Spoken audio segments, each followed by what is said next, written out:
81 years ago, Allied forces stormed the beaches of Normandy to begin the long march to Berlin and to end tyrannies across the globe. Democracy is once again under threat, and again its falls to those who swore. On June 6, 2025, veterans will march on Washington, D.C. Hold accountable those word has failed us. To honor those who gave the last full measure cannot march with us. To ignite in all Americans that same devotion to the Constitution on our hearts. Join Unite for Veterans June 6th, National Mall. Go to uniteforveterans.org to learn more. That's hot. Let me show you something else that's hot. So this is really who Donald Trump chose as his running mate? I'm a never Trump guy. I'm a never Trump guy. I'm a never Trump guy. I never liked him. I'm a never Trump guy. I'm a never Trump guy. I'm a never Trump guy. I'm a never Trump guy. I'm a never Trump guy. I'm a never Trump guy. I'm a never Trump guy. I never liked him. I never liked him. I never racism. I'm a never Trump guy. Xenophobia. I'm a never Trump guy. Racism. I'm a never Trump guy. Xenophobia. I'm a never Trump guy. I never liked him. I never liked him. I'm a never Trump guy. I'm a never Trump guy. I'm a never Trump guy. I'm a never Trump guy. I never liked him. I'm a never Trump guy. I'm a never Trump guy. I'm a never Trump guy. I'm a never Trump guy. I'm a never Trump guy. I'm a never Trump guy. I'm a never Trump guy. I never liked him. Yeah, good morning. Good to see all of you. We got some pretty stacked content, not going to lie, this morning, and I'm excited to be back. For those of you who didn't catch it, we were live with Stephen Bennell II over the weekend. Him and I went shooting. We blew up some clay targets. We shot some regular targets. We zeroed in his AR-15, and we had a bit of banter about the movie Men in Black on... excuse me. We had a bit of banter about the movie Men in Black on stream, and a lot of people really thought it was quite funny, entertaining, had a good time, etc., etc. Now, I'm just going to tell you, just because I'm in the doghouse a little bit, okay? So, number one, Stephen made some jokes about hanging out with my mother in a private context. It was vulgar. My little brother did not appreciate it. He wanted me to fist fight Stephen. So, I guess next time I see Stephen, I got to fist fight him. And then my mother didn't appreciate she appreciated the comment. She thought it was funny, but she doesn't want it to be live. So I'm going to have to handle that. And then my wife thought the dog joke, how much money does it take to hook up with the dog? She thought that was repulsive and gross and should have never been done. But, all of that being said, so I'm taking a little bit of flack on the home front for DGG being nasty and gross. So, it is what it is. Sometimes you got to be an edgy boy. Sometimes you got to say some crazy stuff on the internet. So we're going to take our licks. And I guess next time I see Steven, I got to fist fight him for my family's honor. So we'll do that. So H-Lock says, first, all good. Just waiting for the driving range to open. Getting better today. That's dope. I am terrible at golf. And I guess I could practice in order to get better, because I know it's like one of those things that, extended family members want to do as like a pastime. So I guess I really should work on my drive. But I do have like neck issues and shoulder issues, so I just don't know if it'll be worth it. Never like them. I think he's saying I never liked him, but it's like M, apostrophe EM. Just think of it as a singular they, them. How good was the Elon and Trump breakup? It was awesome. Apparently, there's actually like confirmed things where Elon is using ketamine and has a prescription and all that kind of stuff. And so like his drug use of ketamine is actually pretty like well documented. And then not just that, but him being the richest person on the planet who's running all these crazy projects simultaneously, but they're all government subsidized. And then him making recommendations in order to cut like AIDS prevention and medical research and all that kind of stuff for political enemies. Apparently that's backfiring super hard. And then he can't unfire that shot. The whole thing of, well, Trump's, the reason why you haven't seen the Epstein files is because Trump is in the Epstein files. Well, guess what? That is not going away until the Epstein files are released. And I get it. The Epstein files might never get released, right? Because there might be so many sensitive people in the Democratic and Republican parties who have hung out with Jeffrey Epstein and had, fornicated with underage prostitutes, that they might just never come out because it's too damaging to both sides. But at the same time, what you have is the world's richest man calling the world's most powerful man a compromised pedophile who had sex with underage prostitutes while hanging out with a suspected intel asset. You can't unfire that shot. That is going to hang over the Trump admin like a pall. Because it's one thing to have your enemies saying it. Your enemies can say whatever they want in order to make your public reputation look terrible. It's another thing to have your best friends saying it. And so effectively for me, for the next year and a half, I'm really hoping up until the midterms, Trump is going to be terrible. He's going to do terrible things. He's going to hurt tens of thousands, if not hundreds of thousands of people. He'll probably get hundreds of thousands of people killed through his cuts to AIDS prevention worldwide. But he'll be a lame duck in a year and a half. And then in a year and a half, we're going to damage enough in the electoral system that he'll become a lame duck as a president. And then we just have to survive 2 years of him being a lame duck, and then he's out. And then if he runs for a third term or tries to do extra constitutional stuff, I'm telling you, I'm not the only person that's ready for that. There are plenty of people who are saying like, okay, we're going to tolerate this for the next couple of years, but basically if it goes sideways, then we're going all the way. You know what I'm saying?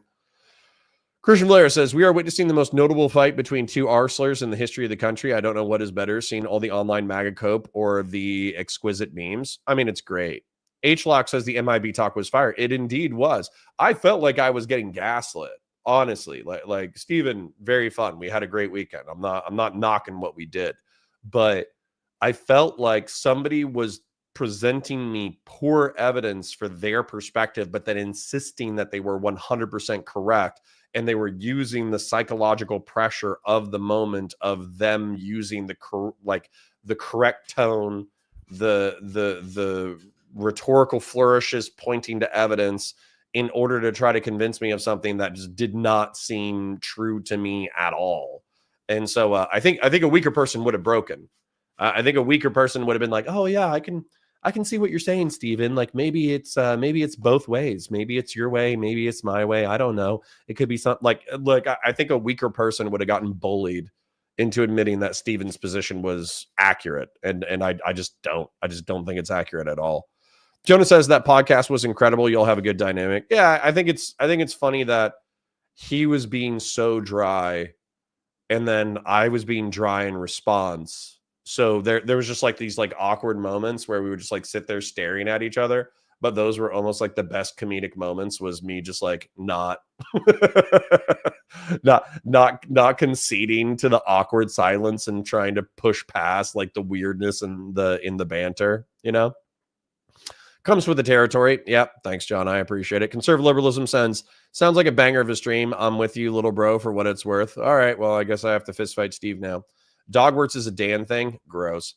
Cold Grit says, not sure why Steven feels compelled to force into the I'm so edgy thing. Well, he's been doing it for a long time, and he probably knows that being an edgy gamer boy is what got him time, attention, and money. So like, I don't begrudge him it. I think it's funny, but that's because I'm an edgy gamer, bro. But I'm not gonna lie. My wife was like, dude, you're 40. Like, like chill out with like the gross stuff. Like you're a married middle-aged man. And I was like, I guess, but I'm still gonna go talk shit with the boys, Sacred Snow says, color me unsurprised that the conservative family is offended by the firefighter joke, guys. Humor. Yeah, I know. The dog warts and your mother jokes are just stupid running jokes in the community. Exactly. Stan Franklin says, lol, after the past few months, dog warts was the bridge too far. I know, right? I know I'm the community. He just loves forcing the edgy. It feels unnatural most of the time, says Cold Grits. Sure. We will see it in 100 years, lol. True. Apparently, the government has only now started realizing putting Starlink and SpaceX into everything wasn't a good idea. Laugh my ass off. Well, dude, maybe as a lay person, maybe as a layperson, I'm an idiot. I have no idea. But Starship, to me, is a massive technical achievement. Being able to move 300,000 pounds of gear across the planet in 90 minutes is a massive logistical feat. And it's fantastic. In my opinion, it kind of sucks that Starship has the pall of being Elon's project, because if you looked at it as a standalone project, it's actually pretty amazing. And then same thing with Starlink. If you say having the internet accessible 24/7 across the entire planet. Now, on one hand, I think there's something to be argued for the fact that like you can't truly disconnect from the internet, and you can't truly just enjoy being cut off and in nature and all that kind of stuff. There might be something that we're losing there. But I also think from like a survivability, civilizational standpoint, that's amazing. And then I also think having people who are in rural areas having access to high-speed internet, to the point that you could live in like rural Idaho and be a live streamer or a YouTuber and be successful. Like you could farm by day and live stream by night and become a multimillionaire and show off your part of the world. And we'll have people in Pakistan and Sudan and all that kind of stuff with, thank you, baby. I love you. She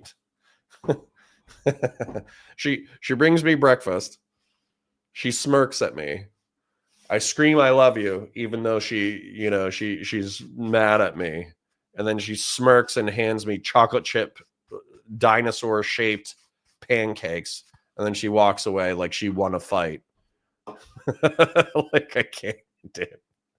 Oh man. Listen, I married the right woman. Okay. I married the right woman, but she just, she beats up on me, dude. Not literally, but she's like, that look can say a lot. That smart ass. Crawling Chaos says, I came here for the soy. Good. It should be a good debate. Honestly, I'm looking forward to that more than the Asmongold thing, but the Asmongold thing is shorter. And I'm trying to cut it up into maybe like 2-hour segments instead of 4-hour segments. I don't mind doing a 4-hour debate review, but I've noticed that for post-recorded VODs, it seems like 1 hour to 2 hours is probably the sweet spot for post-recorded VODs. And the only people who are watching like the 4-hour ones are like the dedicated debate people who they either really like me or they really like the person we're talking about or really hate the person we're talking about. Those are the kind of comments I'm getting while I'm getting like a reduced viewership on a 4-hour VOD. So, I'm trying to get down to like 2 hours or 1 hour, for debate reviews and for content reviews, because I think that'll do better algorithmically. Grassroots says, hi, fellows and fillets and fillets. Good morning, Grassroots. Good to see you. Everyone I hate is fighting. I'm here for it. Awesome. Christmas says, good morning. Good morning to you. Jonah Boy says, there was a moment there where Destiny sounded convincing, but he knew he was full of baloney. Dude, Jonah Boy, I'll tell you the moment for me. The moment for me, I understand that not everybody has seen this in chat, but the moment for me was when he said, the director said what I said, but the director's an idiot. Like that for me was like blown out. Like I don't care who you are. I don't care what you're about. If one of the artists who's in charge of the art says, this was my intent behind the art, you can think that the point is dumb. You can think that the art is dumb, but that doesn't change the fact that the artist created the art and they had a certain intent, and that intent was understood by the audience. Just because you think that like there's other subtext that would point to a more interesting narrative doesn't mean that you have good comprehension of the art piece. So that's where, for me, Steven, he had a bad hand. Like, in my opinion, he was doing poker. Like, I had like a straight flush and he had like a pair of twos, and he just acted like his pair of twos was a straight flush the entire time. And I'm not going to lie, in a poker context, that could have been, quite devastating to lose with a straight flush if I folded. But I didn't fold because I knew I had a straight flush and I knew he had a pair of twos. So, that's a little scary. I'm not going to lie. That just means that Steven is really, really, really good at the art of being confident in a debate.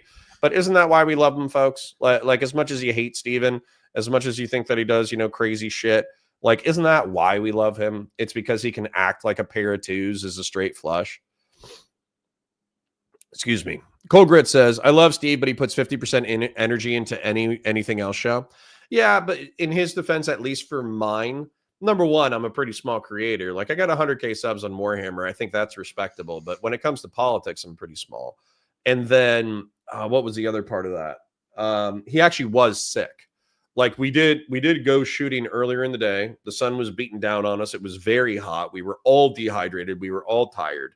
We went and got some Wendy's on the way back to Miami, which was excellent. Excellent meal. Like if you're dehydrated, you feel like you have no salt in your system. Oh, Wendy's absolutely hits the spot. And then he has a manual car, and I love driving manual. So he was like, "Do you know how to drive manual?" I was like, "Yes." He was like, "Okay, do you mind driving?" And I was like, "Yeah, I love driving." And pretty much 10 minutes into the journey, he's like passed out, slumped over in the back of the car, and he's knocked out for like 90 minutes on the way back to Miami. So I actually think he did feel like shit. So he wasn't just 50% energy because it's the Anything Else podcast. He was 50% energy because he was actually sick and felt like crap. Grassroots says, I don't know why, but anytime Dan says dog warts, yeah, you have to bring up the zoophilic stuff. Yeah, anyways, gross. Sacred Snow says, Valor Media Network, did you see the LA stuff? I have. Effectively, like, this is my advice, and I don't want to give advice to rioters, right? I'm not trying to give legitimate advice to rioters. I'm just trying to say for the Democratic sympathetic people who are pro the rioting against the mass deportation program of the Trump administration, fly American flags. If you're flying Mexican flags while you're Molotov cocktailing cars and beating up cops, number one, oh, that shit's bad. But number two, putting that under the flag of a foreign nation, you're just playing into the invasion narrative. You're just playing into these people aren't loyal to this country narrative. You're just playing into the, effectively like these are all like criminal scumbags who have nothing better to do on well, I guess it's the weekend. But let's say the riots continue into the weekdays. These are people who have nothing better to do. They don't have, they don't have jobs. They don't do anything all day. So all they have time for is Molotov cocktailing cars and flying Mexican flags and beating the shit out of cops, which at that point, like, listen, law and order people are just going to be like, yeah, okay, screw you. Send in the FBI, send in the Marine Corps, send in the 75th Ranger Regiment. I know that it's a dangerous precedent, but they're just not going to sympathize with you. And when you get your skull cracked in, they're not going to care. So you got to be awake for those kind of optics. Although I do think the Mexican guy on the dirt bike with the smoke behind him and he's flying the Mexican flag on the dirt bike while he's perfectly posed, I'm going to turn that into gene stealer cult art, because like obviously the gene stealers have like a revolutionary communist aesthetic. So I'm going to steal that, and then I'm going to put a gene stealer cult flag, and then I'm going to make him look a little bit like a gene stealer. And that'll go hard as hell, and that'll be some stuff. Grassroots says, if your wife isn't mad at you, you're feeling as a husband. I mean, I agree. Like you don't want her to be mad at you all the time, but yeah. But the death of the artist. Yeah, I know. Sorry, we're just catching up with chat. So apologies to the people who just want us to get into the content, but chat's having fun. I'm having fun, so just deal with it. Jonah Boy says, going from the director agreed with me to the cuck director when he was about to play the commentary. Yeah, and then I went too hard with like let's just call it the R slurred tone, because he was doing the R slurred tone where he was like, the director says, and then he does like that tone, and then I did that too right back, because the fact that he was pretending that he was correct based off of that information is crazy.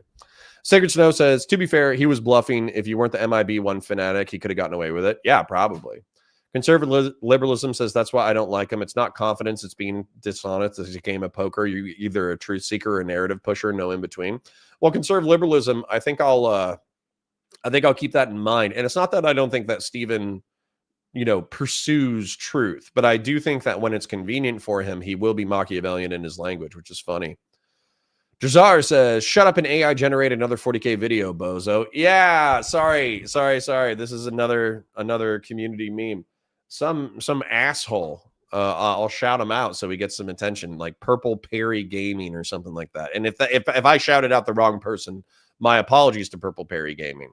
But somebody came out was like, is Connor using AI in order to generate Counterpoint's 40K videos? And I click on the video just to see like what his evidence is, and it's like, of course he is. He sucks and his video sucks. And then they move into the next topic. And I'm like, what the fuck? Like, what? That's your evidence, bro. Like, no, I don't. I write every single one of my stupid scripts. I write every single one of them. That's why they're shockingly consistent, is because I know what I said in previous episodes. And then not just that, I hope that conversation with Steven, where I was talking about paint brands, brushes, how to do modeling, different lore factions, how the lore factions apply to reality. I hope that that debunks the AI claims. Not that it's like a huge deal. If I used AI, I'd tell you. But yeah, anyways. Grassroots says, is your car a stick? Back when I had a car, I had a stick shift, but I'm driving a minivan right now. Wowman says, I just want to see Destiny truly more Gen Z revolutionaries on TikTok, or bully more Gen Z revolutionaries on TikTok. Is that too much to ask for? Well, that's the content arc. We talked about that. The content arc is going to be going into the TikTok debate sphere and bullying giga progressives and trying to get them in line for the midterms, which I think is actually a worthwhile effort. Jonah Boy says, whenever Destiny is just like, okay, and leaves it hanging there for an awkward amount of time. Yeah, I know. John says, an Australian reporter got shot with rubber bullets. Yeah, I don't care about that. If you go to a riot, I'm going to be a little bit mean, and I understand that the liberals in my chat are going to be like, but the sanctity of the press. And it's like, dude, if you go to a riot, just expect to get hit with tear gas and expect to get shot in the ass with rubber bullets. It's going to happen. There's going to be pissed off cops who are freaked out because there's fires and riots and shit going on around them, and they're going to do crazy shit. So don't, if you don't want to get shot in the ass with a rubber bullet, don't go. I might be a property destroying dissident, but I'm an American property destroying dissident. Exactly. Bud123 says, hello, fellow centrist grill hottists. Yeah, grill hottest is sticking. I think that's going to be, I have a guy who's backing my science fiction content. He's like a business investor, and we're going to be expanding the channels into multiple channels.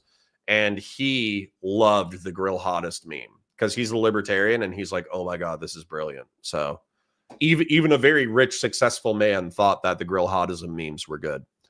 Commander Haircut says, yes, Jesus Christ, people online talk about it. Doesn't matter. Fucking idiots have zero concept of how propaganda and optics are important for a resistance. There you go. Jonah Boy says, Destiny's insistence on talking about Warhammer was funny as fuck too. Yeah, I thought we were going to be talking about like politics and Hunter Biden and political power and the Biden health cover-up and Trump and all that. I thought it was going to be a Twitch and YouTube political debate thing, but he kept going back to Warhammer. And I was like, this could be boring for the audience, but I'm going to have a good time. So it is what it is. True Zealot says, just joined. Are you comparing immigrants with gene stealer cults? No, I'm comparing the dirt biker with gene stealer cult. I'll show you art in a second for why. Kiro says, uses lurk in chat. Well, good for you.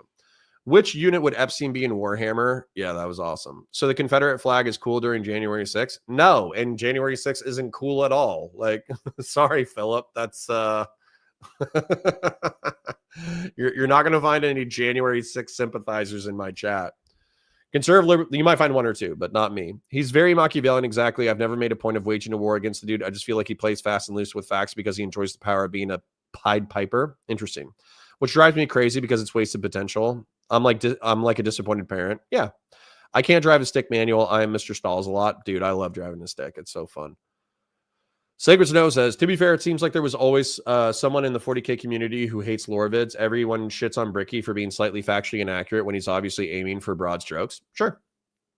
Commander Haircut says, I think the issue is more that you can see the cop make the choice to shoot the reporter and time it on purpose.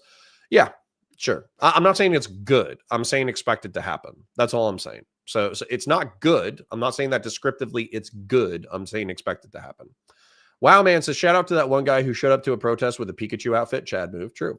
Kingslayer says, I don't know what the director talk is about, but there are directors like Paul Verhoeven who don't understand the underlying material and just put aesthetic based on their own worldview over the art. That's what we should do next time, man. There were a lot of people who were in the comment section for my video, and I think for the live stream, who were saying that they actually enjoyed our like dry banter a lot, and they also enjoyed the Men in Black debate a lot. So if we had contradictory perspectives on Starship Troopers, that would be a fun debate. Excuse me. John says, you may be silly. You may be slowly getting Destiny into 40K base. Philip Coffee says, just want to say I'm not with that, Philip. Okay. Here's a quarter. Thank you, Matthew Hayes. Like the stream. Yes, like the stream. All right, hold on. Let me show you Gene Stealer Cult. Let me show you the Mexican flag guy, and then let me show you Gene Stealer Cult, and let me show you what I'm talking about for like a merchandise idea, because I do have I do have somebody who's working on merch, and they have a dozen designs already. Art. I think they call them like Outriders, cult bikers.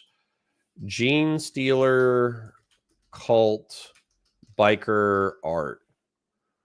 Yeah, there we go. Here we go. Here we go. Here we go. And then let me do Google Mexican flag biker LA riots.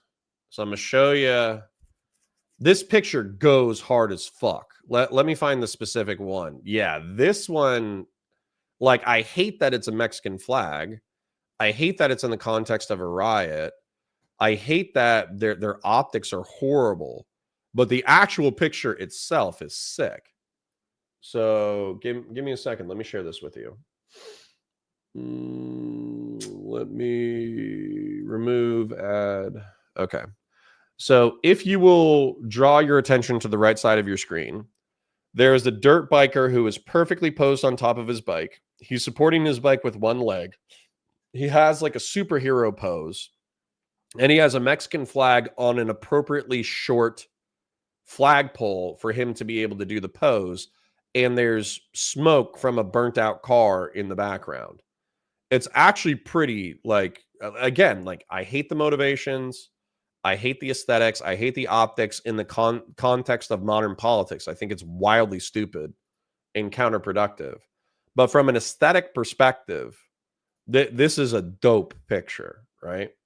Now, let me show you the Gene Stealer cult bike riders, because the whole lore of Gene Stealer cult is they're like working class revolutionaries who have been infected by a bug virus that capitalizes on their working class discontent of the broader imperial culture in order to foment revolution. But then, since it's revolutionaries, they all have improvised gear. So they have like dirt bikes and ATVs, and they have rock drilling equipment and all that kind of stuff. So these are Gene Stealer cult dirt bikers. This is the art I was thinking of, where this art could be slightly modified in order to be the Mexican thing. And then same thing, here's the other aesthetic.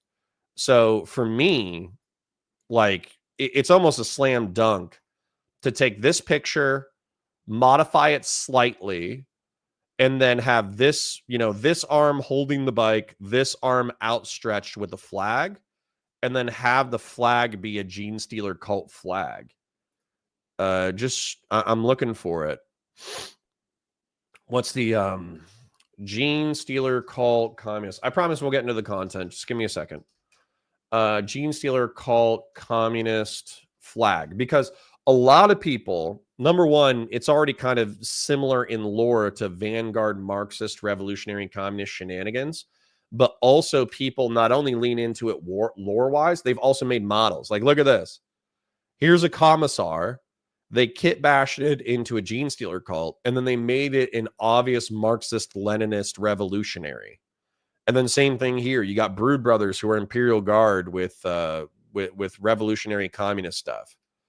So, and then here's my here's my thumbnail where I discuss how, Gene Stealer cult are effectively Marxist Leninist revolutionaries. Anyways, so I think it's mad funny. I think it's good aesthetics. I think it's good merch. So let's do an intro. Let's get into the content. Sorry for the delay. I'm having too much fun. I know people just want me to get into the content, but we're having fun. We're having fun. That is a sick photo, not going to lie. Indeed. Someone photoshopped the U.S. flag into the photo instead of the Mexican flag. True. Commander Haircut says, I have no idea who Suzanne Collin is. Cool. Fire and Ice as a headline is too good. Laugh my ass off. True. Commander Haircut, but I can get what you're saying. Excellent. I was bad. I forgot to like the stream. Please like the stream. The Tyrannid as a sickle is wild. Laugh my ass off. Yep. Dang, that's honestly a pretty funny comparison. Thank you. Wowman542 says, let us know when the Girl Hottest merch drops so I can order some laptop stickers and patches to represent the true centrists. Awesome. Marxist-Leninist revolutionary. Well, that's a mouthful. Well, it's kind of redundant. Marxist-Leninist means you're a revolutionary, but anyways. Commander Haircut, I'm just saying that the photo with the U.S. flag radicalizes a bunch of Rogan bros into thinking it's sicko mode and cool to protest ICE. Interesting. Oh boy, here we go with Asmongold. Yes. When is YouTube going to get the channel remonetized? Sucks that it didn't happen before the DC rally. Don't worry about it, man. Like honestly, like they'll figure it out. They're doing it. They're doing the reapplication process. And if you're really got a money burning a hole in your pocket and you want to help out the channel and all that kind of stuff, just wait till tomorrow. I'll be live on the home YouTube channel, and you can donate there and help me out, and we'll have fun. So don't worry about it. Grill Hodism Super Soldier. We're gonna have to make merch out of that for sure. Remind me of that one. But anyways, let's do an intro. Let's get cracking. All right. We're already live, so I don't have to click record. That's cool. So, all right. Anyways. Good morning, ladies and gentlemen. My name is Connor. I'm a science fiction, political, and philosophy nerd, a Marine Corps and law enforcement veteran, and a Never Trump Republican. Today, we are going to be breaking down Asmongold, who is a popular Twitch and YouTube streamer making fun of Democratic efforts in order to reach out to young men. The reason why this is interesting is because Olivia Juliana, who is an activist, has done an interview with another Democratic man. It hasn't been like a particularly popular interview. I think it's only gotten like 20 or 30,000 views, but Asmongold himself has probably gotten, a few 100,000, if not close to 1 million views off of this video being critical of Democratic efforts reaching out to young men. So I do have my breakfast with me, so I will be pausing intermittently in order to eat my breakfast, and I'll be muting myself, but I will be pausing the video intermittently every few minutes in order to break it down for you fine folks at home. Without further ado, let's go ahead and get these fine ladies and men on stream, and let's allow them to do the commentary, and then we will comment on their commentary. Let's go.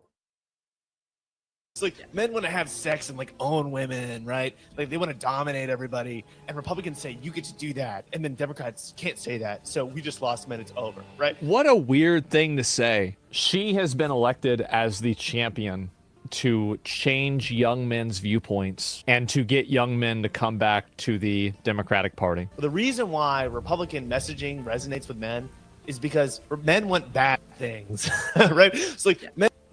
The reason why Republican messaging resonates with men is because men want bad things, right? It's like men want to have sex and like own women, right? Like they want to dominate everybody, and Republicans say you get to do that, and then Democrats can't say that. So we just lost men. It's over, right? Like, What are you talking about? Like a lot of times it will be men that are liberals who will like agree with that shit. I'm like, dude, what are you like? What is going on?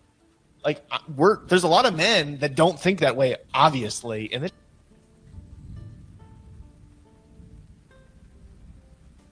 What the fuck? Are you off your meds? Like, are you off your fucking meds? Like, who is this guy? it's just such a negative view to take on like half of the. Off to a rough start already, okay? So we are going to break it down, and it's 40 minutes, so I'm going to try to make it through it. But what Asmongold has consistently been accused of, which I'm going to accuse him of now, is what was the point that he just made? Okay, what is your home channel? Counterpoints Politics. Type it into YouTube search, you'll find it. And basically, there's Counterpoints 40K, which is more than 100,000 subs, and then there's Counterpoints, which is like around 5,000 subs right now. So hold on. So what this guy is saying is that there is a stereotype within politics that men just want to dominate everything. They're rapists, they're domineering, they're crazy, they want to have sex, they want to do all this crazy stuff, they want to get drunk, they want toxic masculinity, et cetera, et cetera. And so what he's doing, which I'm surprised that Asmongold hasn't been able to read into, is that he's sarcastically saying that every man is like that, but then he's saying that actually that's a bullshit perspective, and there's plenty of men who are not domineering, sexually assaulting, alcoholic freaks who just want to like punch everybody in the face. Asmongold acting like that's strange. He either doesn't understand the sarcasm or he's trying to pretend he doesn't understand the sarcasm. Either way, he hasn't made a point. And whatever 4690, I would challenge you right now. Now, if you're saying that Asmon is right because you've already watched the entire segment and there's something that he's right about, we can deal with that in a minute. But what was he right about? He didn't say anything. He just goes, are you off your meds? That's not a point, right? He didn't make a point. He just made a face. Thimecat said, did some research. His official Islam is demonic. Ask a moderate Muslim. Asmon is hilarious, who thought he would have a semi-normal view on the clown show. I don't agree with that statement, but that's okay. I am a man. I want bad things. Unironically, I want to shoot a minigun out the back of a Tesla Cybertruck while I'm drinking White Monsters. So yeah. Old School says the Dem image of men is basically you in your 20s, Connor. True. But I was me in my 20s. So Wow Man 542 says the stereotype from progressive politics is that it all boils down to man bad. Yeah, it can be. But that's the point, is they're trying to reform this image. And we're only 10 seconds in. So let's not go too crazy off of 10 seconds. All I'm trying to say is whatever 4690, who is our resident conservative who deals with us being assholes every single day. So thank you. Whatever 4690. Ooh. Excuse me. That was a pancake burp. Let's see if he actually says anything. Because so far, Asmon hasn't said anything. I'm going to mute myself so I can eat my pancakes. And we're going to continue. The human race. Well, I also think it's just so abundantly clear that the people who say these things don't actually spend time talking to young men. You know this because we know each other in real life, but I spend a lot of time on college campuses. And I spend a lot of time with young men. I love young men. I love frat guys. And in that, I realized, like... So that right there is the problem. It's that if a guy went and said that and saying, I love young women, I love sorority girls, like, these people would be losing their mind. And the issue right there, and I wonder if she realizes this, that's actually the problem right there. It's these weird double social standards that don't need to exist. How old is she? I don't know how old she is at all. It doesn't really matter. But like what I'm saying is like just saying it that way is the issue. Let me go back. I'll listen to the rest of it. Even the ones that identify as conservative are almost always pro-choice. They're almost always pro-gay marriage. You'd be surprised at the number of them who supported Black Lives Matter. And so I feel like people just kind of lump them into this box when the truth is, again, a lot of them are with us on the issues. They're just not part of our coalition because they feel like they're not welcomed in it. Well, it's because we get tone policed, because you can make a joke about liking young women or liking young men, but a guy does that and he gets painted out as a creep. Connecting with young men?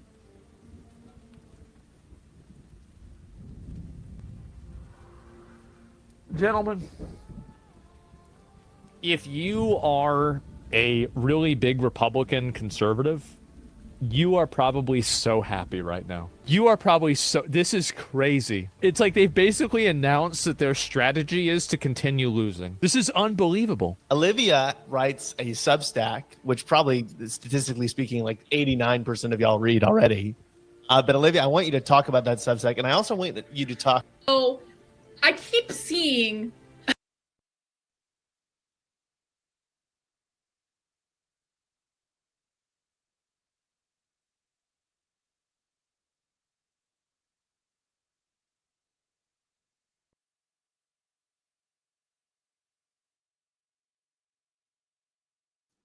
Thank you. Thank you, Sen Patty. Thank you, Marcotolo. Thank you, Old School. Thank you, Kingslayer. Thank you, Sacred Snow. Thank you for paying attention. I should be unmuted now. Okay. All I was saying was, this is my channel. So if you want to watch the original, go watch the original. We're going to be pausing it every few moments in order to break it down. Okay. So Olivia Juliana is on college campuses and loves young men fraternity bros. You know what? I'm just not going to lie. I do find that a little creepy. Okay. The reason why I find it creepy is because why do you love these bros so much? Right? Stop corrupting my innocent bros. Okay. That being said, they're 18 to 22. They're trying to have fun. So let's admit it. Olivia Juliana is a little bit of a thicker chick. If frat bros want to hang out with a little bit of a thicker chick, either because she's funny or she's smart or she's interesting, or because they want to hang out for a different reason, that's on them. Okay. They're adults. I know they're young adults, but they're adults, so they can figure it out. Then, when it comes to the double standards of making those jokes, I'm going to go ahead and tell you the easiest way in order to like do your jokes and then not feel guilty about it. Just stop feeling guilty about it. It's so easy. It's so easy. Say a joke and then just let it be like a lead balloon in the room.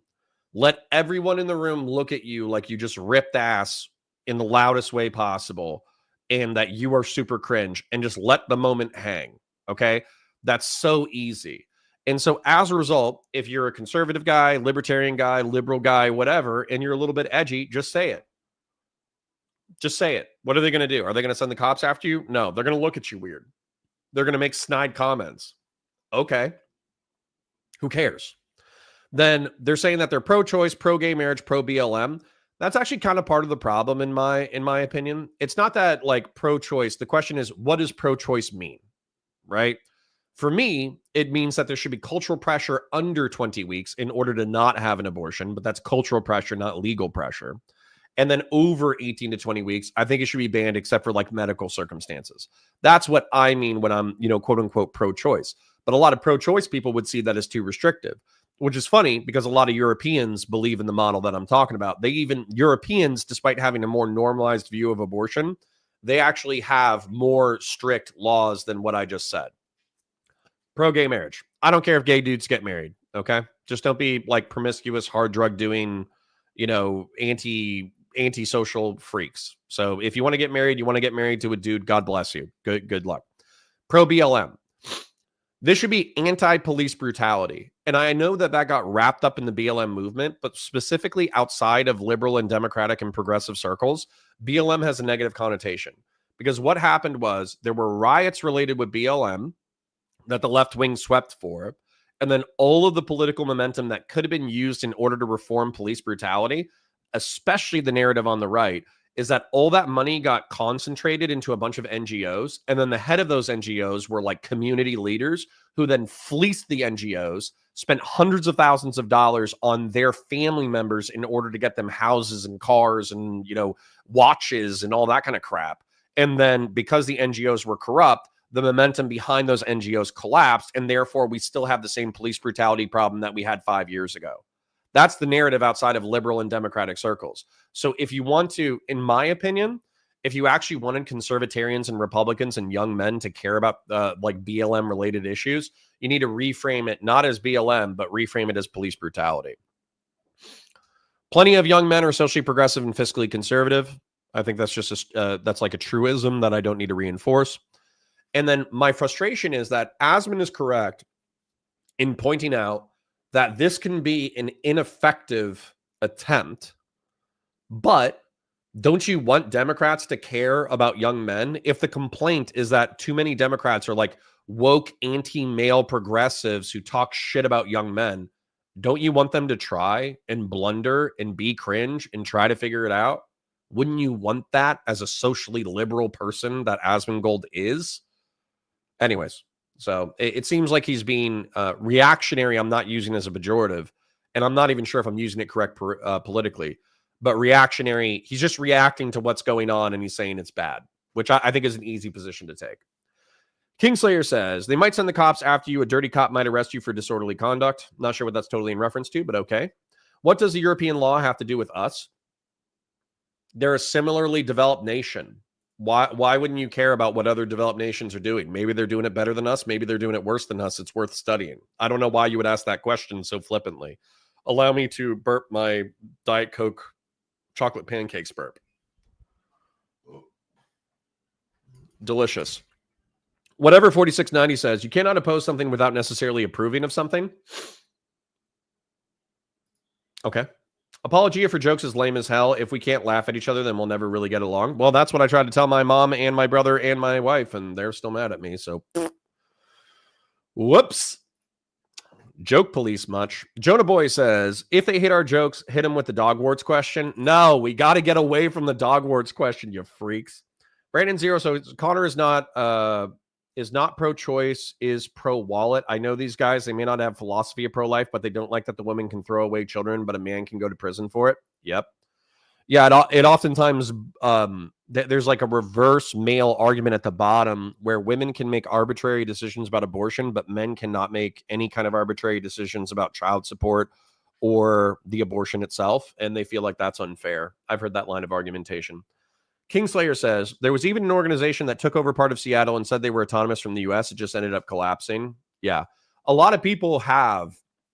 Bear in mind, when we see the dirt biker Molotov cocktailing cars and driving around with a Mexican flag, a lot of us are having flashbacks to the 2020 Summer of Love.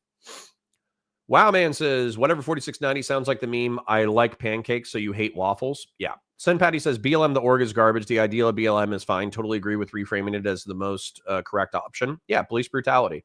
Tyler Pham says this is not really relevant, but as someone who still believes in some ideas from the Bible, do you still go to church? Yes, I still go to church. All right. Anyways, let's continue.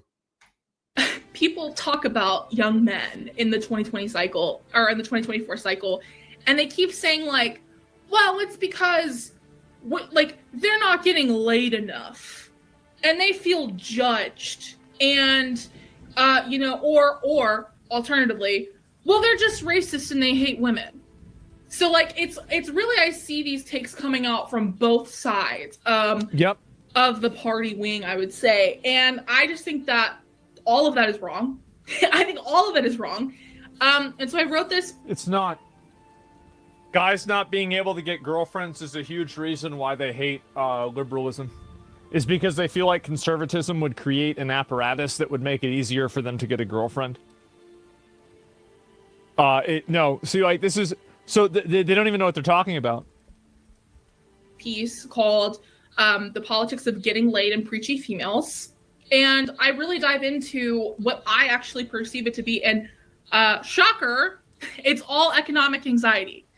I think the Democrats have a really bad problem of... She's right. Every time we message to young men... But it's not just that. It's the tone policing and the amount of things that, like, you're not allowed to say, and double standards.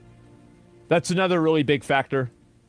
We frame it in a way that is wrapped up in the same principles that we critique. We critique the patriarchy. We critique the way that men have hierarchy and power structures, and then we message to them as if not only is that the reality, but that they have to continue to be like that. So the example I use in the article is the issue of abortion. When we message to young men on abortion, or men in general, we do it from the position of, well, real men protect women. And if you care about the women in your life... Wait a minute. You use the real men thing, you're out. No, there's no real man. The only time that the only time I want to hear what a real man does is from a man that's been married for 50 years and has 7 kids. I'll listen to him. I don't want to hear for a fucking second from a 20 or 30-year-old woman what a real man is. You should be pro-choice. And that might be true. That is true. But we don't come at it from the approach of this is the reality that young men face about that issue. Because it's entirely possible that a young woman in college gets pregnant unexpectedly, and that could upend her life if she doesn't have access to abortion care. But it's also does she fucking get it? Entirely true that the young guy who gets her pregnant, now he's on the hook to not only take care of this child that could be him, that could be coming into the world, but also to take care now of the mother of his child. And I think that it would be so much easier if we just understood. He's not on the hook. This is the problem with their messaging. You shouldn't be on the hook to take care of the woman that you had sex with and have a kid with. You shouldn't be on the hook for that. You should have the opportunity to do that. The frame of reference of this is so fucking off. It's unbelievable. It's insane. How are these people so delusional? And she's getting... They need to give me $40 million. Actually, just give me 10. Just give me 10, and that's enough. The problems we're having with young men shifting to the right, it's not because they don't agree with us on the policy. They do agree. They do. Haha, I remembered that I was muted this time. Lol. Okay, so Olivia Juliana says that the stereotype of men within liberal and democratic circles is that they're racist and they hate men, or hate women, excuse me, and that is not true, and there's plenty of men who don't. They're not getting laid and they're angry about it, which is a true stereotype that Asmongold says is true. The politics of getting laid and preachy females is a Substack article that she's written, and that substantive part of it is economics. I agree that a substantive part of it is economics. Now I'm going to move into Asmon. So says that the tone policing and the double standards is what he truly cares about. I'm actually going to leave those bolded because I have a feeling that we're going to come back to that. He's saying there's no real man. The only person I want to listen to is an old man with 7 kids married for 50 years. Okay, this is what I'm going to say because I saw Asmongold encouraging his audience to be NEETs the other day, not employed in education or training. Listen to me. That's what I'm going to say. I'm not perfect. I piss my wife off. I piss my family off. I'm rude. I'm an asshole, whatever. But guess what? I'm in my late 30s. I'm married. I've been with the woman that I love for 13 years now. I have 2 children, and we're planning on having a 3rd kid. Listen to me. I'm more based off of this criteria of what a real man is. Also served in law enforcement, also served in the military, also have a 4-year degree, also was able to survive all the economic calamities that we've faced over the past decade. So if Asmongold is saying there's no real men that I'm going to listen to, Asmongold should listen to me. I'll help the bro out. Well, as a matter of fact, let's go ahead and give Asmon a routine. Okay, lift weights, Asmon. 3 times a week. You're a multimillionaire. You're sitting in filth. You got nothing better to do. Put some dumbbells. We got dumbbells down here. I work out 2 to 3 times a week in front of chat. You should be working out. You should be a giga chat. Also, eat more protein. I know that it's counterintuitive to what's going on in the market right now, but you obviously need more protein because you're still skinny as hell and you're 40 years old. Eat protein, lift weights, do some yoga, stretch, bathe, and once a week you need to do something that's social in real life. All right? There's my advice. So I hope Asmongold, Chad is saying it in a way more rude way than I am. Then Asmon correctly points something out where there is this, what I would view as nefarious part of masculinity, and I would view it as the Andrew Tate right, where they don't want any responsibility when it comes to the women that they impregnate. And that is a frat bro perspective that they just want to be able to have promiscuous sex. And Democrats do think that all we have to do is get young men promiscuous sex and make that appealing. And then boom, we'll get all the young men. As a matter of fact, Kyla, not so erudite, she said something like that to me in a group chat. And I was like, no. Asmon is saying, be pronatal. Talk about having families. Now, within the context of pro-choice, you can still talk about whether or not this woman is the ideal woman that you want to have kids with, 100%. But I think that there needs to be some level of justice where if 2 young people have sex and then the woman gets pregnant, it should be a conversation between both people about whether or not they keep the child. It shouldn't be, it's a woman's autonomy. It's a woman's autonomy. It's a woman's autonomy. Because if the woman chooses to abort, that's probably going to be an emotional trauma for both parties. And then if the woman chooses to keep the child, then that's an economic liability for the man. So saying women's autonomy, women's autonomy, women's autonomy, that feels unfair. That feels like it's not tone policing, but it's double standards where both parties were irresponsible as hell in order to arrive at that result. But the responsibilities, once they reach a potentially negative result, is not the same. The woman is given broad latitude and authority, and the man is given none. So yeah, going to check in with chat before we move on. Commander Haircut says, isn't he literally tone policing right now? Yeah, but don't do appeals to hypocrisy. We'll be all day. Death Lily says, you are responsible for the life you bring into this world, she said accidentally. Sure. Sin Patty says, Roachman Gold is doing the thing he hates other people doing. Well, yeah, don't appeal to hypocrisy or else we'll literally never get done with this segment. Sapien Green says, I thought the reason the left had such a problem with appealing to men was that they were just uninterested in doing that. All the patriarchy, toxic masculinity, etc. sort of pointed to that. Yeah, but they got stomped in the last election.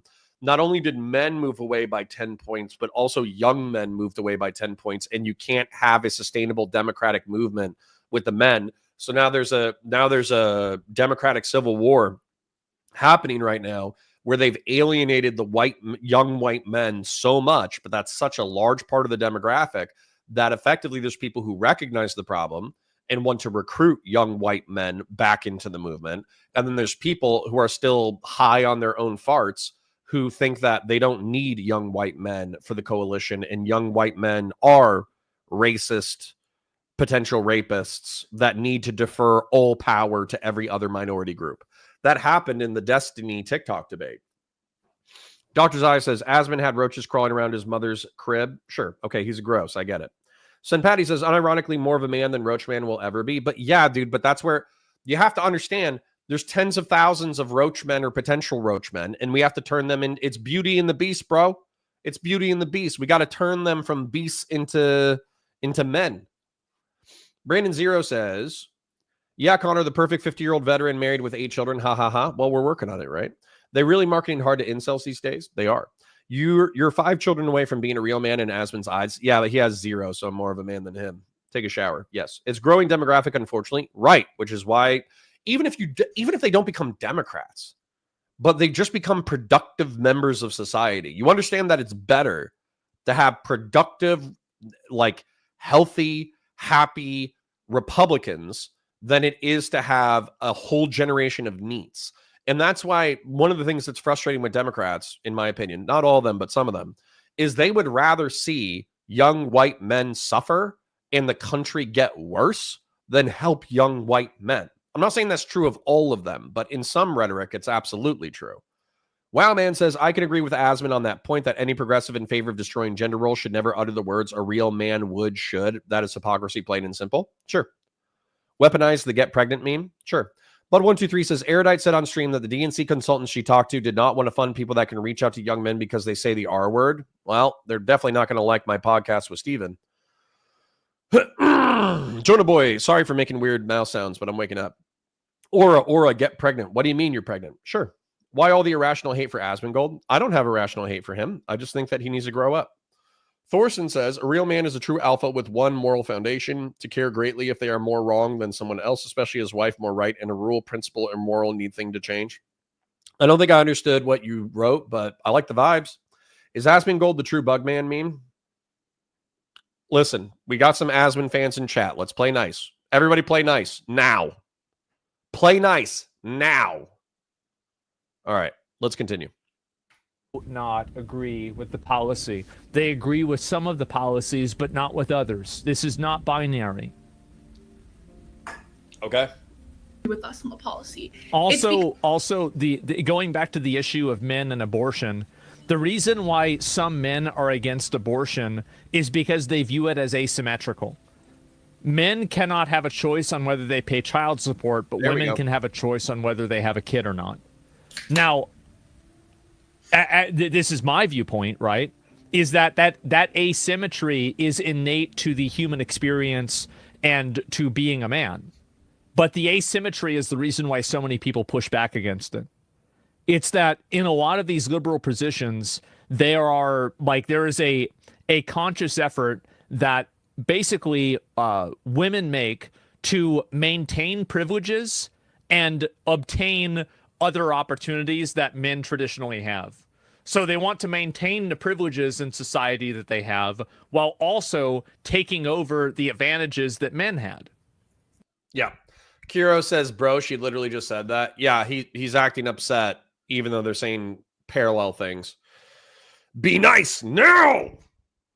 Be nice. Look at your screen. Be nice now. That's the problem. Because they feel like that's it. We don't understand the struggles they're facing, the actual struggles, not the perceived struggles of the masculinity crisis or whatever it is, the actual struggle. That's a real struggle. You don't know that because you're not a man. The fact is that there's a huge, insane, like, I think I'm gonna have to go through this whole thing because, like, this is embarrassing. This is so pathetic. No, there is a massive fucking issue. And do you want to know why there's an issue? There's an issue because their dads are losers. That's the big issue. That's the big reason.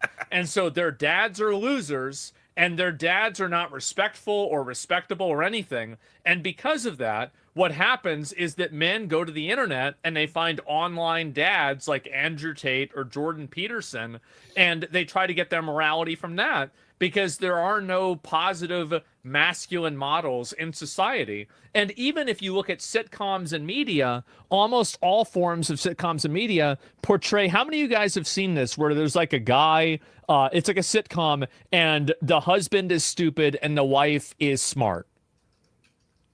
It's like every single one. It's exhausting. And so, like, yeah, where do you find this? It's every single. It's so fucking annoying to see this. And instead, we just. So So hold on. This I actually agree with Asmon, even though I don't think he's particularly insightful. I do agree with what he's saying, which are dads are losers, so people go to the internet to find them. I'm gonna try to expand this even more. Okay. I don't know how you guys experienced this, but this is how I experienced it. All right, and let's see if I can make this screen. Is there one where I can get bigger? I think that's as good as it gets for this stream. But anyways, dads are losers. My dad is not a loser. My dad has worked his ass off his entire life in order to provide for his family, but he was raised by greatest generation people. And for those who don't know who the greatest generation were, they were people who grew up in the Great Depression, but then fought World War II and then enjoyed the baby boom post-war era. So it was viewed as one of the most hardcore times to be American because you grew up in economic depravity. You fought one of the most hardcore wars that was ever fought on the planet. And then if you survived both of those calamities, then you ended up having a pretty good life. So that's the greatest generation. And they had the baby boomers. Well, the greatest generation was emotionally fucked up. The reason why they were emotionally fucked up is because they grew up, again, in poverty, survived a war, and then had the post-war boom. So they didn't always raise their kids right. And the boomers, while they did grow up in relative economic social stability and had a pretty decent life growing up, they also grew up around Vietnam. And so some of them were psychologically messed up. And so my parents are boomers. They're post-war babies, right? And so it wasn't that my dad wasn't a good dad. We played catch a few times. He paid for all my extracurriculars. He gave us a middle-class life, all that kind of stuff.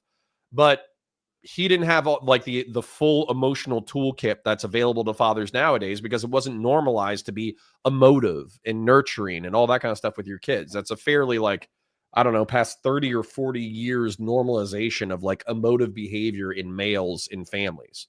So people such as myself do go to the internet for masculine reinforcement. And Jordan Peterson is infinitely better than Andrew Tate. So finding masculine reinforcement in Jordan Peterson, I was able to find that, but that's because I'm smart enough to appreciate Jordan Peterson. If I was an idiot and I just wanted Bugattis and boobs, maybe I would be chasing Andrew Tate, but I'm not, right? I'm chasing Jordan Peterson because he talks about meaning and slaying the dragon and putting your life in order and getting a family and taking on responsibility and all that kind of stuff. That's like the baller. He talks about biblical masculinity as well, which is awesome. I actually have the note over here. Biblical masculinity. Where is it? It's in here somewhere. Tough enough to fight predators, resourceful enough to survive in the wild, capable of nurturing and defending the vulnerable. That's biblical masculinity. I think that's dope. I think summarizing masculinity into these concepts for Christian masculinity, I think this is dope, even if you're not a literalist, right?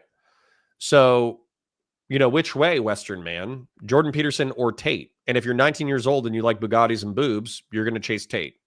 Anyways, sitcom and media are negatives on dads. This is something that's been annoying the hell out of me. When's the last time you had a positive, strong, masculine role model within a family sitcom? And this started with, what is it? Is it Al Bundy or whatever, the shoe salesman? This started where they used to have sitcoms where there was a positive role masculinity, like Bill Cosby. Sucks that he was a rapist. But they used to have positive male role models. And then they just stopped. And now it's Peter Griffin, who's the idiot. It's Homer Simpson, who's the idiot. It's Phil from Modern Family, who's an idiot. It's I'm trying to think of what else. And these people can have redeeming attributes and virtues. But is there a masculine, positive role model in TV? And the only thing that I can think of is, weirdly enough, a show I would never watch, Young Sheldon. Young Sheldon, a Big Bang Theory offshoot about Sheldon as a child, has the one positive masculine dad that I can think of. Everybody Hates Chris has a good dad. Yeah, but that's in the Black community, Death Lily. And by the way, that's not bad. I'm not saying that having Everybody Hates Chris has a good dad. That's awesome. Good for them.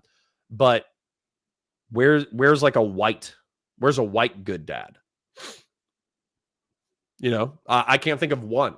Why do we have no sitcom entertainment that has good dads. Stan Smith is also an idiot. I love Stan Smith. Stan Smith is giga based. He has like a Stacy wife, and he works a hardcore job, and you know, he kind of does all the conservative shit, but all the conservative shit is played for a laugh, and Stan is depicted as a moron. I love Stan. Stan's awesome, but you have to have like a post-ironic view of Stan in order to think he's an example of positive masculinity. Grassroots says, I don't know, dude. I think she's pretty dead on topic so far. I'm not hating on her. I'm not hating on her at all. I think she's doing a good job. John says, Connor, MIB3 is a good film. Watch it. I will. Brandon Zero says, dog, you are pretty big. You want to get bigger? Looked at those biceps. Haha. Yeah, dude.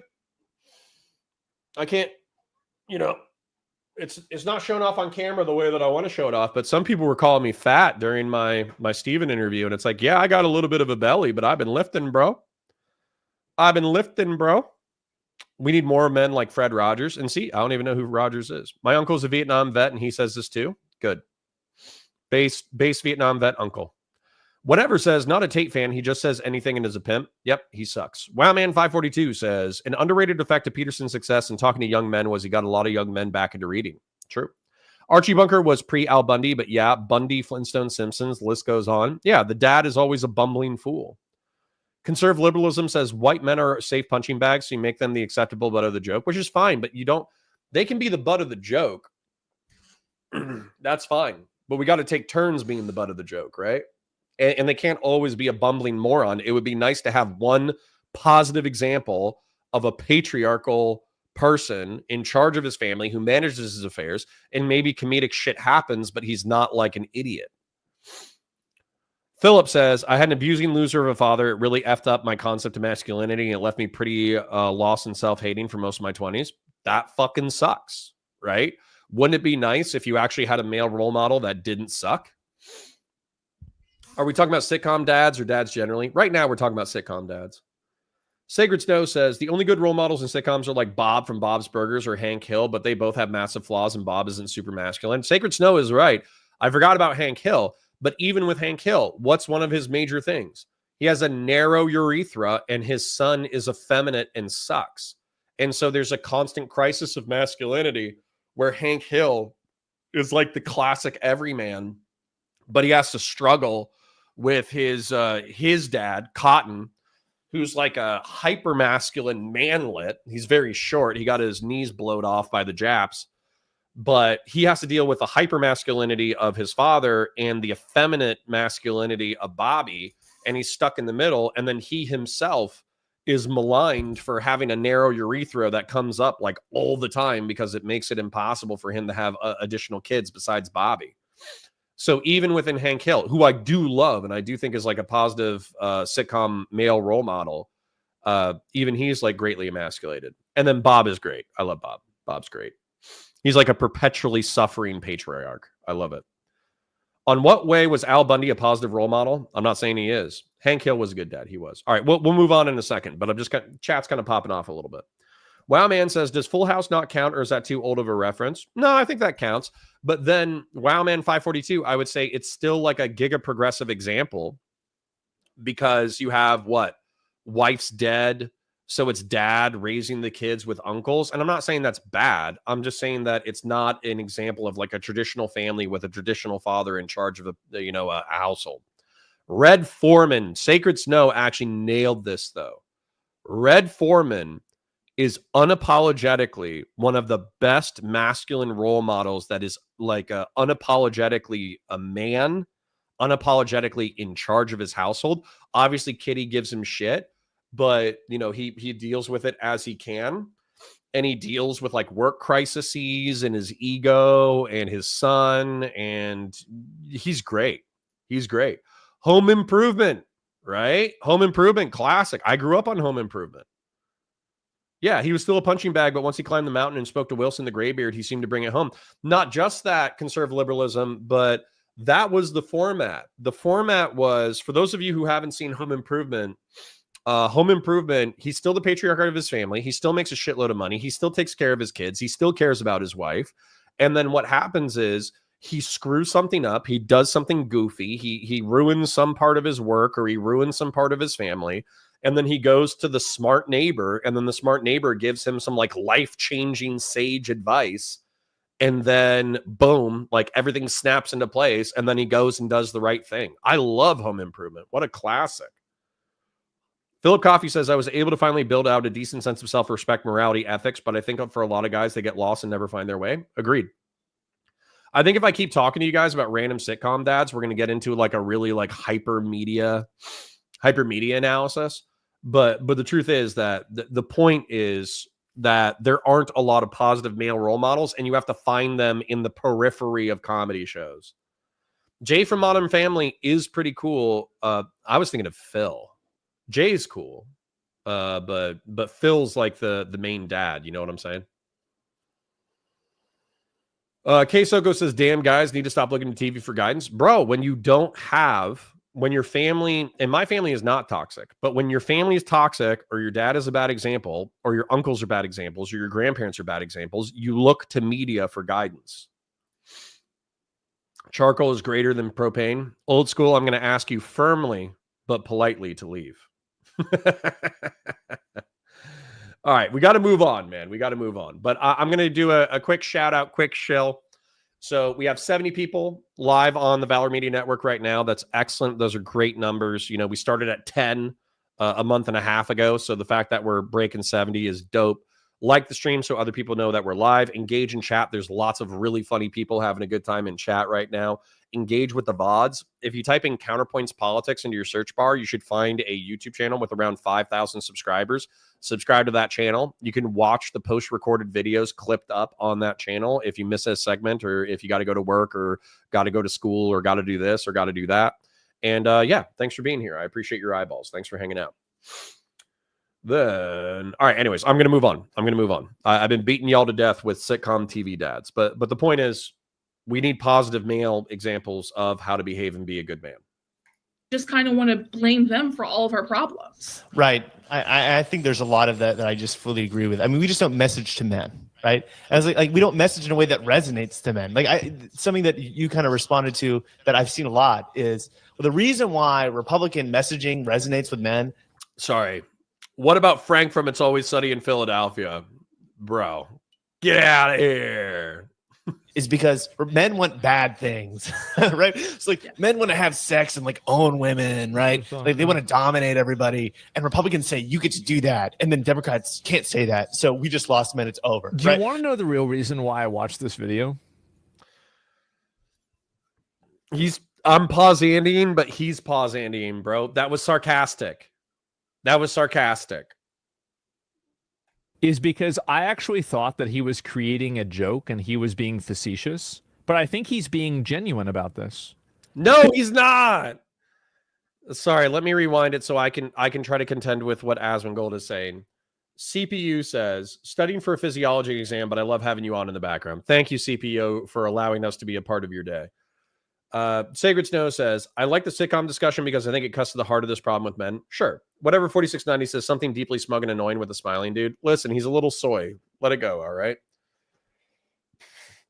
Yeah.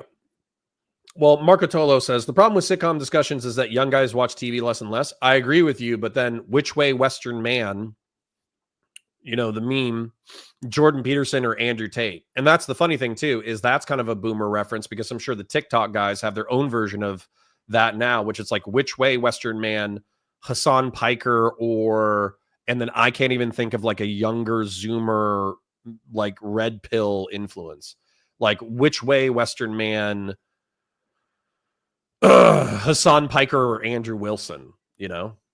Anyways, hold on. Let's rewind this because I don't want to ignore. Hi, General Balsack. Good to see you.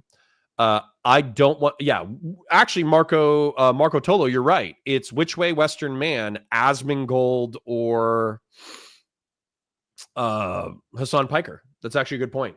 It's Asmongold.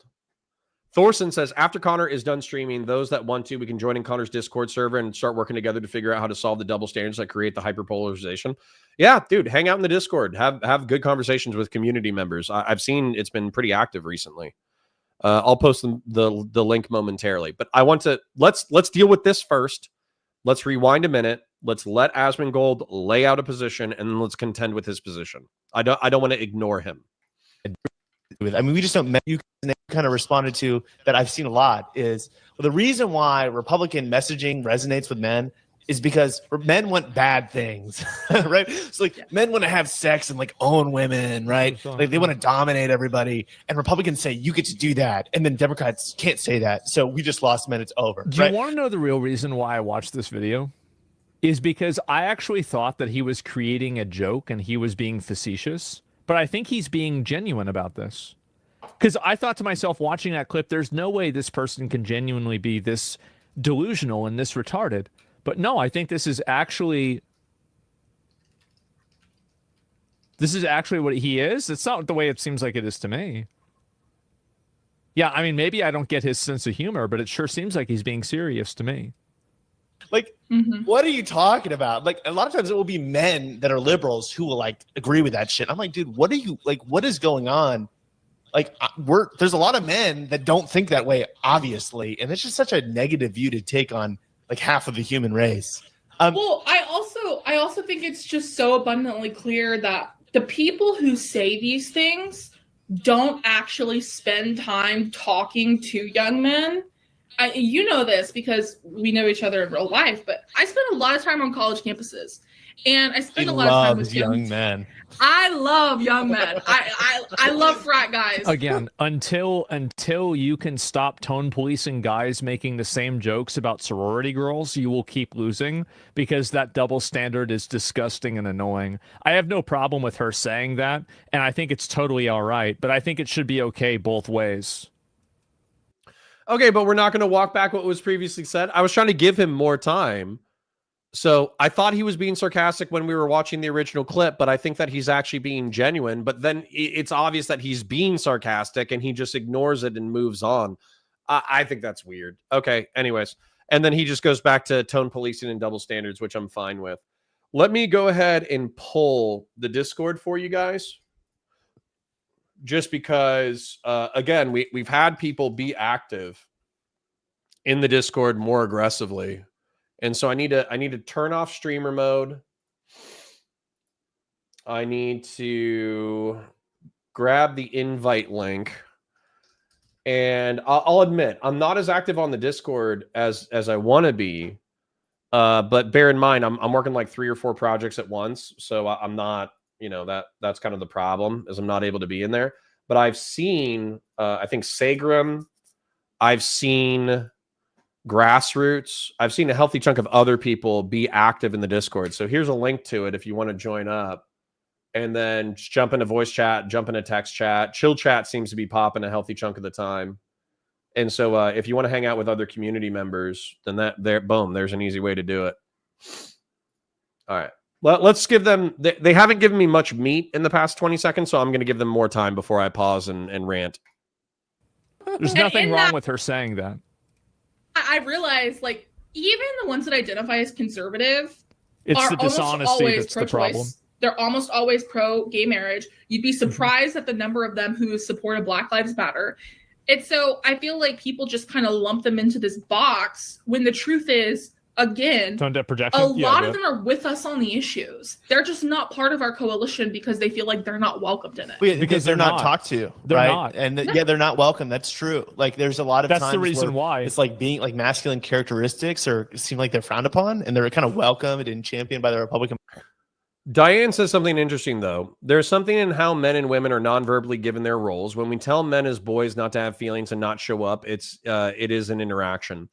Well, I think there's 2 acceptable emotions when it comes to being a man and when it comes to being a boy that I think is like subconscious, which is anger and apathy. Those are the 2 emotions that you're allowed to have without judgment. So I'm allowed to freak out. I'm allowed to spurg. I'm allowed to throw stuff, hit a wall, whatever. And that's like, people be like, oh, rein that in. You're being too extreme. But ultimately, they kind of understand like anger as being like a male expression. And then apathy, you're just supposed to be like numb and stoic the rest of the time. And I don't even know if this is like explicit in culture. I just feel like it's subconscious. Because when you're nurturing or loving or caring or empathetic or you feel beauty or any of that kind of stuff, you're made fun of for being pusillanimous, like a coward. You're made fun of for being vulnerable and weak and all that kind of stuff. But here's the thing, though. Here's the thing. I'm not going to be like all those other soy boys who are going to be like, cry. You should cry. You should be soft. You should be soft. Like, no, you shouldn't be soft. You should know when it's contextually appropriate. And I actually think that's like the richness of the male experience, in my opinion, is we talked about biblical masculinity, which is being like tough enough to protect, rugged enough in order to survive the wilderness, and then nurturing enough to protect the vulnerable. I think that's what the peak of masculine behavior should be, is you're stoic when you're supposed to be, you're angry when you're supposed to be, and then you can be kind, nurturing, loving, and appreciate the beauty of life when it's appropriate to. And you can cry when it's appropriate to, which, by the way, here's when you can cry. During a beautiful scene in a movie where there's self-sacrifice, in the shower, in the car, and when a immediate family member dies. That's when you can cry. There you go. Yeah. Marfin says, we're not talking about a muddy puddle, but a pool of atomic waste. Nothing good happens from following them. Yeah, but Marfin 42, I saw that. I think I saw that from Philip, where a dirty puddle is better than nothing when you're dying of thirst. Even if there's a puddle that's filled with toxic waste, people will drink from the puddle, right? So you can say that drinking from the toxic waste is going to kill you faster than if you just died of dehydration in this metaphorical thirst for masculinity. However, why do we have a thirst issue anyways? We're one of the richest, most powerful, most sophisticated cultures on the planet, right? Thorson says, this is a complex issue of how a husband and wife can't work together and one is dominant over the other and the other is submissive. I see a lot of content on the right promoting that the man is the leader. Yeah, but Thorson, we're a complementary species. I'm going to hit the right wing with this as much as I'm going to hit the left wing with this. They think that there's a stereotype, and there's a few right-wing red pill personalities who actually think that the man is a dictator and he can just tell his wife, this is what you do. This is how I want it done. And it's the wife's job to just go, yes, sir. And then just to like do everything. That's not how life works.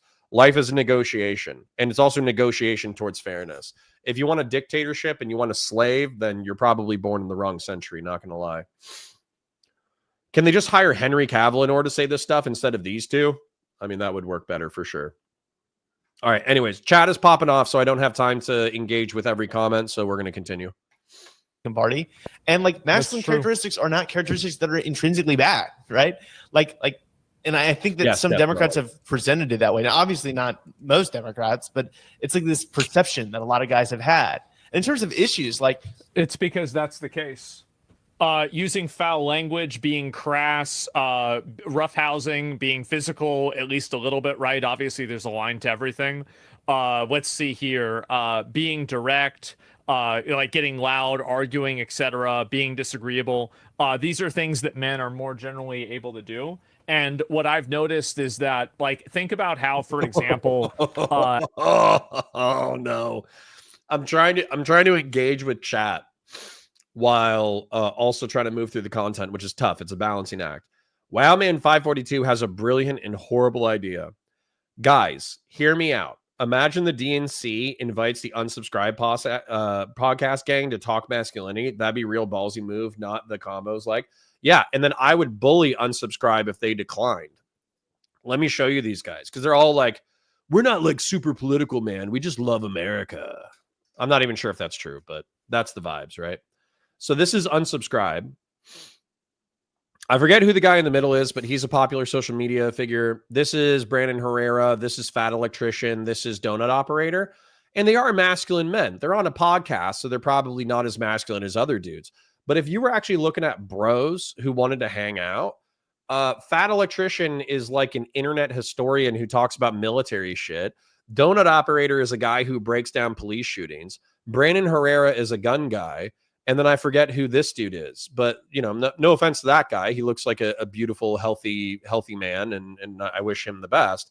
But the point is that these dudes would have totally unpalatable opinions about various political things, But if you wanted to appeal to dudes, I mean, all these, I'm a head taller than all these motherfuckers. All these dudes are like 5'8", 5'10". I would be like up here, bitch. I'd be mogging all these dudes, right? Also, I have an excellent beard. So the point is, I can mog the shit out of all these dudes. But if you wanted to understand what bros are like, I think this is like a shortcut. This is a shortcut to understand bros. You know what I'm saying? So I forget who this chick is. I always think that this chick is Donut's wife, but she always dresses more scantily clad than Donut's wife. And then Donut's wife is a good looking gal, but I don't think that's her. I think she does like skits for Black Rifle Coffee Company. And they're obnoxious to a certain degree too. I'm not trying to say that they're the best, but they are emblematic of like conservatarian politics and bro vibes. Anyways. How much online spaces have changed because... Oh, gotcha. Wowman says his name is Eli and he's hosted the History Network series about guns and is also a veteran, so he knows how to shoot some stuff. That's dope. That's dope. Death Lily says unsubscribe has become cringe. Honestly, they had good values, but execute things behind the biggest farce of being honest. Yeah, they do say cringe things every now and then, and I would love to get on that show in order to tell them what they're saying that's cringe. Excusame. Women have gotten involved in these spaces, and they've wanted to have more rules for...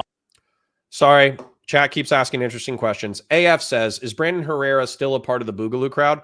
I don't think so. I think Boogaloo is largely a dead meme. There was a meme that was going around in the 2010s that effectively we were on the verge of a, authoritarian crackdown within the United States, probably from the left, but also from the Uniparty. And so as a result, in order to reset America back to its values, there was going to be a big Boogaloo. And the Boogaloo was just civil war. It was just like pro-libertarian civil war LARPers.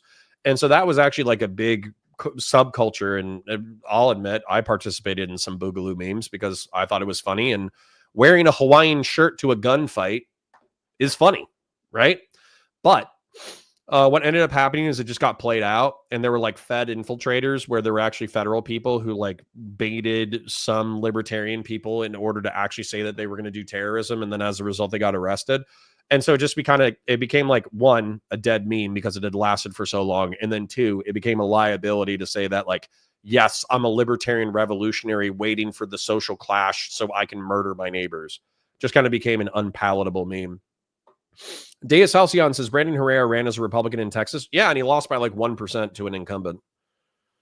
And he only spent like $1 million. So, not that bad. Wearing a Hawaiian shirt to a gunfight is Max Payne as fuck. Yeah, it is. Matter of fact, let me show you. Isn't there the Civil War movie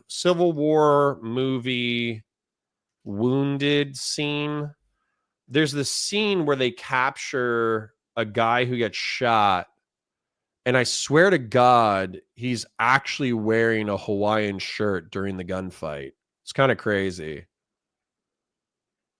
Civil War movie gunfight. I know that's not going to narrow it down. This guy. So right here. So I'm not saying that this is intentional, but the whole thing about this movie is to make it more real, because the camera guy is like 4 feet away from this dude who's pinned down. I hope I don't get copyright struck for this, but watch this scene because it's actually pretty cool. There's these dudes in Hawaiian shirts who are running around doing there's like a sniper in this building, and they're wearing the Hawaiian shirts. Look, that dude's in a Hawaiian shirt. This dude's in a Hawaiian shirt, and they're trying to get to their guy who's getting pinned down and under fire. And this guy's like panicking, so he can't really like get out. And then they throw smoke in order to try to get him out. And I think he gets clipped. And that's balls, by the way. Like, I know this is just a movie, but moving from actually secured cover to unsecured cover, that's like less, where you can get hit from a different angle. And then trying to get your bro out of there. And then he gets clipped. And they drag him to safety. and then he ends up getting smoked. Like the whole point of this movie, like I haven't seen this entire movie, but I love it a lot. The scenes that I have seen, it's to basically show what conflict really is. Because look at this. These guys probably started out. Sorry for distracting from the chat, but let's just pretend that this is reality for a second, because a lot of people are cheering for this reality. These guys probably started as bros. They barbecued, they drank beer, they hung out with each other, they did all that kind of stuff.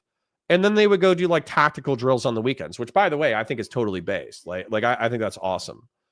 But what ended up happening was real shit kicked off, and they decided that they were the ones who were actually going to go do work. So they went to go do work, but then they lose one of their friends in this thing. And what did they actually achieve? And so that's where the people who are charging, like, look at this.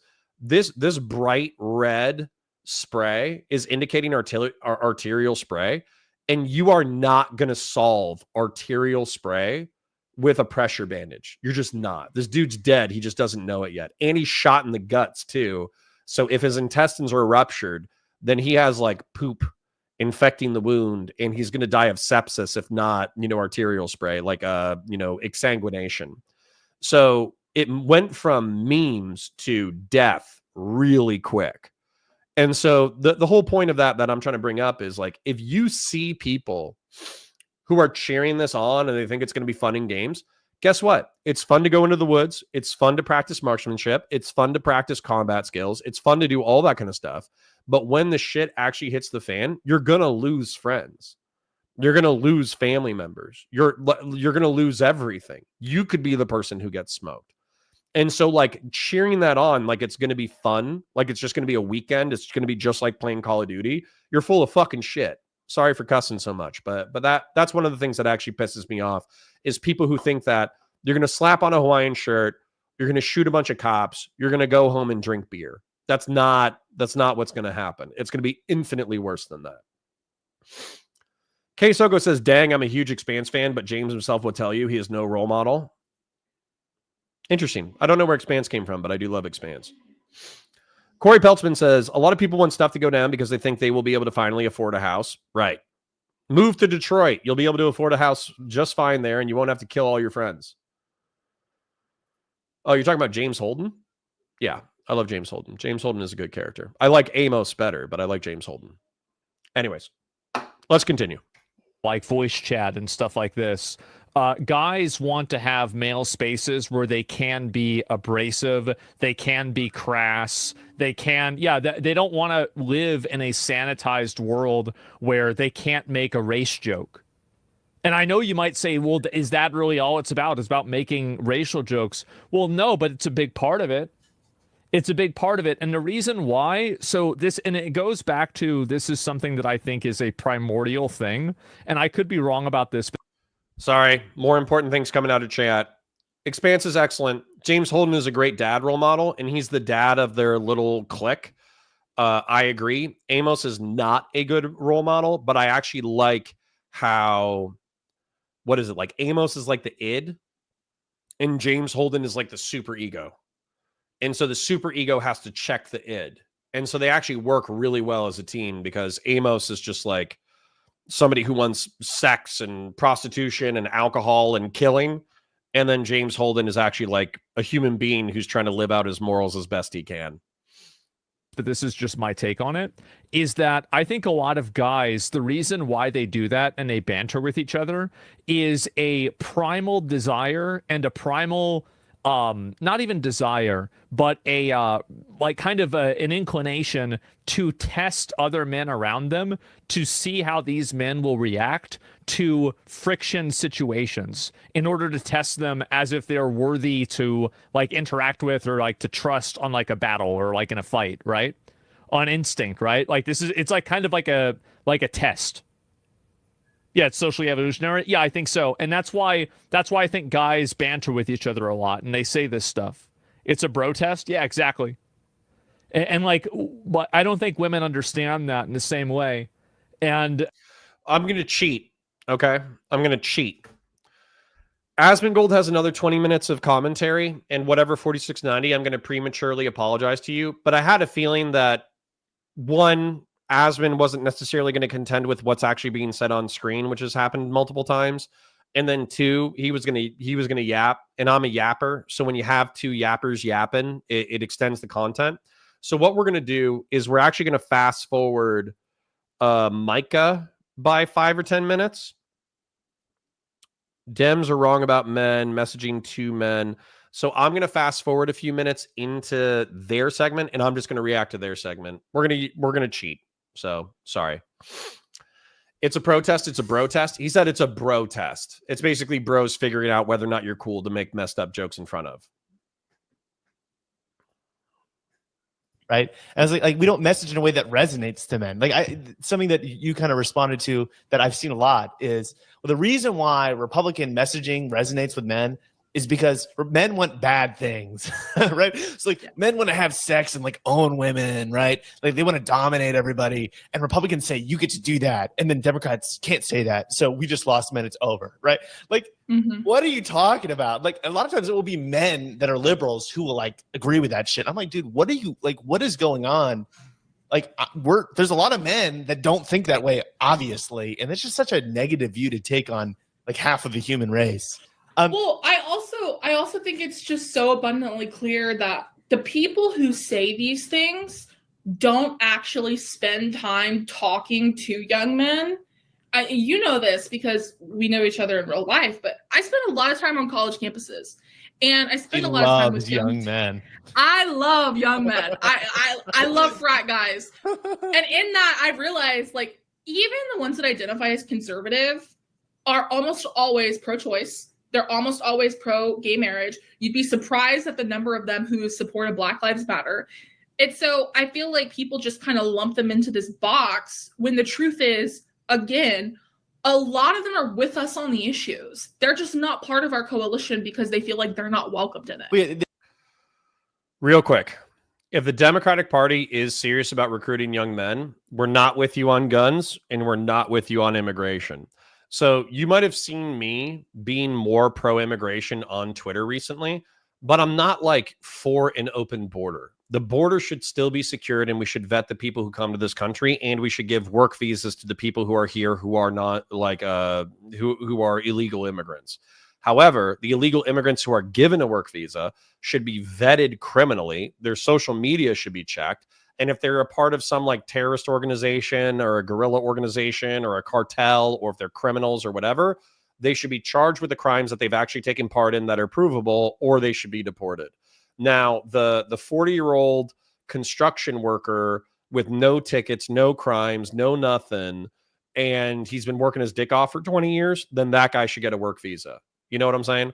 So, no, like young men might be more liberal about abortion than their parents were. Young men might be against police brutality, and young men might be, they might not care about gay marriage, but guns, immigration, capitalism, these are still huge issues. They're not talked to, right? And yeah, they're not welcome. That's true. Like there's a lot of times where it's like being like masculine characteristics or seem like they're frowned upon, and they're kind of welcomed and championed by the Republican Party. And like masculine characteristics are not characteristics that are intrinsically bad, right? And I think that some Democrats have presented it that way. Now, obviously not most Democrats, but it's like this perception that a lot of guys have had. And in terms of issues, like good messaging is messaging that resonates with people's actual anxieties and lived experience, right? And so, yeah, like the Whatever podcast can resonate with men that are like incels or like struggling with women, right? Because a girl was mean to them or whatever, and they're able to project upon like those women which come on and like look really dumb. They're able to say like, yeah, all women are like this. I feel better about myself. But there's all these other things that resonate probably more, which is like, man, shit's expensive, right? Man, I don't feel supported, right? Like, I don't feel like there's anywhere for me to go, right? I feel like if something bad happens to me, no one's there to support me. That's the thing that a lot of men deal with, because men are a lot of times kind of put in the box of supporting other people. So no one's there to support themselves. Yep. That's a good point. Is that one of the things that I've heard regurgitated on Whatever podcast, and Andrew Wilson specifically, is they will ask even conservative men and women, and they'll say, well, men are being called to pay taxes and support other people, but they themselves, there's no conversation about what kind of social systems will be put in place in order to support them.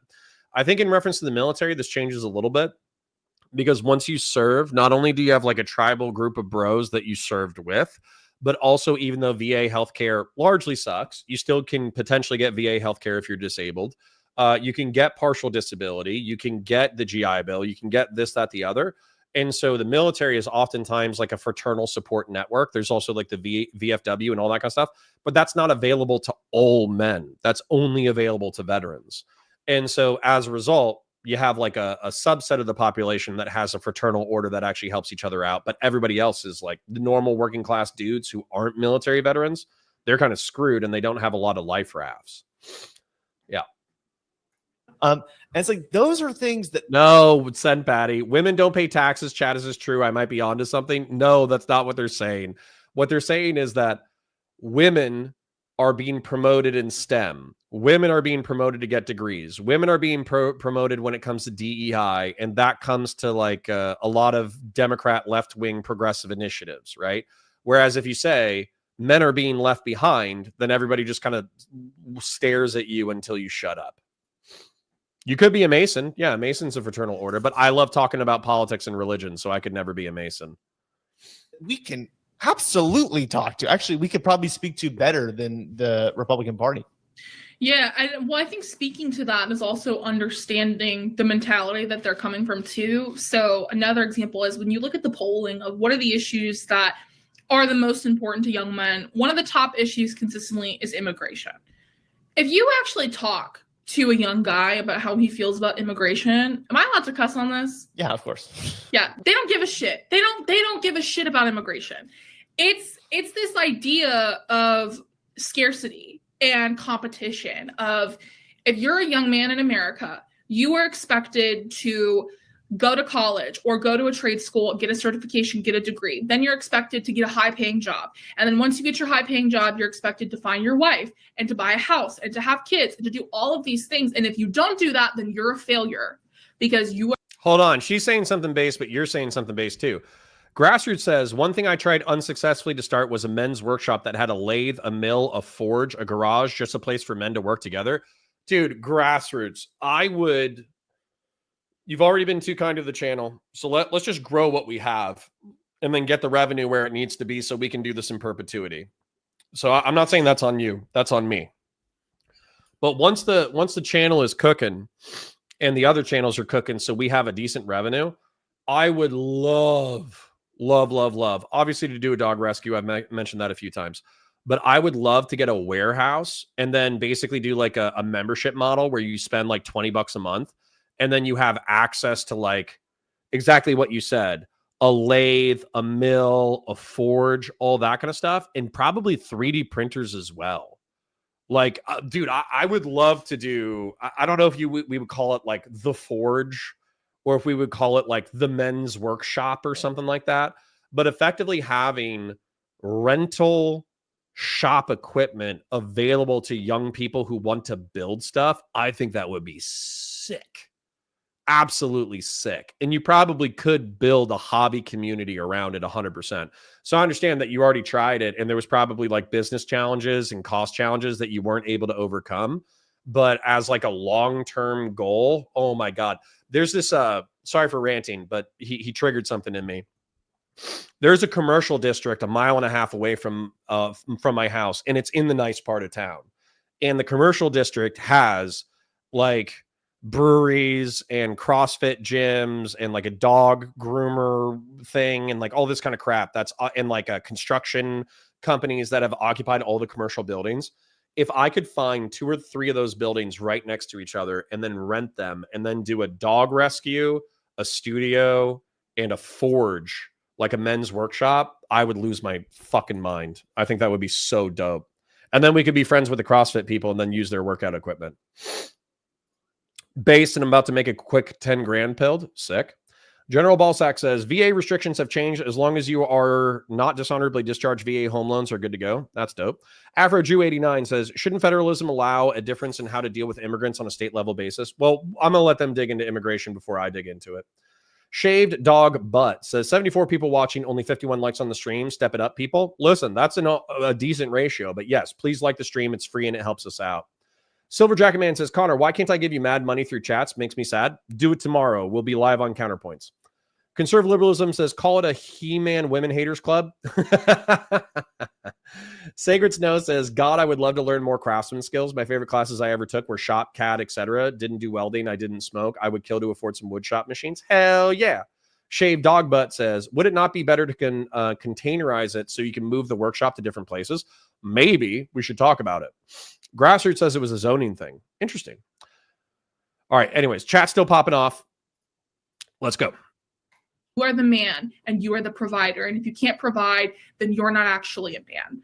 And so we set the Republicans specifically, they set this expectation and then they make it. Sorry, something funny being said. Valor Media Network, we could call it your friendly neighborhood patriarchy. That's too long, but we could do patriarchy workshop. That'd be sweet. It almost impossible for young men to actually do those things, whether it's through not raising minimum wage, whether it's through the price of tuition going up, all these different things. And so hold on right there. Boom. This is where we're going to disagree on policy. A substantive amount of men don't like minimum wage because minimum wage, like lots of men study business, and minimum wage is a false price floor. And so the problem with minimum wage is that if you have a guy who's flipping burgers, but then you have a guy who's doing janitorial services, I think federal minimum wage is $7.25, and both of them are getting paid $7.25. They're both being taken advantage of. But the way that the janitorial guy does, because he feels like his work is more complex and more difficult than flipping burgers, the flipping burgers guy should still get paid $7 an hour because, you know, he's not as talented as you, but it should be 11 or 12 bucks an hour, right? And so the false price floor and false price ceilings are actually an economic problem that men do not agree with Democrats on.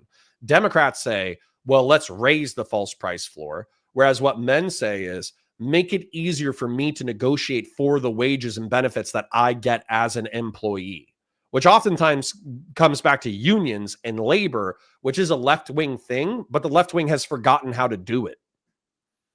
So what ends up happening is you have these young guys who they're working every single day. They're working on oil rigs. They're working at Amazon warehouses. Maybe they work a 9-to-5 job. They're working every single day, and they're still not getting ahead. That's the problem. So then we force young men to make this decision of either you can blame yourself or you can blame others. And if you're a young guy and you're working 8 to 12 hours a day, if you're paying all your bills, you're doing everything you can, and you're still not getting ahead, why do we expect them to think that they're the problem? They're doing everything that they've been told to do their entire life. And so that kind of little nagging, insecure voice in the back of the head, that's where Republicans really push through that ideology and get to young men, is because then they can convince them, well, this is the person whose fault it is. It's not your fault that you can't get ahead in America. It's the immigrants who are coming here. It's their fault because they're taking your high-paying jobs. Right. And this is so. Hold on.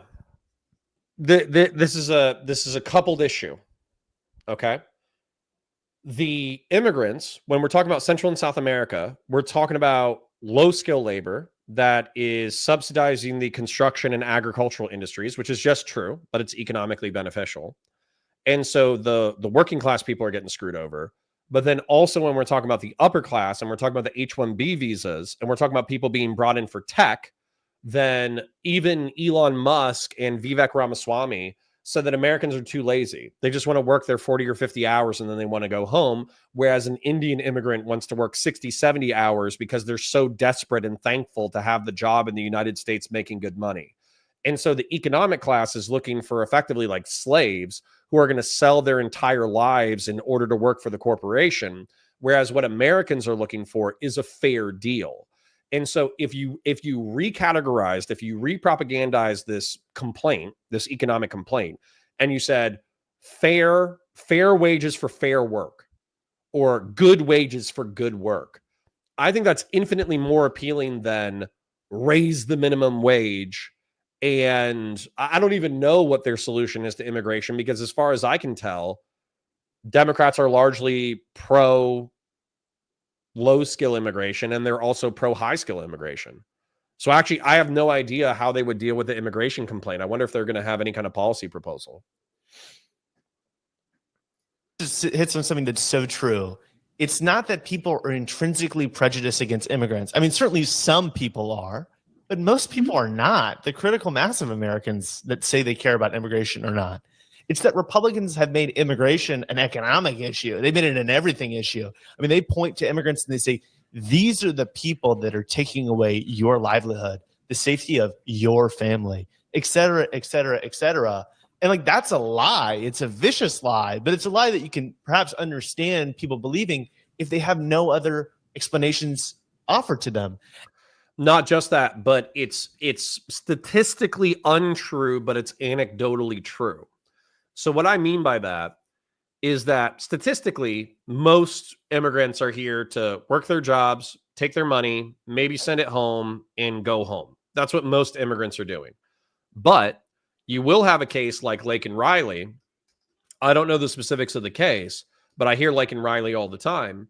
Laken Riley was a 22-year-old nursing student at Augusta University in Georgia who was killed on February 22nd, 2024, while out for a run at the University of Georgia campus. And so anecdotally, this is true, that somebody came to the United States allegedly under the auspices of looking for a better economic opportunity, and then they murdered a citizen. And so how many people have died to weak borders in the U.S. since Biden? I mean, what do you want to do? You want to do drug overdose deaths? Overdose deaths annual U.S.?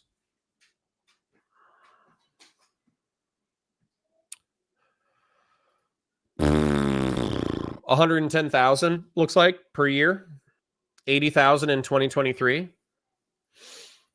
So 80,000 people a year die from drug overdose. But even whatever 4690, even if we secured the border, this wouldn't drop by 100%. This would drop by like 50%. You know what I'm saying? So, and then homicides is going to be hard to track, because homicides US 2024 dropped by 16% in 2024. But what was the total?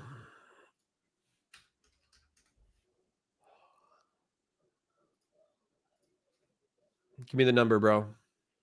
Where's the number? It's normally around 15,000.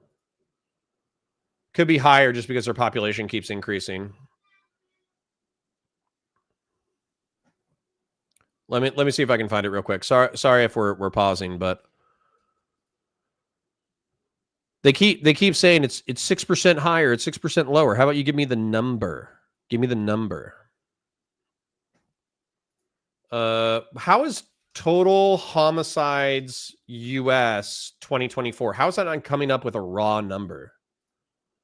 They keep giving me percentages, but not a raw number. How many murders in the US per year?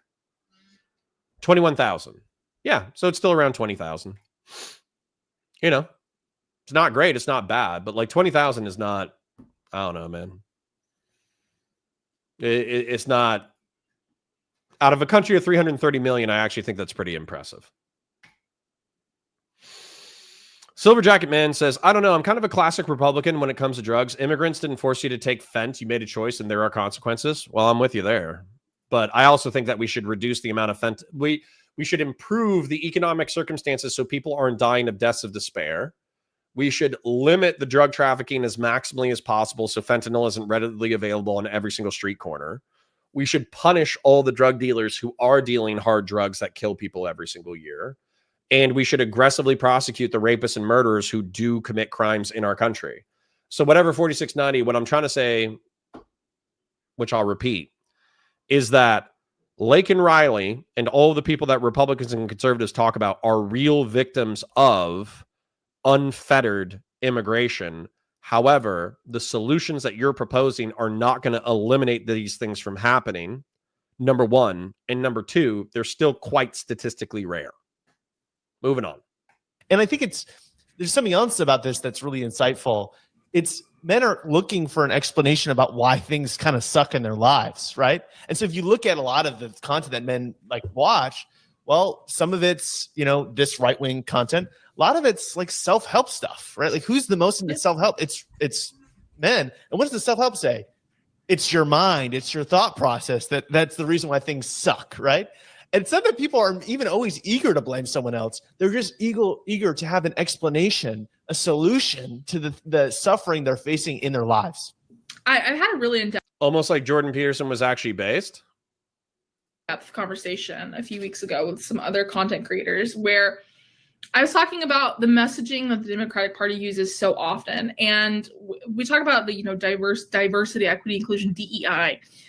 And I think where we've kind of fallen into this trap is we have made the party exclusive by trying to make it inclusive.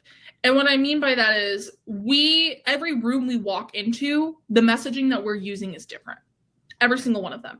And I think that that's the wrong way to go about it. I think we should have one specific, this is the message we use on this issue, because people are going to interpret that message however they want to interpret it. Everyone has their own form of cultural competency. So, and I think what Trump in particular is they kind of just say the same thing over and over again. And then if they ever change their opinion on it, they just say it with so much confidence that it's hard to convince people that that's not what they meant.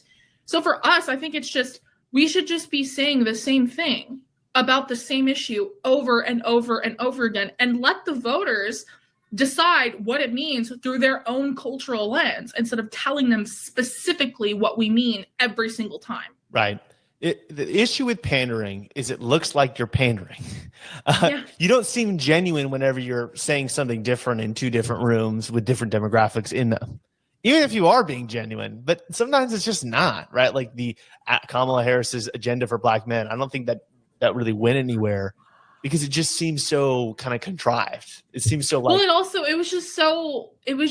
this is the same thing. It's the same thing that Hillary Clinton did, where you'll have people on the right throw out these claims of like, well, what are you doing for this group? And we'll have these long-winded explanations with these details and these figures, and then we can go out and talk about it till we're blue in the face, but at that point the conversation's already moved on because they didn't actually care about the answer. They cared about how they felt about the answer.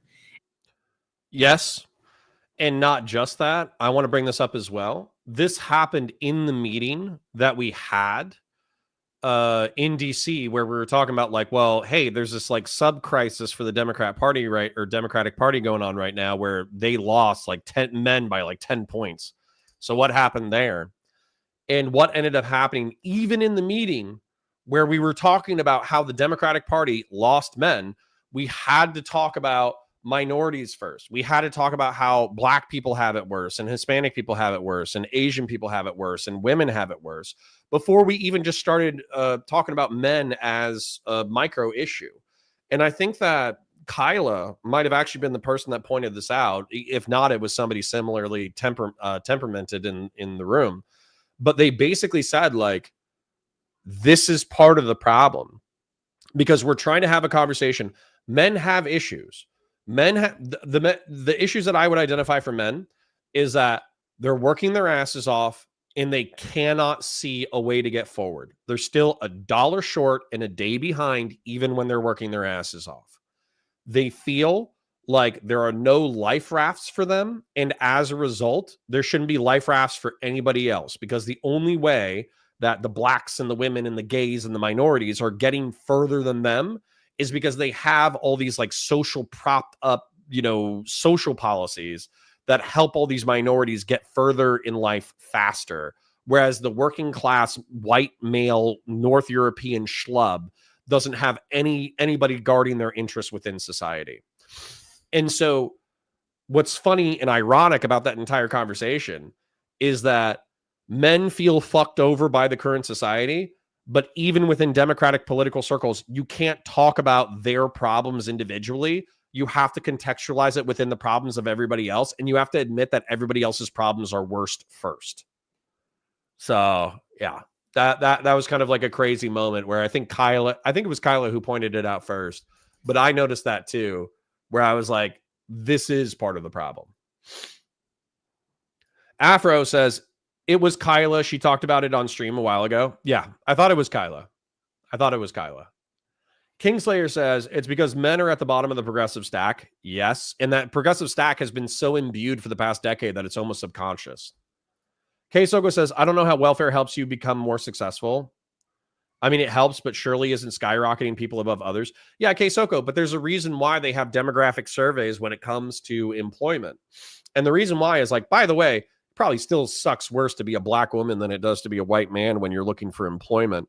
But at the same time, like the whole vibe, I'm not even saying this is correct. I'm just saying this is the vibe. The vibe is working class white schlub walks in next to, black woman first generation associate's degree haver. And maybe the white dude has an associate's degree. Maybe he doesn't. But effectively, there's a series of checkboxes within the employment application process where if they are similarly qualified for a job, then it's going to defer to the black woman when it comes to hiring. Regardless of whether or not that's true, that's the perception. General Balsack says, that's incorrect. If I wasn't a vet, I'd probably have way more difficulties finding a job, which I need to leave to in about an hour. Well, yeah, and that's the interesting thing about being a veteran, too. There's veterans preference, which is another form of, like, diversity. Pretty funny. Keizoko says, well, yeah, but that's one, not correct, and two, misinformed. Well, I'm pretty sure affirmative action actually operates exactly the way that I described it, but I'm pretty sure affirmative action actually got knocked back a bit within the past decade. Excuse me. Silverjack Man says, I do get that. I grew up as an affluent white male. The government has done nothing for me my whole life except for unemployment during COVID. I still have a soft spot for Biden because of that. Boom. There you go. It's not true.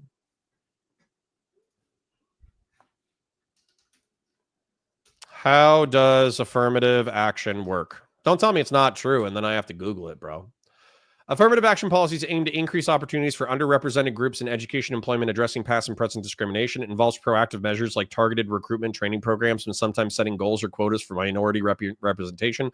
The goal is to level the playing field and ensure everyone has a fair chance at success, not to give unqualified individuals an advantage. I mean, this is an AI summary, so you can say that, I don't know. Whatever you want to type in chat, I'll read it if you want me to read it, but that's the perception. And so I feel like we just get into these specifics so frequently that, frankly, like people just don't care about. But we need simple ideas that you articulate all the time, right? So, like, for instance, build more housing, right? And somebody says, well, how does that benefit this group? It's like, well, do you live in housing? Like, there's some big economic issues that hit everybody. Affordability is one of the most central ones. And that's something that we should champion. And the good news is it helps everyone, right? It's not just good policy all the time, but it's also like, we don't need to have different messages for different groups, in large part because there isn't different policy solutions for different groups. Like, targeted policies are usually ones that are kind of watered down, right? They're kind of less, like increasing funding for specific grant programs for certain races of businesses. I mean, that's great and all, and we've had that for a long time, but that's not going to fix the big economic inequality and opportunity issues we have in this country. The only thing that could do that is dramatic investments, is a huge expansion of the social support system, et cetera, et cetera. And that's the kind of stuff that we should probably focus on talking about. Mm-hmm. Yeah. You look at things like, the healthcare plan, or, the homeowners, like first-time loans up to this amount or this percentage. I need Democrats to start talking like, well, what's your healthcare policy? My healthcare policy is healthcare should be good and cheap. Right. Because Trump does. He doesn't explain, like, I'm going to do price transparency, like a price statute, and I'm going to expand the premium tax credit, whatever. Like, no. Republicans never say the word tax credit. Why do we say the word tax credit all the time? She's right, and she's cooking. I'm kind of feeling the momentum slipping a little bit, so I'm going to let them cook for a few more minutes, and then I'm going to wrap it up. But Olivia Giuliana, let's just be real. She's beating the stereotypes, okay? And Asmongold saying that, oh, this girl is the face of reaching out to young men. No, she's not. This interview got 20,000 views. Asmongold's coverage of it got more got more than that. Let's take a look at it. Asmongold, Olivia Giuliana Democrats, men. He's got 1.2 million. His coverage of something that got 20,000 views got 1.2 million views. Bro. And then if I go to Twitter, let me see if I can find Olivia Juliana. He's like, this is the face of the Democrats. They don't know what they're doing. And meanwhile, Olivia Juliana is actually saying stuff that makes sense. Olivia Juliana, I don't even think that's her. If that is her, she has 300,000. Oh yeah, it is her. She's got 300,000 followers. Okay. Good for her. But that doesn't mean that she's the face of male outreach in the Republican Party. So anyways, I think that's pretty funny. Let's give them one more minute to cook. And then if they cook, we'll respond to it. If they don't cook, we'll move on. I think it's because like we're still operating in this like fallout of Reagan, Bill Clinton mentality. But the difference is that most Democrats don't have the charisma that Bill Clinton had. And so instead of leaning on the charisma, they lean on the details. And I just don't think it translates the same way. We just come off as a bunch of dorks. Like that's just the truth. We just come off as a bunch of dorks. Nobody wants to listen to a dork. I think voters like people they think are smart, but they don't like people that they don't understand, right? They want to feel like they understand what you're saying and it's smart, not just like, I don't understand what they're saying, therefore they're smart, right? And they also like simple solutions, right? Like we don't need to talk about each detail of each healthcare policy. We can just say, like you said, what we're going to do, right? And you can tell people the basic details about how you're going to do it. But you don't need to really get in the weeds. And you also don't need to talk about 20 things at once. I think that's part of the issue with the Democratic coalition. The Republican coalition is like, we want border security, tax cuts, whatever. There's like 5 things that they actually care about. And then there's minor things. And for the Democrats, it's like, well, we're really diverse, actually. We want a lot of different things. But we need to learn to prioritize because not every issue deserves to be brought into the spotlight just for any reason. Whenever you go to I'm gonna wrap there, but let's do a little summary. So full screen. So in summary, Asmongold paused and then didn't fully contend with what was being said and just kind of said that these people were stupid and wrong for whatever reasons. He did bring up a few pet points that I'm okay with, like tone policing and double standards are what young men are frustrated with when it comes to Democrats, and I think that's real. However, I think that Asmongold has some issues, like I don't want to hear from like a large Olivia Juliana about what a real man is. I don't want to hear from Democrats what a real man is. I want to hear from like a dude who's been married for 50 years who has 7 kids. Well, listen, man, I'm in my late 30s. I'm almost in my 40s. Sorry, my lighting's all jacked up today. I don't know why it's any different from any other day, but it is what it is. So I'm almost 40. I'm a little fat, but I work out. You know what I'm saying? Like that's a bicep, that's a tricep. I've been working it. And I got 2 kids, you know, I got a mortgage. I got a wife, you know, I don't think she's going to divorce me anytime soon, even though I say cringe things on the internet. So you should listen to me, Asmongold. And then when it comes to what they said, I don't think they said anything wrong.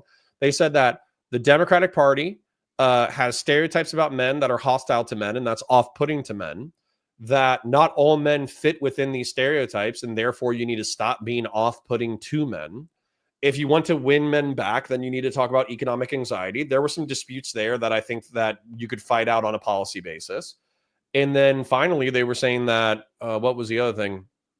Effectively, Democrats have a problem with overcomplicating the message where they're talking about policies and tax credits and incentive structures and, you know, let's do this and let's do that, where you lose pretty much like 80% of the audience because 80% of the audience doesn't care about the nitty gritty of policy. You just need to say what you want to achieve because that's what Trump does. And Trump is winning the political game so far. So if you were a Democrat, then what you would want to say is, I want healthcare to be cheap to the consumer, and I want healthcare to be good. And that's it. And then they're like, how do you achieve that? Then you say, subsidize it through the federal government. And they're like, how do you afford that? And then you say, taxing the rich. That's infinitely more cutting to the point of what's going to happen than it is like expanding on this tax incentive, that tax incentive, et cetera, et cetera. That was it. Good beard, buddy. Thank you. I grew it myself. So let's wrap up this segment. I'm going to engage with chat real quick, and then we're going to move into the next one. Corey Peltzman says, DEI says if someone in the unwanted group applies for a job, you have to give an interview to the wanted group. I don't even know if that's true, but sure. Crawling Chaos says, this is the massive problem. Grifters like Asmon get millions of views by making no effort but harmful content. Often they just have to have a juicy title for the video or stream. In Asmon's defense, I'm not really defending him, but he's been doing it for a decade. That's why he gets to coast on his laurels, is because he's been cranking out slop for a long time. You know, we're about 10 years behind Asmongold when it comes to cranking out slop. K Soko says, but nothing nothing requires me to hire the black candidate over the white candidate. Cool. Corey Peltzman says, so it takes opportunities away by 50%. Okay. Whatever 4690 says, I agree with Asmon. These two might make some good points, but they dip back into Democrat mode. Well, I mean, they are Democrats after all. Corey Peltzman says certain groups have handicaps under DEI. Okay. I mean, they are Dems, lol. Sen Patty agreed with me on that comment. Bud123, where do I find solutions or principles I can implement to improve my life? Not on the left. I mean, you're not wrong. I think that oftentimes when it comes to like self-help shit, it comes out of conservatarian circles. Crawling Chaos says it's easy to make content about conflict, and it seems like you don't even have to be fact-based when you do it. Yeah, so some of the propagandists that are out here are easily some of the laziest pundits on the planet. Sacred Snow says you need your soy, blue, and red background lighting to truly join the coalition. Apparently, General Ballsack says my first crew all spoke Spanish as first language. I now live in a border state and have worked with Mexican folks in professional capacities. Good beard, buddy. Cool. Well, yeah, dude. Mexicans work their asses off. That's why they're cool. Well, that's why most of the ones that we have in the United States are cool. But again, I would do deep criminal investigations, deport all the criminals, give worker visas to the people who were healthy, happy, productive, etc. And then I would secure the border. And then we would take the immigrants that we want and we would decline the ones that we don't want. Boom. Easy. Easy plans. I want my healthcare to be garbage and expensive. Well, boy, do I have good news for you, Sen Patty. Whatever 4690 says, nope, I disagree with these two. Tell men what they need, and their answer is basically throw money at it. Nothing about tone or DEI. All right. Crawling Chaos says, I bet grifters like Asmongold stumbled upon the gold mine by accident. Hell, I once saw Asmon say, I'm just talking about other people's content with chat and make lots of money that way. Well, guess what we're doing too, the Crawling Chaos. We're talking about other people's content and we're criticizing it every few minutes. I actually just try to make my commentary insightful. Oh, yeah. All right. Keisoko says, I'm just trying to explain that he isn't scary boogeyman. People make him out to be. It's a guidance for hiring and staffing. Sure. What you believe is not what Democrats are saying they want, Cotter. Okay. Well, show me the Democrats who are saying that they want to they want to put men in a cage and suck them as vampires for the tax incentives so they can give all the taxes to the blacks and the browns and the gays and the women's who want abortion. Which, by the way, if you want to show me on a policy level that that's kind of what's happening in some degree, I'll even agree with you and fight it to some degree, like subsidizing Planned Parenthood. That's effectively subsidizing abortion, right? So, like, I could agree descriptively on some things, but that doesn't mean that I'm going to follow you all the way out to your perspective. It's more aligned with Republicans, the stronger borders I'm talking about. Oh, okay. Yeah, specifically, sure. I agree that Republicans talk more about border security than everybody else, and the Democrats being lax on the border has probably cost them greatly, and having Mexicans riding around in dirt bikes with Mexican flags while setting fire to cars is probably a bad look. Even if the mass deportations are a horrible look and they affect infinitely more people, having rebels in Los Angeles Molotov cocktailing cars while flying a different country's flag, not a great aesthetic. So anyways, I need to use the restroom. I'm going to pull up like a trailer or something and let you guys watch a trailer. I think I'm going to pull up Killer of Killers. It's a new science fiction movie. Ill? Ooh, that looks like some Nurgle stuff. I don't want to gross you guys out though, so I'm going to pull up Killer of Killers. Killer of Killers trailer. It's a new Predator animation. I'm going to find the one that's 2 minutes. And then if you're just going to have to deal with it. Like if I'm still using the restroom, you're just going to have to deal with it and hang out for a minute. Fight. Ooh, Expanse game trailer. I'm going to do Killer of Killers, but if I need to take a break later on, I'll do the Expanse game trailer. It is really good. So this is like a commercial segment. Quick shill before I dip out. Like the stream if you haven't liked it already. Comment and chat. There's lots of really funny people having a good time in there. Comment on the videos if you are engaging with the VODs on the Counterpoints channel. Come over to the Counterpoints channel tomorrow because I'm live there on Tuesdays. And if you're like, Connor, I have so much money. I have money burning a hole in my pocket. Please, God, take my money off of me, Connor. Please, God. Then show up to the Counterpoints channel tomorrow. You'll be able to super chat me and give and gift memberships. Anyways. Let's get the Predator, Killer of Killers on screen. We'll watch the Expanse trailer before we leave. And I'm going to go use the restroom and get some water. I'll be back in hopefully 2 minutes. No. We're not ending stream. I'm just showing you a trailer while I go use the restroom. Let me make sure that I'm not watching it on 2x speed. Nope, it's normal. All right, I'll be right back.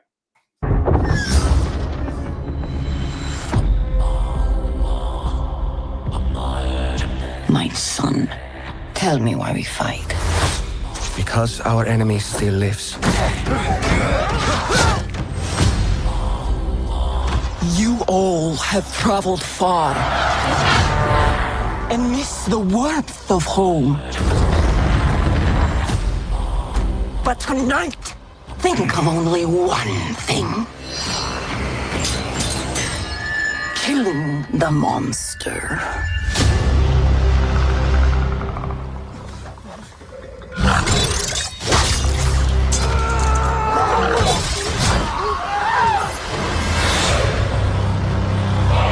You're not hearing me. There's something else up in the sky. And it's not human. I pray you bloody your spear tonight. You are ready now.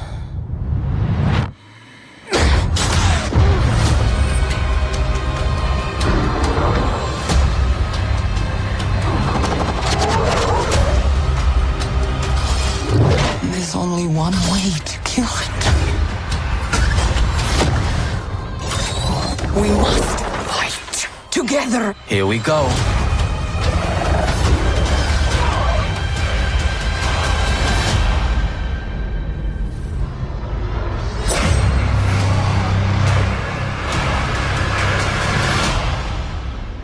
What happens if we survive?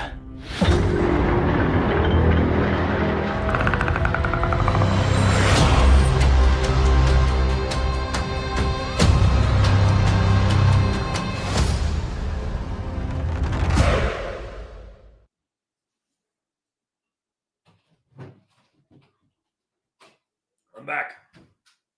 Don't worry, babies. I'm back. I'm back. So hopefully you Peggy didn't miss me too 18. long. All right. So let's do an intro. We kind of already wrapped up that one.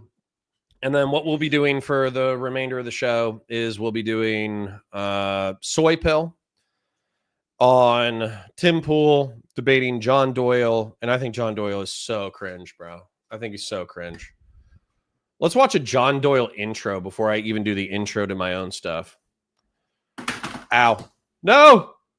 Did I exit everything? What did I do? Oh, okay, cool. John Doyle heck off commie intro.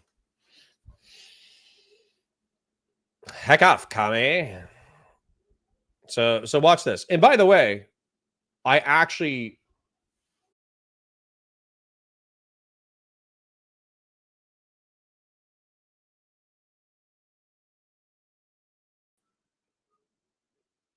I reloaded because chat died for me. Give me 1 second. All right. Am I back? Can you hear me? Because chat died and I wanted to make sure that I was still able to hear you. Reload, he's back. Refresh, still buffering. God, I love the slow internet. Copyright strike. Okay, are we back? Okay, good. I think this is where we were at. Sacred Snow says, your aliens take with Steven. Have you seen Romulus, widely regarded as good? No, but we're actually just sharing. Let's do this real quick. I'll try to be brief. Damn, we lost some people because I lost StreamYard. That sucks. It's okay, though. It's okay. Life happens. Crazy things happen. It's all good. It's all good. We're chilling. We're hanging out as a group. We're having a good time. You guys should be able to see me now. Let me double check that you're able to see me now before I answer questions. We back. Okay, cool.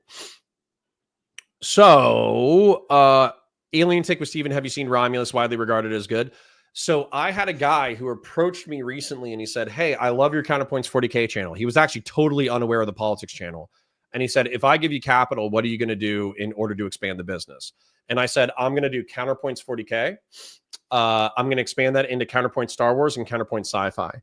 And so we're going to take the breakdown formula. And I don't know if you guys have ever seen my unified timeline video, but I did a video that I did not expect to do well at all because it's basically a headcanon sci-fi lore video where I took all of the most popular science fiction franchises of the world and I smashed them into a single narrative.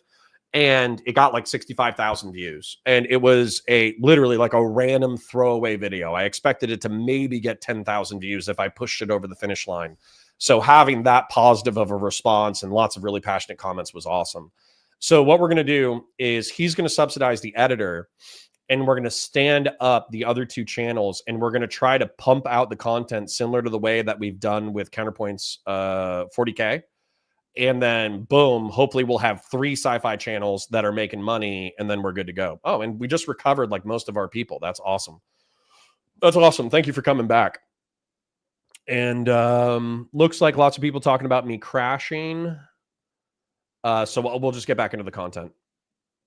Eli Gray says, when are you collaborating with Cavalrine, Connor? Whenever he realizes that I'm alive.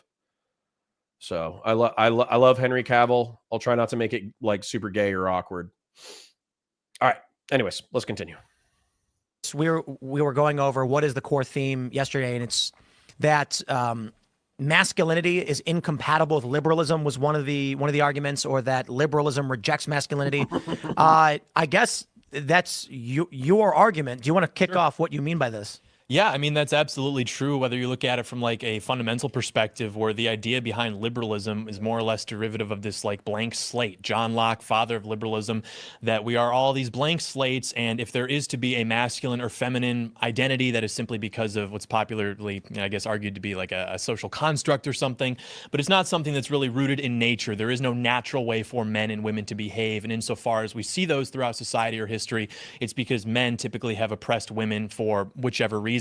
And so I would say that it rejects the concept of masculinity, and there are ways to intellectualize this and, what is a real man or something, but I would just say that it's how men typically tend to behave when left to their own devices. And moreover, I would say it rejects it in terms of its political implementation, because when liberalism or liberals tend to get in power, what we tend to see is not only they're being rejected by men who are maybe more normal or masculine, as you see, whether it's you're looking at who men are voting for, or you look at maybe the most, I guess, extreme manifestations of left-wing men in the country. Look at like the Antifa mugshots. They all tend to look a certain way. And then when liberals get into power, they persecute masculinity. I mean, they make male behavior illegal. They empower women. They demonize men throughout the culture, things of that nature. There's even like a biological component, which I know we've covered on the show before with RFK and different things they're putting into the... What male behavior is like illegal from like... Oh, yeah. I like this line of questioning. Now, I can't tell if it's my screen or not. I think I need to clean my screen, but it looks like Soy Pill. Let's start with Soy Pill before we engage with chat. If you're going to be Soy and you're going to be a commentator, I think Soy Pill is doing the right thing. Okay. And what he's doing is he's working out. He kind of looks like a Chad. Maybe his face like isn't perfect Chad, but guess what? You're not going to be a perfect Chad, right? He's being a little shitposty. He's being a little fun. He obviously worked on his shoulders. His delts look great. His traps look great. He looks like he puts in the effort, right? And so John Doyle is saying like, okay, well, this is just a facade. You have to be masculine in order to recruit people to your naturally feminized position, which could be true. But if he's mogging John Doyle on aesthetics alone, that's already a point in his favor. So I would encourage soy people, liberals, progressives, whatever, start lifting weights, because not only might you understand the conservatarian perspective more, but also you're just going to mog your competition. It's going to make you more rhetorically effective. It's going to show that you have discipline. And so, boom, like, yeah, you might understand the right a little bit better just because you're going to have to use discipline and virtue and proper diet and exercise and go outside and get sun and touch grass and all that kind of stuff. And then once you're feeling better because you're working out and eating correct and all that kind of jazz, it just might snowball into a better and better life. But realistically, like, if you're going to be left wing, I think this is the way to go. So good for Soy Pill for doing it. And I hope that he mogs John Doyle, not just physiologically, but also rhetorically, but that remains to be seen. So, Henry Cavill is an excellent human being. Sacred Snow says, I hope they canonize Alien versus Predator, but I love both universes and how they're tied. Listen, man, I think that expanse, that's what I'm going to do with my Counterpoint Sci-Fi, is I'm going to mesh it all together. There will be contradictory lore that I will have to break down, but I'm going to try to keep it a single coherent narrative as maximally as possible. General Ballsack says, still remember him saying that Ukraine using DUI rounds is, depleted uranium rounds, not DUI. Is nuclear escalation. Yeah, if Tim Pool said that or if John Doyle said that, he's an idiot. Severin says, I think I like Soy Pill from what I've seen. We'll see. Biz D says, I remember this guy. Guess he ditched the Fuentes accent. Yeah, John Doyle is Fuentes clone. Why does every Tim Pool panel look like a Stranger Things D&D game when you used to get your butt kicked? Man, we should all play D&D. That's what we should do. We shouldn't play D&D. We should play Warhammer or we should play Kill Team. But yeah. All right. Anyways. Eli says, I'm in Deep Blue, Illinois, and we have a gym lifer climber in camper survivalist. Yeah, just because you're like center left doesn't mean that you have to be a wuss. Yeah.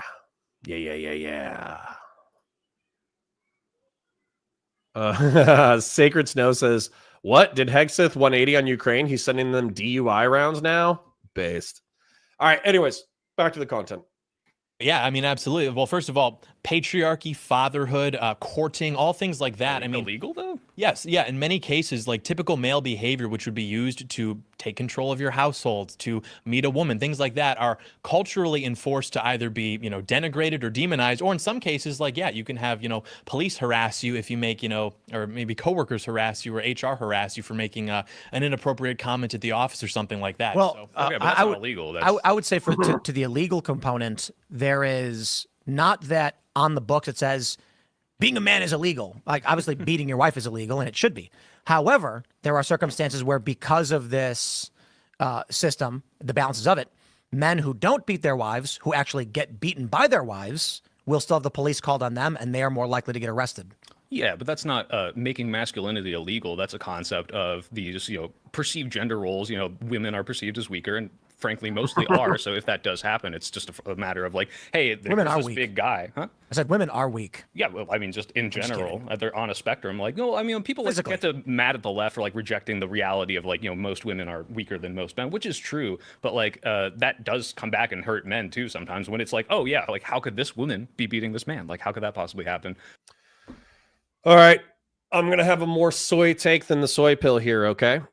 So women are physically weaker in that they can't lift more weights, all right?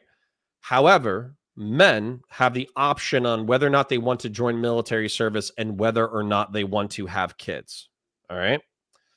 So women are, if the species is going to propagate, they have to have kids until we figure out like clone vats or whatever the hell, and that becomes culturally acceptable, which I still think a substantive amount of the population is not going to be okay with like clone vat children. So shooting a human being out of your genitals is naturally hardcore. And so if you want to talk about physical strength, I'm with you all day. If you want to talk about like spiritual strength or toughness, being able to resist the physical uncomfortableness and pain of childbirth, then I actually disagree with this line of argumentation. And I'm shocked That soy pill didn't come back with the women are tough because of pregnancy thing. But that's a factor of viewing women as less. I'm just saying, if we're gonna view the law as a rigid, it is as it is, then I would disagree with you, John. It's not illegal to be a man, but if we're looking at the function of what law does, because typically we don't. I bring this up all the time. There are laws in the books we don't actually enforce. Sure. Like my favorite. Christian Blair says Red Rising is practically the best sci-fi besides Dune. You won't change my mind. There was somebody who said that earlier. Eric Sunman says, Connor, you would love the Red Rising series by Pierce Brown. Future space racism in a fascist society, mix of Dune, Game of Thrones, Star Wars, and Warhammer, which does sound sick, by the way. Totally sounds sick. Unfortunately, I'm going to have to keep it with media because I have to go where the money is. But yeah, it's been in talks for years for a show. Well, if that becomes a second Expanse, then I will watch the hell out of that. As I was reading this book and it said it's illegal in Boston to cool a pie on your windowsill on Tuesday or something. Well, yeah, because it Back then, interferes bears. with air traffic when the people float through the air. Well, back in the day, it was like bears. It's like you live in a small village, you don't want a bear coming by. Don't put food on your windowsill, but now who cares, right? It's the results of social incentives, cultural programming, which create the same effect, a deterrent that would be, created perhaps by a law that's enforced, but without having the bad optics of like literally making it illegal to be a man or something. Yeah. Yeah. So there's an apparatus of law that is anti-male or masculine. I don't know. I don't see that. So I hear what you're saying. I think a problem with the left is for years being a straight white guy was like the norm, right? And then finally the left starts getting into power and it's like, hey, let's highlight all these marginalized voices, right? Like women come here, black people come here, trans voices, gay voices, whatever. And the problem is now it's not focused on men. And a lot of these pendulum swinging people are like, yeah, you guys are the patriarchy, you guys are the cishet white males. And there is like a attack or at least a narrative against that. But I don't know, it kind of reminds me of something like white privilege, like that term, where if you look like back in the 90s and 2000s, I want to say like kind of everyone just accepted like, oh yeah, black people get treated worse by the police. Like they have it worse off. Like there's the, what's that Onion skit where it's like, this is America. No one deserves to be treated like a black man, right? Like, yeah, it's like they rule that a white woman could be treated as a black man. That's like, right. And it's like, that was kind of like culturally accepted. But as soon as you introduce the term like white privilege, now you have people like, white guys, like even me, when I first heard this in high school, I was like, what the fuck does that mean? Like I have problems, right? Like things are happening to me that are out of my control that suck. And now you're telling me my life's just better. Like this is kind of this weird term that's like attacking the people that really haven't done anything wrong in a way to frame the idea that other people are less well off. And I see that kind of happening with men now. Sacred Snow says, every time we watch Pool, can we end the stream with RA, the rugged man, punking him out on stream? Remind me at the end of stream. And then I'm okay with Soy Pill's narrative where effectively Democrats and progressives have overemphasized other minority groups at the expense of men. And so now men feel left out on the left. However, I think that doesn't necessarily, he is addressing it. So I'm not trying to dog him or whatever, but there is a hostility to the white cis het man online. And so obviously it's online. I don't walk around and people don't like, I don't go to my local Starbucks and then the blue-haired barista is like, oh, you're white? Please step behind all the POC and non-binary gendered customers. Nobody actually does that. But you get this vibe, especially online, that if the online people were put in charge, like the far lefties who are online, the far left progressives and the far left communists, they would unironically do that if they could. If they could, they would instantiate the oppression Olympics into like private and public society, and they would actually make it so you have to defer as a white man to everybody else. They don't have the social power. They don't have the legal power, but they're very loud online, and it's very annoying. Where they're no longer centered because it was the norm for so long. And so people feel rejected from the left, but really the left is this umbrella of, hey, yeah, you can be a soy boy, you can be like a little Twinkie guy, femme, coded, gay, whatever, but you can also be masculine. But those traditionally masculine people, which is the norm, which most people do fall into, are not, don't feel as welcome because they're not the only thing that's being focused on, which is what the right does, right? It's like, hey, you can be, this is all we are, rather than this is the umbrella that encompasses that. And people like me, like I grew up in the most progressive place like on the planet in San Francisco. I went to like a liberal college, UC San Diego. This is like, all the SJWs. There were people like on the middle of the campus with signs that said like white men bore me, or little posters are like, oh, don't say minorities, say POC, right? Like very, very progressive SJW stuff back in 2016 era. And like none of that made me less masculine or make me want to be less masculine. It just made me say, oh, okay, that's kind of annoying, or like that's weird. But like the idea that it's such a turnoff that it's pushing you into a different party is weird to me, because like my ideals haven't changed. It's just like, oh, okay, like I can still be me. I can still be this in this party. I'm just not the sole focus. I don't think it's about sole focus or centering or anything. I mean, if you even are familiar with like the average temperament or disposition of a conservative or a Republican, these are people who fundamentally like just want to be left alone. Like you don't have to go and talk to a bunch of like Trump supporters and appeal to them as like the white vote or the straight vote or things of that nature. And I think it is actually pushing people who otherwise would have preferred to identify themselves with like the predominant party into the arms of Republicans or Trump, as has been the case with a lot of media personalities, for example, because they do feel ostracized, not just because of maybe some of the excesses that you see on the college campus with like a sign or a t-shirt that says like boys are icky or like down with white power or something, but because the policies which these people are pursuing ultimately are dispossessing normal white Americans, and they're becoming more aware of that, which is why they're walking away. They may agree with you on, you know, wanting to be left alone. People can have their own identity, but at the end of the day, when that party gets into power, they act in ways which dispossess normal Americans, takes money from them, opportunities from them, and redistributes it to literally the entire world and demonizes them throughout the culture. So I would like it to be some umbrella. I think that would be nice, but that's not what we tend to see when you guys get into power. And even in your own case. I think that John Doyle is accurately describing the motivations in conservatarian reactionary circles, where the left wing not only deprioritizes the white straight male, but also asks them to be a part of a coalition where they just have to work their butts off. And then, you know, they get like effectively no reward except for maybe an attaboy every now and then. And even their desire to get an attaboy is vilified. So I think that can be accurate descriptively, particularly in the online space. But I think that what's going on when he's talking about like, well, we're actually just taking your tax money and we're spending it overseas to the point that we're actually deprioritizing, you know, white working class, white middle class Americans, and they resent it.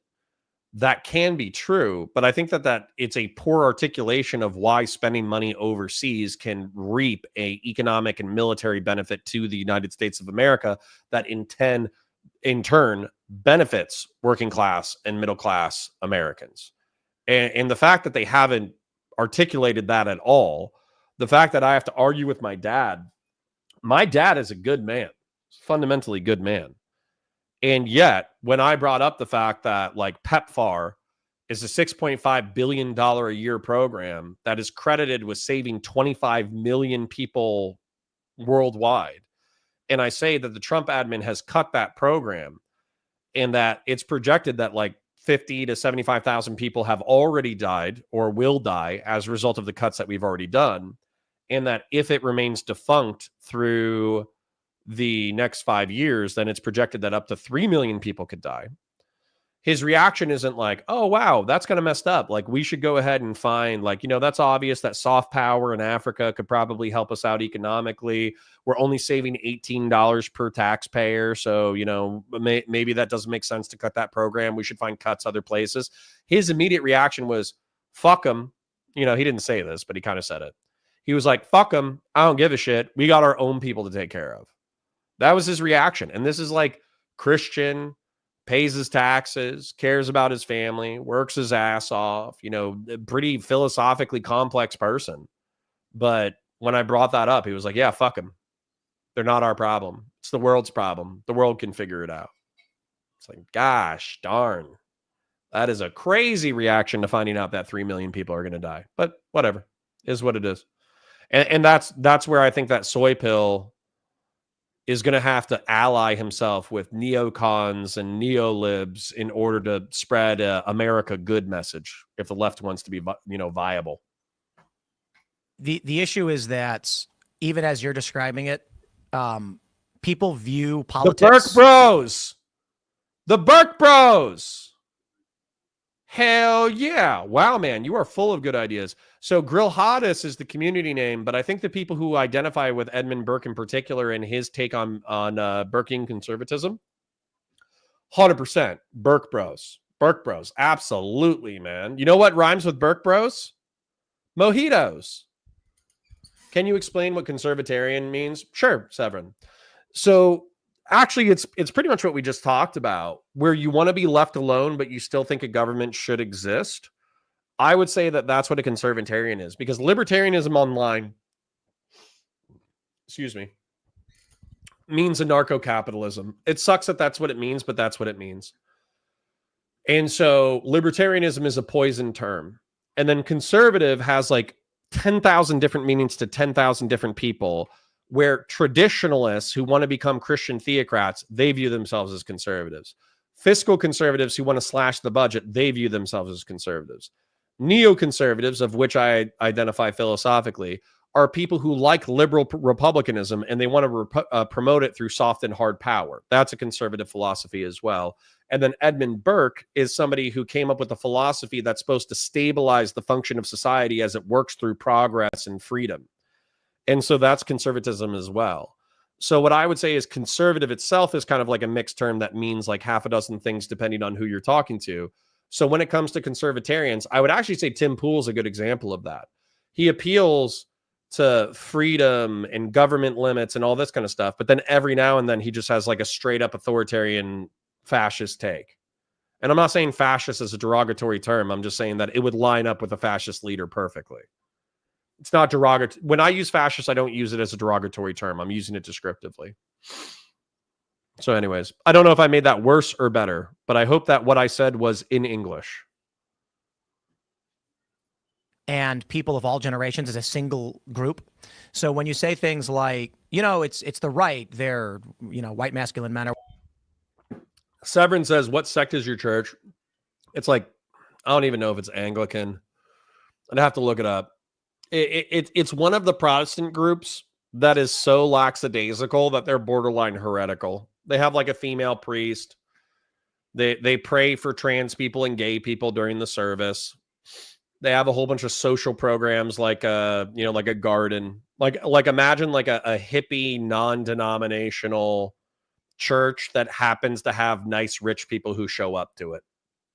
Or whatever on the left. General Ballsack says, I got to bounce. I was only hanging because of Babylon 5. I need to go work. Go work, bro. And then the only reason why I haven't responded to the Babylon 5, because I know that if I respond to it, I'm going to have to commit to actually watching the show. And Babylon 5 is... You guys might have seen the redeeming stuff of it, but all I can think of is... What's that guy's name? Is it Sorbo? What's the main actor's name? Ken Sorbell. Babylon 5 main actor. I don't want to print that. Actor. Oh, am I wrong? Babylon 5. Oh, am I thinking of something totally different? I'm thinking of Andromeda. Oh, that's funny. Oh, that's mad funny. Yeah, is Andromeda related to Babylon 5 at all? Oh, that's funny. I thought Andromeda and Babylon 5 were the same thing until 10 seconds ago. Whoops. My bad. Lol. Sorry. Yeah. My bad. I'm deaf pretty aligned with Burke. Good. There'll be like half a dozen Burke bros who will be a part of the Grill Hottest Coalition. Whatever 4690 says reminds me of a Batman cartoon where Batman went to a fascist universe and it was clean and ordered and his parents weren't murdered. Woof. Silver Jacket Man says, although I will say that ANCAP societies are some of my favorite dystopian futures, I remember making my countries into corporate republics and Civilization. God, what a great game. Civilization is great. Yeah, Kevin Sorbo. You knew exactly who I was talking about. That's funny. I just need to know I'm not alone. Okay, all the Babylon 5 bros. You need to pipe off and chat so he knows he's not alone. Kevin Sorbo, Star of God still exists. A reboot of Left Behind and Hercules. Interesting. All right. Anyways, let's continue. We've been talking about Babylon 5 for too long. But Babylon 5 bros, pop off and chat so they know they're not alone. Left is trying to lift up voices that aren't actually white men. That is saying that the younger generation of liberals have an issue with boomers and Gen X So they penalize Gen Z men in a way that these Gen Z men can't comprehend or they were not party to. I think it's perceived as penalizing. I don't think it is, but I know what you mean. But it is. That's the thing. Well, no, but it is. Like I have never holding felt penalized. a group millennial attacking white people, insulting white people, and then they're allowed to do it, is creating a condition by which you are allowed to be racist to a group of men that did not experience this white privilege that was described. Sure, but like so that's penalizing. Well, first of all, again, as much as I have a problem with the term white privilege, I think you can look at like statistics of do white people get as much shit as black people. Great. Now let's go back to what I was saying about Gen Z. I'm just saying, how about we do experience it, but the problem is like let's talk about my point. We can. An 18-year-old man did not experience the white privilege of a 55-year-old white man. You're and saying so like economics, like an 18-year-old who's entering the world and saying, "Man, it's really hard on me," and then the left in these colleges say, you're white, you're bad, you're stupid, you bore me. And when they go, please stop making fun of me, they go, no, you have white privilege. And he goes, no, the old guy might have, but I don't. Well, that's the thing is when I say, hey, generationally, you can look at the way that these races have been treated. And yeah, like you're not experiencing. Oh, okay. Let me try to explain this. This is annoying. It's annoying that we're suffering for like 5-year-old, 10-year-old talking points. Okay. Let me explain white privilege, black privilege. And I'm going to try to explain the good stuff and the bad stuff. So let's just do this. I'm a white dude. I grew up on the right side of town. I probably had white middle class privilege. And what that means is that when I was shooting my friends with an airsoft gun in a white neighborhood, we got the cops called on us, but we weren't shot immediately. And it was kind of presumed that we were playing with airsoft. Number one, because there weren't gunshots ringing out. Number two, we were playing with spring guns. So it was kind of like we were like, cocking it and shooting it and cocking it and shooting it and cocking it and shooting it. So anybody who was watching us play with BB guns, they wouldn't have assumed that we were actually murdering each other. But a cop did come by, check out, make sure that we weren't using real guns, all that kind of stuff. Whereas what happens, because, black kids are on the wrong side of the tracks and there's guns everywhere and people murder each other all the time. I think it was like Tamir Rice or whatever. He was playing with like a BB gun at the local park. And then the cops roll up right on him because they have a report of a teenager that's playing with a gun in a park. And instead of parking far enough away in order to approach on foot in order to determine it's a BB gun, they just see that he has a BB gun and he kind of like pulls it out a little bit or whatever, which could be, his fault, but he's like a teenager. He's like 12 years old. I don't expect 12-year-old kids or 13-year-old kids to be smart. And so the kid gets gunned down and he gets killed. Now, is that because of skin? Is that because of socioeconomics? Is that because of whatever? Who knows, right? There's like 10,000 variables for that stuff.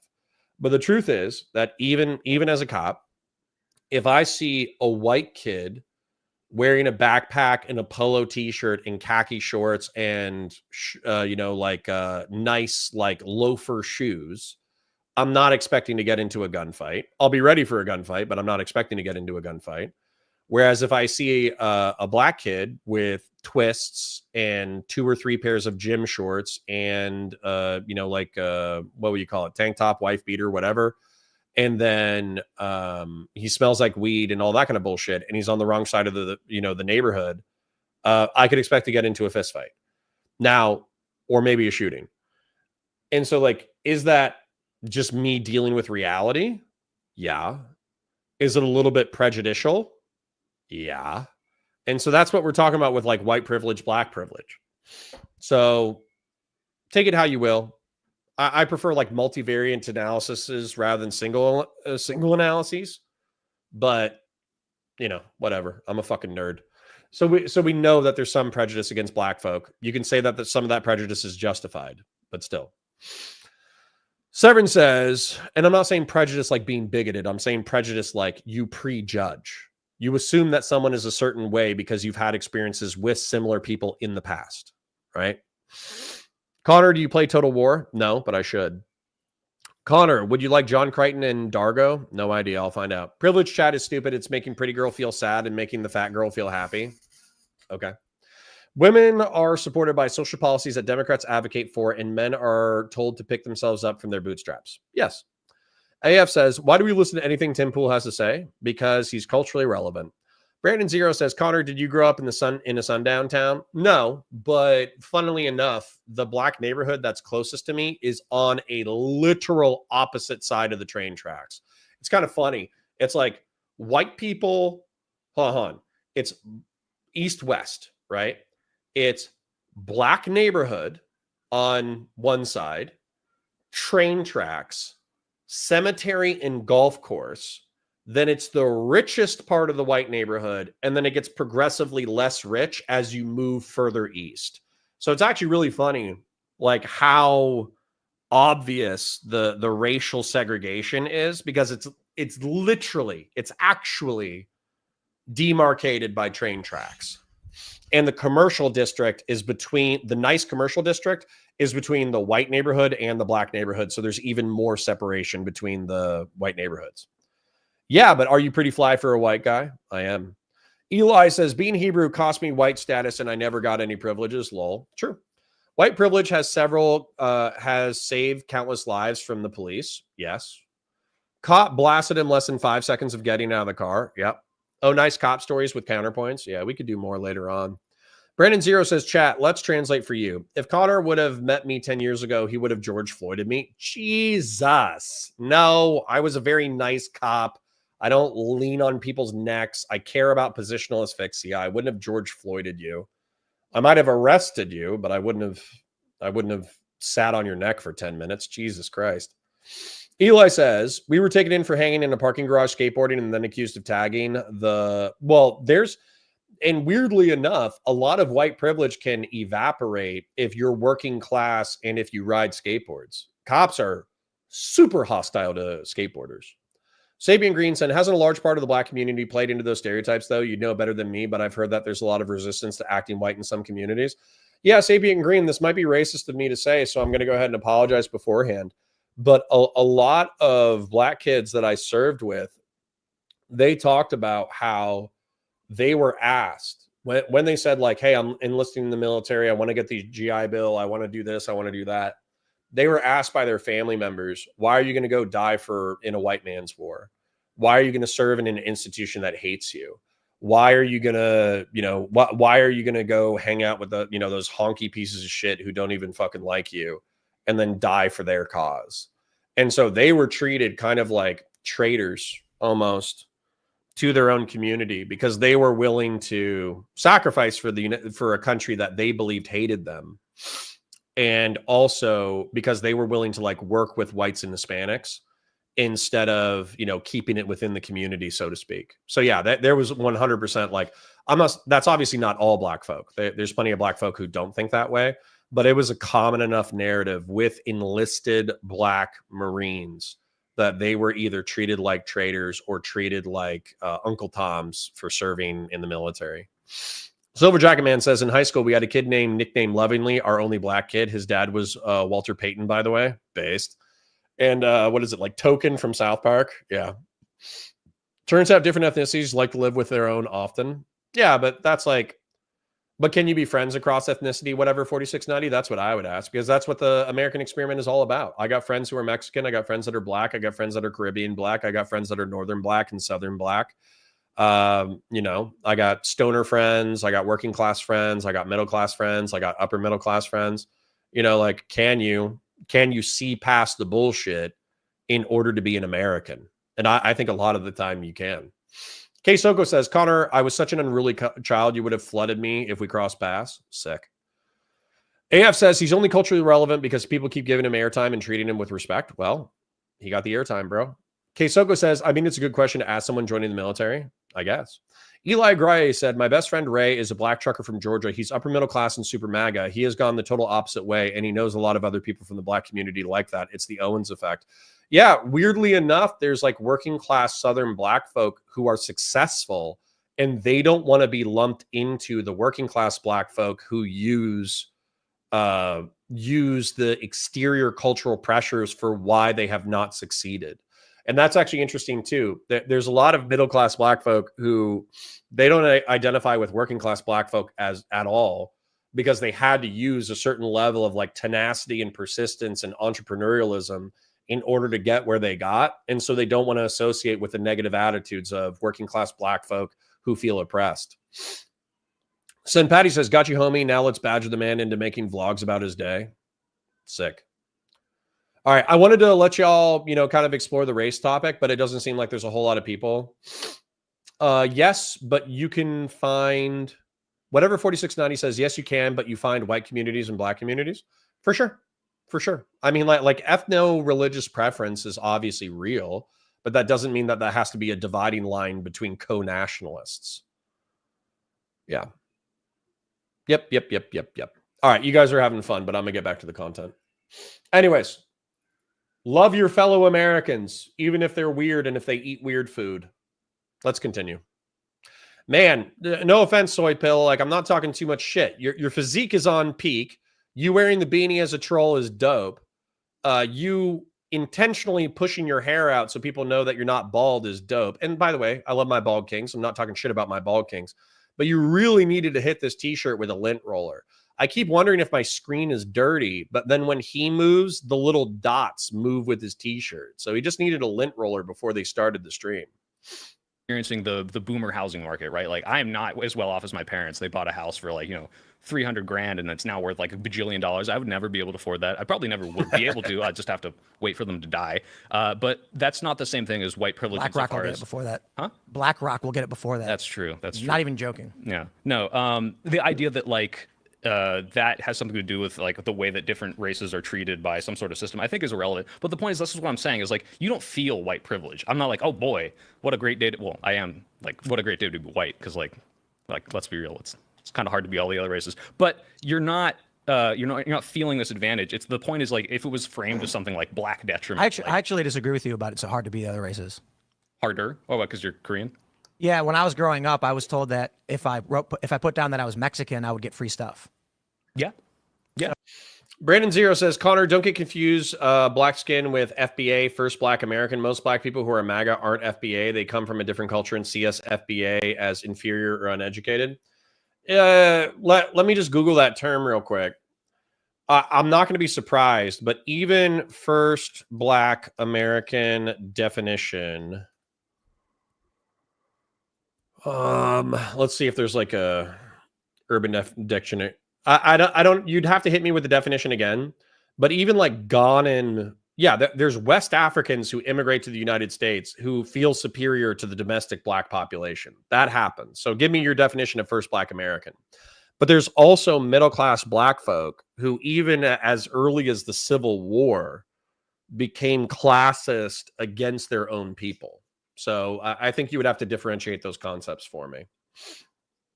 It's like, so my parents told me not to put down that I was Asian when I was applying for anything because I'd be discriminated against. You're talking about like DEI policies and how like, or maybe like an affirmative action thing that's like trying to correct a historical record. So like a white person might feel like, well, this guy, because this happened to me in college. Like I saw people that were maybe not as like smart as me get advantages. Maybe foundational black Americans. So yeah, that would be like the slave class, right? The people who were either slaves or indentured servants or whatever, but they were subject to chattel slavery in the South and they were subject to racism and indentured servitude in the North. I'm assuming Dr. Zayas is saying foundational black American is a Tariq Nasheed term. So I'm assuming that's what we're talking about. Eli Gray says, also, there are black folk that were in America that were not slaves, regardless of the laws. Yes, they didn't have rights, but they immigrated as free men and stayed free back in the early days of America. Yeah. So they still would have faced prejudice and racism. My favorite story, I'm going to share this with you because it's very white pilling. You'll never get this from a progressive or leftist streamer. Black slave who stole Confederate ship and became a Union soldier and businessman. I know that's way too much to Google, but this guy is so cool. Robert Smalls wiki. I'm going to read this. We're going to take a little breakout and we're just going to appreciate Robert Smalls. I'm not going to read the whole thing. I'm going to read whatever summary we can. But Robert Smalls, born April 5th, 1839, died February 23rd, 1915, was an American politician who was born into slavery in Beaufort, South Carolina. During the American Civil War, the still enslaved Smalls commandeered a Confederate transport ship in Charleston Harbor and sailed it from the Confederate-controlled waters of the harbor to the U.S. blockade that surrounded it. He then piloted the ship to the Union-controlled enclave in Beaufort, Port Royal, Hilton Head area, where it became a Union warship. In the process, he freed himself, his crew, and their families. His example and persuasion helped convince President Abraham Lincoln to accept African-American soldiers into the Union Army. After the Civil War, Smalls returned to Beaufort and became a politician, winning election as a Republican to the South Carolina legislature in the United States House of Representatives during the Reconstruction era. He authored state legislation providing for South Carolina to have the first free and compulsory public school system in the United States. He was a founder of the Republican Party of South Carolina and the last member of that party to represent South Carolina's 5th congressional district until the election of Mick Mulvaney in 2010. Dude, do you understand how badass this guy was?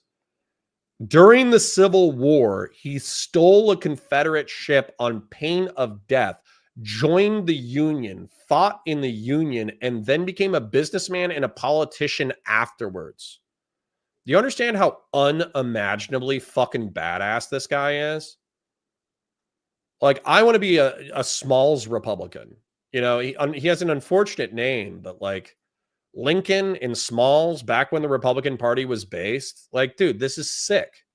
This is like one of the coolest elements of American history ever stated. And it's totally contradictory to so many narratives because obviously, like, it's an anecdote. It's one hardcore black dude who kicked ass and took names and became a success story in spite of some of the worst prejudice you could possibly imagine. But this dude's a fucking hero. And if you listen to progressives or if you listen to liberals, they won't even acknowledge that characters like Robert Smalls exist.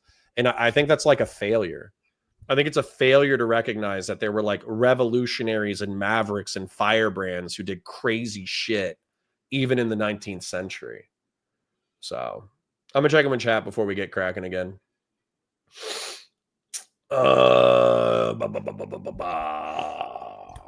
Eli Gray says, also, there are blacks that were in America that, yeah, that's where I left off. True, based, what I'd miss? Well, we're talking about blacks, you know. Whatever 4690 says, Tariq Nasheed thinks black people were flying around in spaceships and the white man stole it. True. The original Biggie Smalls. Dude, Robert Smalls is a badass. There's a great drunk history on him. I believe it. Brandon Zero says, foundational black Americans are people who are entirely historical. We see our experience through the lenses of history. Not going to lie, that's some racisms in it, but you can understand it through the lens of history while others don't see themselves through that history. Okay. Destiny rubbing off on the Wiki Warrior. True. Biggie's great-great-grandfather. True. By the way, I kind of hate how boomer coded Connor Google stuff. Well, gonna have to deal with it, bro. Why use many words when few do trick? Well, you're in the wrong stream, bro. I use many words. Smalls is absolutely a role model. True. Eli Gray says most black people, and again, my experience is anecdotal around here, think reparations are weird and that we are so far removed from that history, especially with most Americans immigrating afterwards. Sure. Also, it's mostly white lefties talking about these things. True. Silver Jacket Man says, yeah, I'll second Eli's take on the suburbs of Chicago. We're kind of an odd mix of affluence and deep blue politics. Well, I wish that was more true. Big in Gaming says the 54th Massachusetts was attacking Fort Wagner the same time the draft riots were occurring in New York during the Civil War. When news came out about what happened the 54th, it embarrassed people. Big in Gaming, isn't that such a cool part of history? Like, I get it. I'm being very boomer right now. I'm like Googling Civil War history and shit. But think about this. There were Irish immigrants who came to the United States, and this was documented in Gangs of New York. The riots that are depicted in the movie Gangs of New York are actually the draft riots at the time during the Civil War. And Glory, the movie Glory, which I think is about the 54th Massachusetts, was happening at the same time. And so you have Irish people who are rebelling against being drafted in the military because they don't want to die for a country that they just got to, which could be viewed as a justified perspective. But then you have slaves, former slaves, and free men who know that they would be enslaved if the Confederacy won, and they are fighting for the falling apart United States of America. That's like the kind of like based Yankee Union pro-American history that like it gives me like, it warms my heart, man. It warms my heart. And when I see the conservatives throwing this history away, when I see Republicans throwing this history away because they want to go back to like race realism and segregation and hating black folk, I'm like, what the fuck is wrong with you? Like, isn't it so much more based to celebrate the 54th Massachusetts and to celebrate people like Robert Smalls? Isn't it so much more based to like work together towards like a patriotic, pro-American, pro-freedom, pro-republic perspective? I hate what's happening with the Republican Party, man. I really hate it. It actually hurts my feelings a lot. AF says, when Biggie said, I've been robbing motherfuckers since the slave ship, he was talking about his grandpa. I changed it because AF said, talking about this guy, but they have the same last name. Lol. Severin, Connor, you have seen Birth of a Nation. It's insane how effective propaganda there was against African Americans post-slavery. Many people actually thought freed slaves took control of government until the KKK. Interesting. Sacred Snow says, I just remembered, but your MIB argument with Destiny felt like your you versus LB personified. Interesting. Lonerbox. I've talked to Lonerbox in the past. I've talked to him in the past. Anyways, you guys are having like Chad patriotic moments in chat. And I appreciate you having Chad patriotic moments.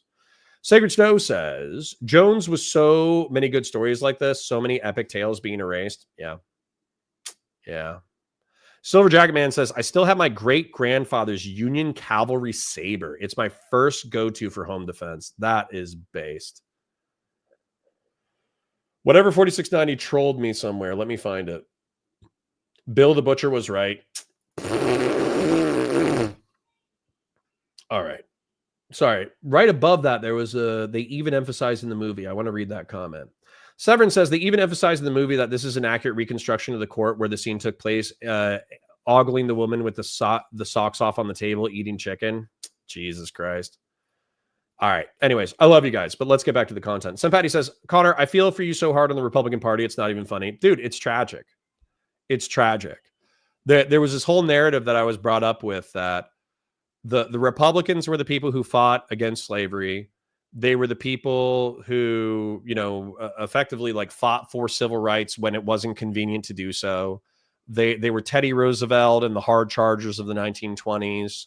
They were the people who protected the environment and actually cared about the environment, and they were stewards. And I swear to God, like the 1980s fiscal conservative Reagan fusion bullshit allowed in so much evil, monomaniacal, narcissistic bullshit into the party that I can't even see straight, man. Can't even see straight. Anyways, let's not be depressed. Let's have fun. Because it was like a, SWE is like Society of Women Engineers. Like they'd get certain opportunities or scholarships, and it's like, well, shit, like I didn't get 10 grand to just go and do this like one particular thing. It's literally just because you have a vagina. That does happen. Female privilege. Sort of. Literally. The point is, like, if you're looking at it as a societal thing, it's like that is something that in this specific, minutia of college, yeah, there are people that are going to be lifted up over maybe white people, but you don't see that as privilege insofar as like, hey, I don't feel like I'm getting the better end of the deal. In fact, these people are, but it's talking about a historical thing of, oh, these people had it worse off for so long. But that's why I would call it like a black detriment and not like a white privilege. But this is back to your point on, what was it? What does that mean, though? The point had it worse for so long. I mean, we've been following the vector of like progressivism and civil rights for 60 years now. Yeah. And by any metric, I mean, whether it's like familial wealth, house ownership, black which generational wealth right now is like similar levels to like Reconstruction era. It's not very good. Exactly. So we've been following this vector of progressivism and saying that this is to make up for injustices of the past. And this vector would suggest that those injustices have been alleviated because it's now illegal to discriminate in varying capacities. But the situation why has would not it suggest improved. that it's been? Kyle says, my maternal great-great-grandfather came to the U.S. from Ireland during the Civil War and fought for the Union. He got off the boat, they gave him a gun and told him to go fight for his country, which, by the way, like that makes me proud to be Irish. Like, obviously, it sucks that so many Irish boys got here and didn't even get to enjoy America's abundance before they got killed on a battlefield. Like, that's obviously pretty fucked up. But the fact that there were, like, Irish patriots who showed up, we're like, yeah, fuck it. You're going to give me a country and 2 hots and a cod, and I just have to go shoot these dickheads. Sounds good. And then they just like march into the South, shoot a couple of Confederate dickheads, free a bunch of slaves, and then they live like a normal American life after that. I think that's so base. That unironically makes me so proud to be like American and makes me very proud to be Irish. Whatever says, I disagree with you on your opinion on Republicans pushing back on woke anti-white hatred as going back to pre-civil rights. Well, I don't care about that, dude. I'll push back on woke anti-white hatred. Like, dude, you don't have to push back on woke anti-white hatred in order to adopt all the other bullshit that these fucking far-right dickheads are selling. I could expand, but I don't want to. I'm not going to lie. I'm tired. I'm getting winded. It was a long weekend, bro. I shot guns. I debated Men in Black. I'm dehydrated, all that kind of shit. So, yeah. So I love you guys, but My brain is falling apart. Alleviated because we have the civil rights movement, the Great Society, all of these fruits, which has made it illegal for you to discriminate in the ways that you're alluding to in terms of these past injustices. Yeah, but like, so if that's been made, if that's been made illegal, then it would suggest that maybe these injustices were not orchestrated from the top down, people just being mean and racist for no reason, but that there are just cultural things that are different between people who exist in America, which is why there really hasn't been a big change between the 60s and now in terms of performing. I would. And the way that I would argue this, funnily enough, there's this guy named the Distributus. I'm going to show you his face because I hate this fucker. This fucking dumbass. I can't remember if it was him, so I guess I shouldn't be too mean. So let me just assign this position to him, even if he doesn't fully agree with it. But there are some guys, like this guy, even if it's not this guy, who think that the only true Americans are Anglo-Americans. They don't even think Catholics are true Americans. They don't think Irish are true Americans, which is so hilarious because in order to hold on to power, they have to make arguments that allow white Americans to be part of a political coalition in order to hold back the progressives and the minorities and the gays and the blacks, right? And so what he said is that in the late 19th, early 20th century, there was integrative propaganda written by the powers that be in order to get Irish people to intentionally think of themselves as Americans first before they were Irish, and then to support all the social institutions so they could be a bulwark against other minority groups. And I was thinking to myself, it's like, so you're saying that they were propagandized into believing in America and fighting for America and loving America. Why can't we do that now?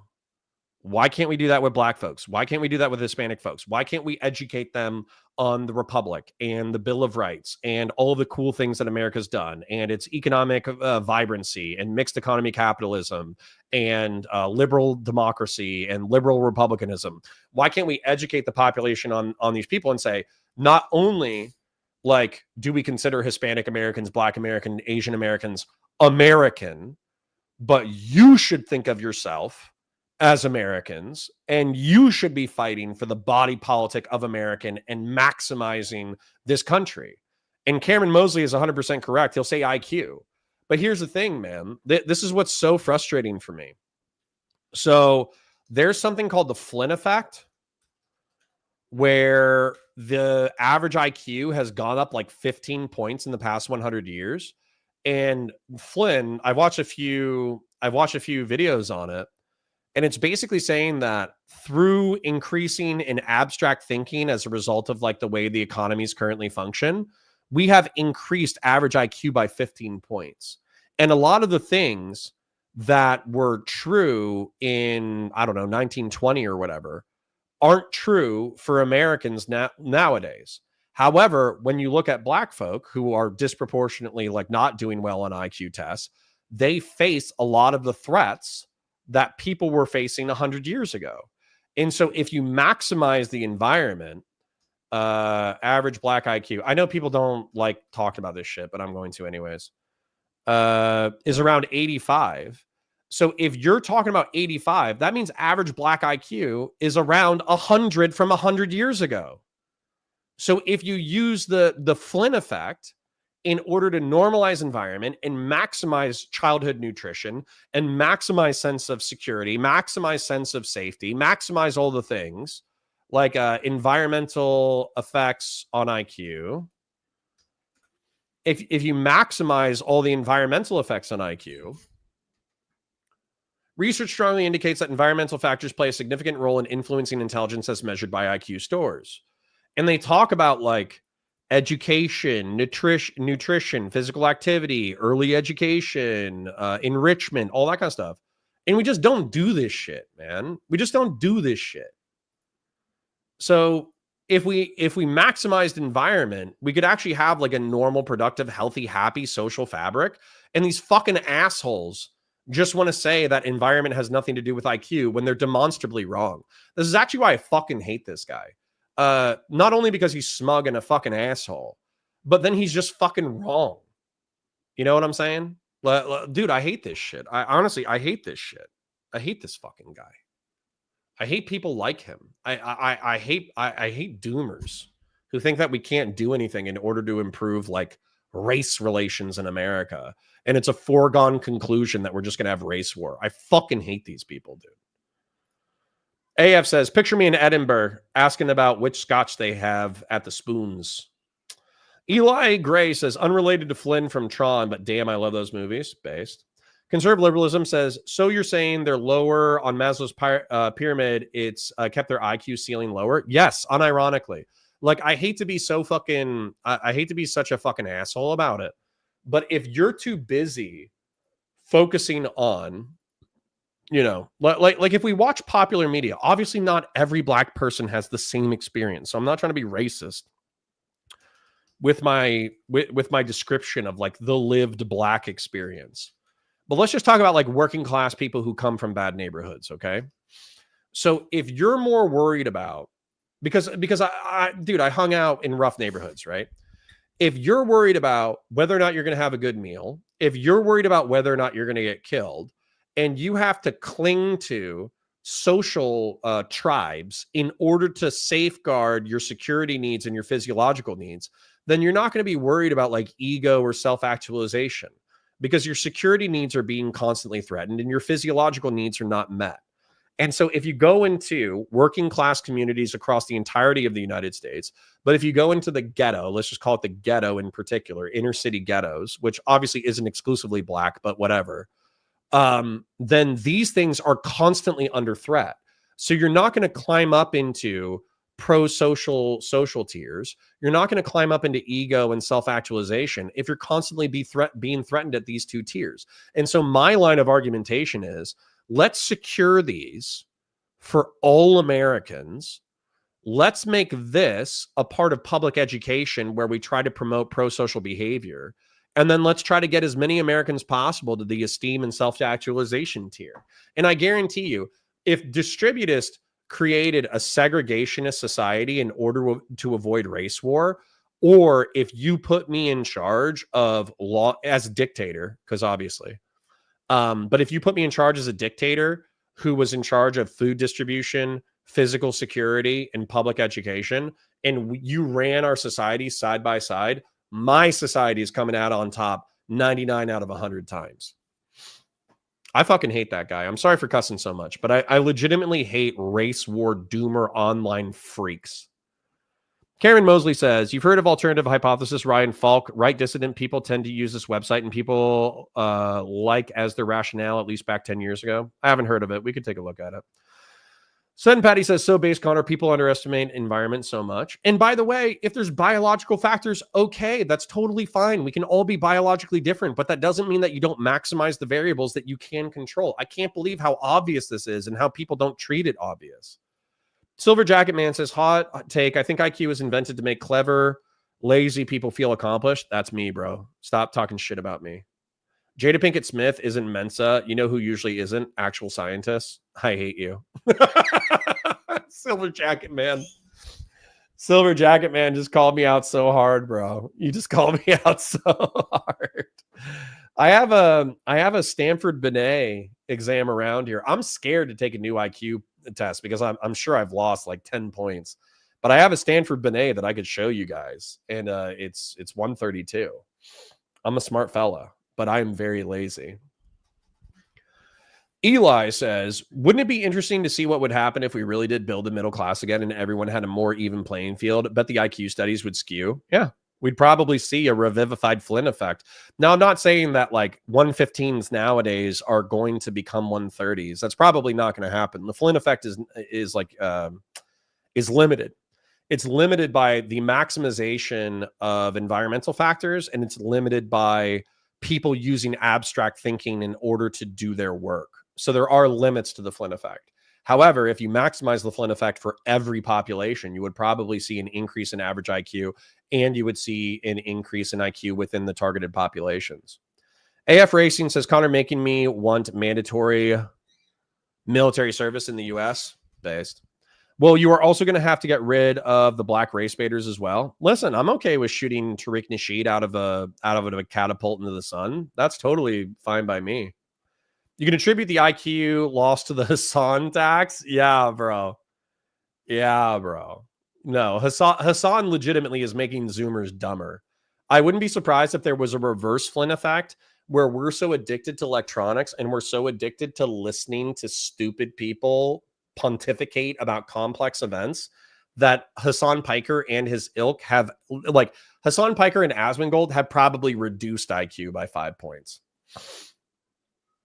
Anyways, I'm rocking a solid 9.5 IQ. Don't take the 0.5, please. Dr. Zaya says, okay, got to go to work. Well, thanks for hanging out, King. I appreciate you. Brandon Zero says, by the way, Connor, off topic, but check if you can your lighting in the background. Use more gay lighting like Destiny if you want advice. The gay shit ass Destiny. He knows his shit around lighting. Sure. I'll ask around. I'll try to make the lighting better. We already have a massive improvement compared to when we started, but you're right. We still need to dial it in so it's like nobody even cares about it. You know what I'm saying? It looks so good that nobody even notices. Silver Jackman says, lol, no, I have a very high IQ, and in my experience, the only difference I've seen is I learn easier than most, but if you put me in a debate about astrophysics with an actual professor, I'm going down. Well, yeah, IQ, sorry, we'll get back to the content, but IQ in my experience is not actual, like, IQ is not the only thing. I think about IQ the way I think about RAM, random access memory for computers. So experience, I know that biologists hate analogies between computers and brains, but I do think that they're apt. Okay. So for me, experience and memory is a hard drive. So effectively, you can have really good programs on your hard drive, but not have good random access memory. And so on the hard drive, experience makes up for a lot, right? Because if you can run good software programs, that's kind of like wisdom. You know what I'm saying? Wisdom and experience is like a hard drive. And then intelligence is like RAM. So random access memory, which is what helps your computer process information very quickly. And so with intelligence, if it's applied with experience and wisdom, it can take you super, super, super duper far. However, if you apply IQ to bad software programs, bad hard drive, bad memories, bad trauma, then that RAM can make you spin out super hard. So I know that people, biologists in particular, don't like computer analogies for the brain, but I do think that it's like a helpful analogy. Yeah. Eli says, sorry, real quick. I'm gonna read chat and then we'll get back into the content. I actually need to use the restroom and get some more water. Last time I took an IQ test, I got a 128. Dude, that's pretty base. That's pretty high. Oh no, my sister too. Uh-oh. Eli Gray says, my kids text me about the big, beautiful bill because Ludwig can't explain anything. Yeah. Ludwig and Hassan, they're reducing global IQ. Whatever says, when I was at my smartest in life, I thought I was dumb as hell because I was smart enough to see my own stupidity. I was also a psycho. Happens to the best of us, King. Thorson says, I love your yapping, Connor. I often very much agree and very much disagree with you. I enjoy iron sharpens iron combos. Thank you, Thorson. I'm trying. Ran out of RAM, then your hard drive starts paging. Yep. IQ equals RAM is pretty apt, says Silverjacket Man. Good. I'm happy somebody appreciates the analogy. Thorson says, with your computer analogy, I believe the epistemic judgment standard is the ECC RAM, error-correcting RAM that prevents programs from locking up or logic loops, etc. Sure. I like that. Is IQ capacity to know, or is it processing power to learn? I would say the latter. We need healthy EQ and IQ. Agreed. It's a balance. All right. Anyways, let's get Big in Sports Gaming says, well, to be fair, Ludwig copied everything he's ever done. Nothing he has ever done really has been original. Even the copy Jeopardy for streamers to do a quiz show. Interesting. Yeah. Less grifters and online brain drainers, more reading on academic literature and research. I don't know if we'll ever get there, but I'll just try to be a smart guy who deals with brain drain. Anyways, I'm going to have to leave you in the company of Tim Pool and Soy Pill and John Doyle because my brain isn't working right now. So I need water and I need to use the restroom, and I think I need to go grab my trail mix. So I'll be right back. I love you though. Parasocial love. Like the stream if you haven't liked it already. But I would argue that blockbusting and redlining, which still exists today illicitly, would be the argument against that. Redlining, if you look at the actual counties which were affected, it didn't take into account things like credit score, income. If you actually look at the data behind redlining, it's just it's a liberal talking point the same way that Jimmy, I don't know, blockbusting. Blockbusting is when, still to this day, real estate agents will intentionally buy a house, move a black family into a white neighborhood, then solicit the residents there to sell their properties because, quote, there goes the neighborhood, and then try and buy the houses on a premium. And then what they do is they buy the house, rent it to a black family, go to all the houses and say property values will go down because a black family moved into your neighborhood. You need to sell to us now. They'll get the property for a premium. Then a year later, they move the black family out, restore the prices up to where they are in the market. This was made illegal in the 80s, but it was a principal way by which they perpetuated this. We still see this today, where it is typically recognized as a racist market fact. Like, I'm not saying there's an individual who's racist, it's black people, but you go to any real estate agent and ask them, like, hey, you've got investment properties. What would you do if a black family moved next to your investment property? They're going to tell you they're going to sell. Yeah. And they're going to say, look, I've got no problem with a black family. Tons of friends are black, but the market will react negatively to this. So I probably don't want to lose money and I would sell. That concept perpetuates since the 80s. So I don't know how you get rid of this. You know, it's funny because even liberals do it. Like the story that I've told is a woman that I worked with who was this progressive Hispanic woman. She said that she inherited a property in New York City from her, grandpa or from her family or whatever. She was woke, as one could describe woke. And I said, what would you do if a black family moved next door to your property? She goes, oh, I'd sell right away. And I was like, isn't that racist? And she goes, I'm not trying to be racist, but like my property would lose all its value right away. And I'm like, okay, so long as you believe that and perpetuate it, that's going to cause problems to the net worth and like the generational wealth of black families. Right. So it's not illegal, right? And it's not illegal. Like stuff like that happens all the time. That's kind of what people describe when they talk about systemic racism. It doesn't take a single individual being like, oh, I hate black people, like throw them in jail, although that does still happen. And that's the other thing is, like, you talk about, like, yeah, it is illegal. Yeah, we did pass the civil rights law, but like, kicking and screaming, half the country was fighting against it. And those people didn't disappear, and their kids probably have very similar values. We are becoming more progressive, but the idea that, like, oh, well, because it's illegal, it's gone now, is just like not borne out. Like, these things absolutely still happen. These people still hold these views in a lot of different places. So of course it is. I mean, if there were any evidence that it were actually happening, even on the individual level, like this is the example that comes to mind. Look at like what happened to Papa John. Papa John literally said the N-word in a meeting, telling employees of what not to say. No. He was quoting someone, right? Papa John said something to the effect of, how come Colonel Sanders said N-word and he got no flack for this? Okay. Why is that acceptable? He was condemning that Colonel Sanders used a slur and no one cared, and they used that against him to strip him of everything. The point being, it's such maybe a I can use this to pivot back to the topic, though. Actually, any instance of racism, you can file civil suits, you can do whatever. It can become a national media thing. You can get a book tour, whatever it is. If these instances were actually existing, even at the individual level, and so I feel like it's this like game of whack-a-mole, where it's like, oh, surely these things must be being caused by institutional racism, even at like the individual level. Whereas, I mean, maybe we've got the thing with the blockbusting, but there are also things like education, school funding, crime rates, of course, all sorts of different things that we could use to explain the outcomes of different cultures in this country that we can't quite find so precisely with things like institutional racism or even, anecdotally. But all of those things you just mentioned can be products of the institutional racism, like blockbusting, where it's like, hey, this like entire neighborhood of black people is just more poor because of something that started off as a racism thing, or maybe from someone who was well-meaning, a liberal, progressive, woke person, and yet this is now downstream effects. The property values are lower. That means the school's going to be underfunded. Like, this is all like, that's why they get funding from the federal government. They don't. It's like 10%, I think, for like public schools. Right? On average, I think schools that are majority minority receive like 1% greater funding from the federal government than schools that are predominantly white. Even, I mean, they even have better credentialed teachers with advanced degrees. They get more funding. And I remember I went down to Cass Tech High School in Detroit because I was trying to do a fundraiser one time, and it was better than my high school, which was in Birmingham Public Schools. It was supposed to be like one of the better districts. And I go down to Cass Tech High School, and I'm like walking in. This is what they don't get, though. I've been thinking about this for a long time, because Baltimore has some of the highest funding in the nation per student. Baltimore public school funding.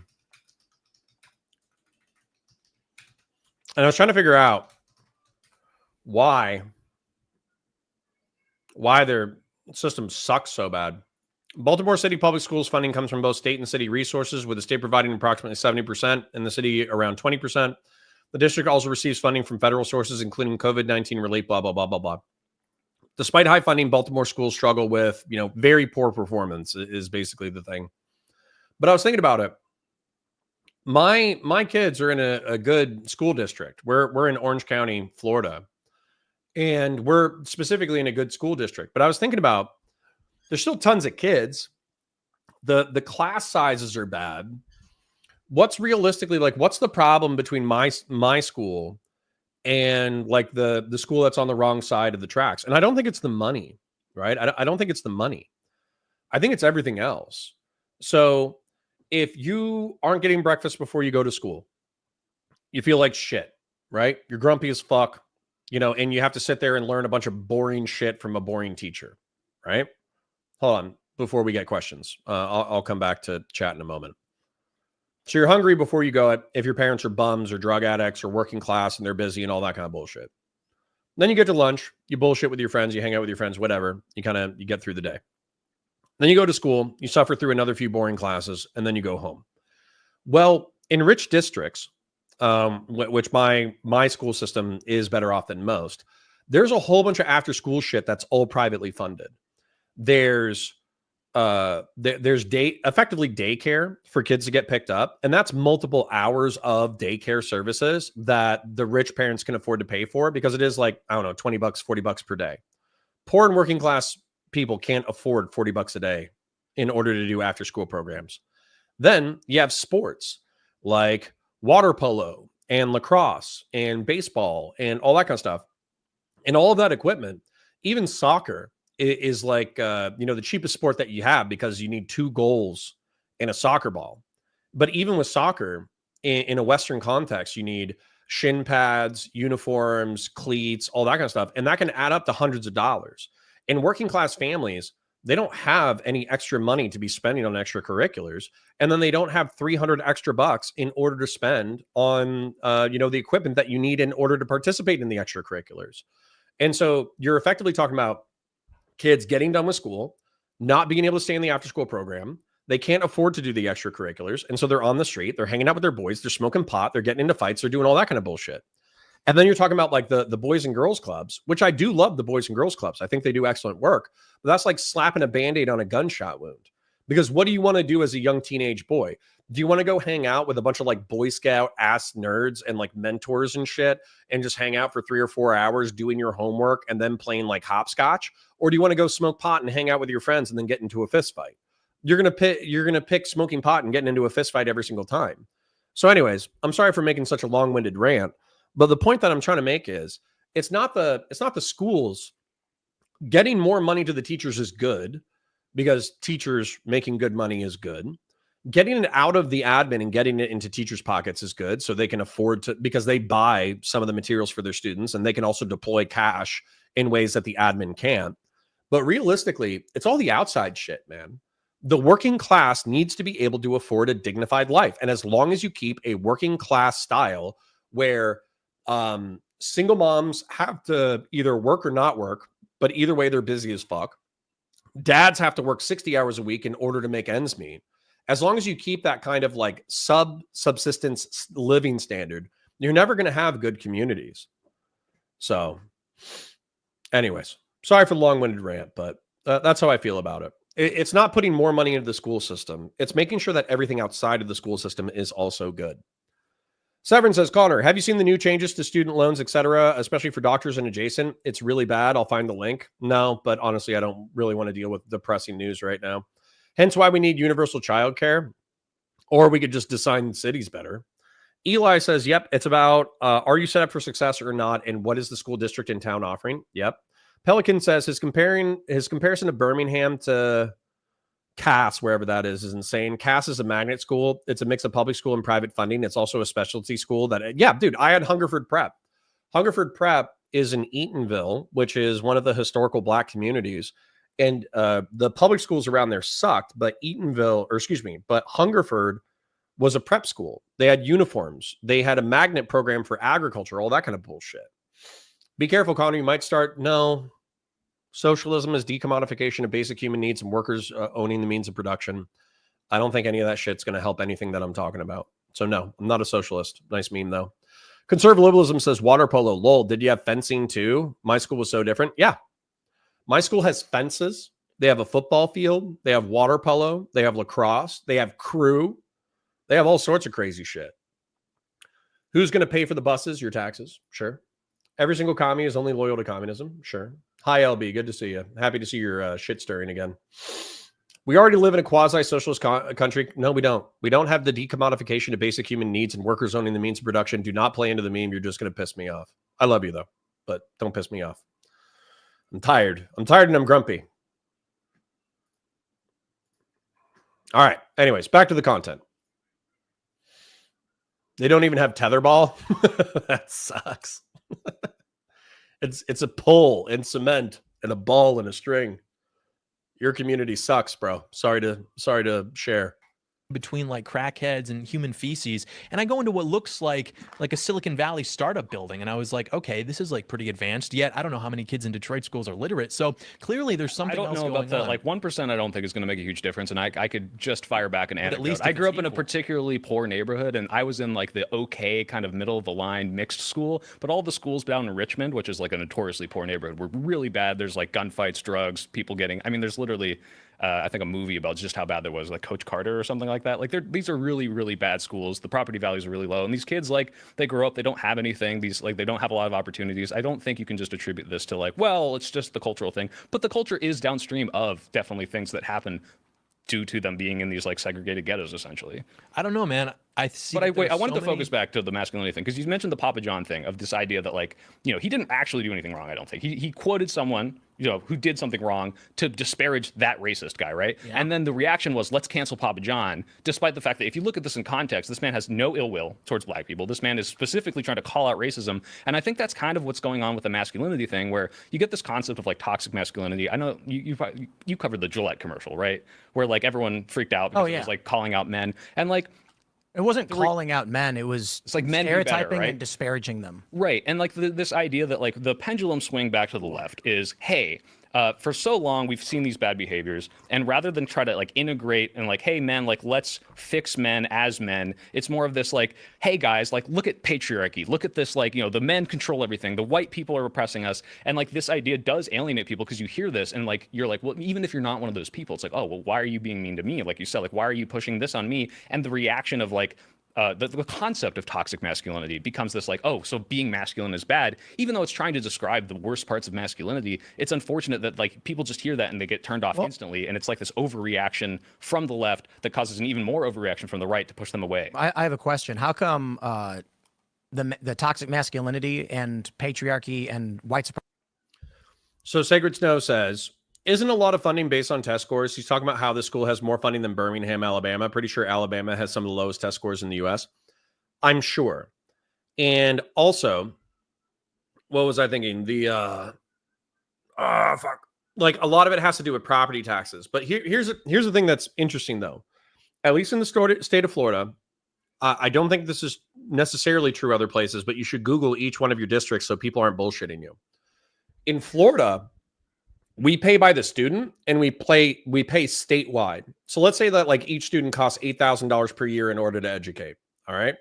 All of the money goes up to the state level, and then it gets distributed to the schools based off of the amount of students that they have. And so that money is effectively guaranteed, and it's not by individual district property taxes.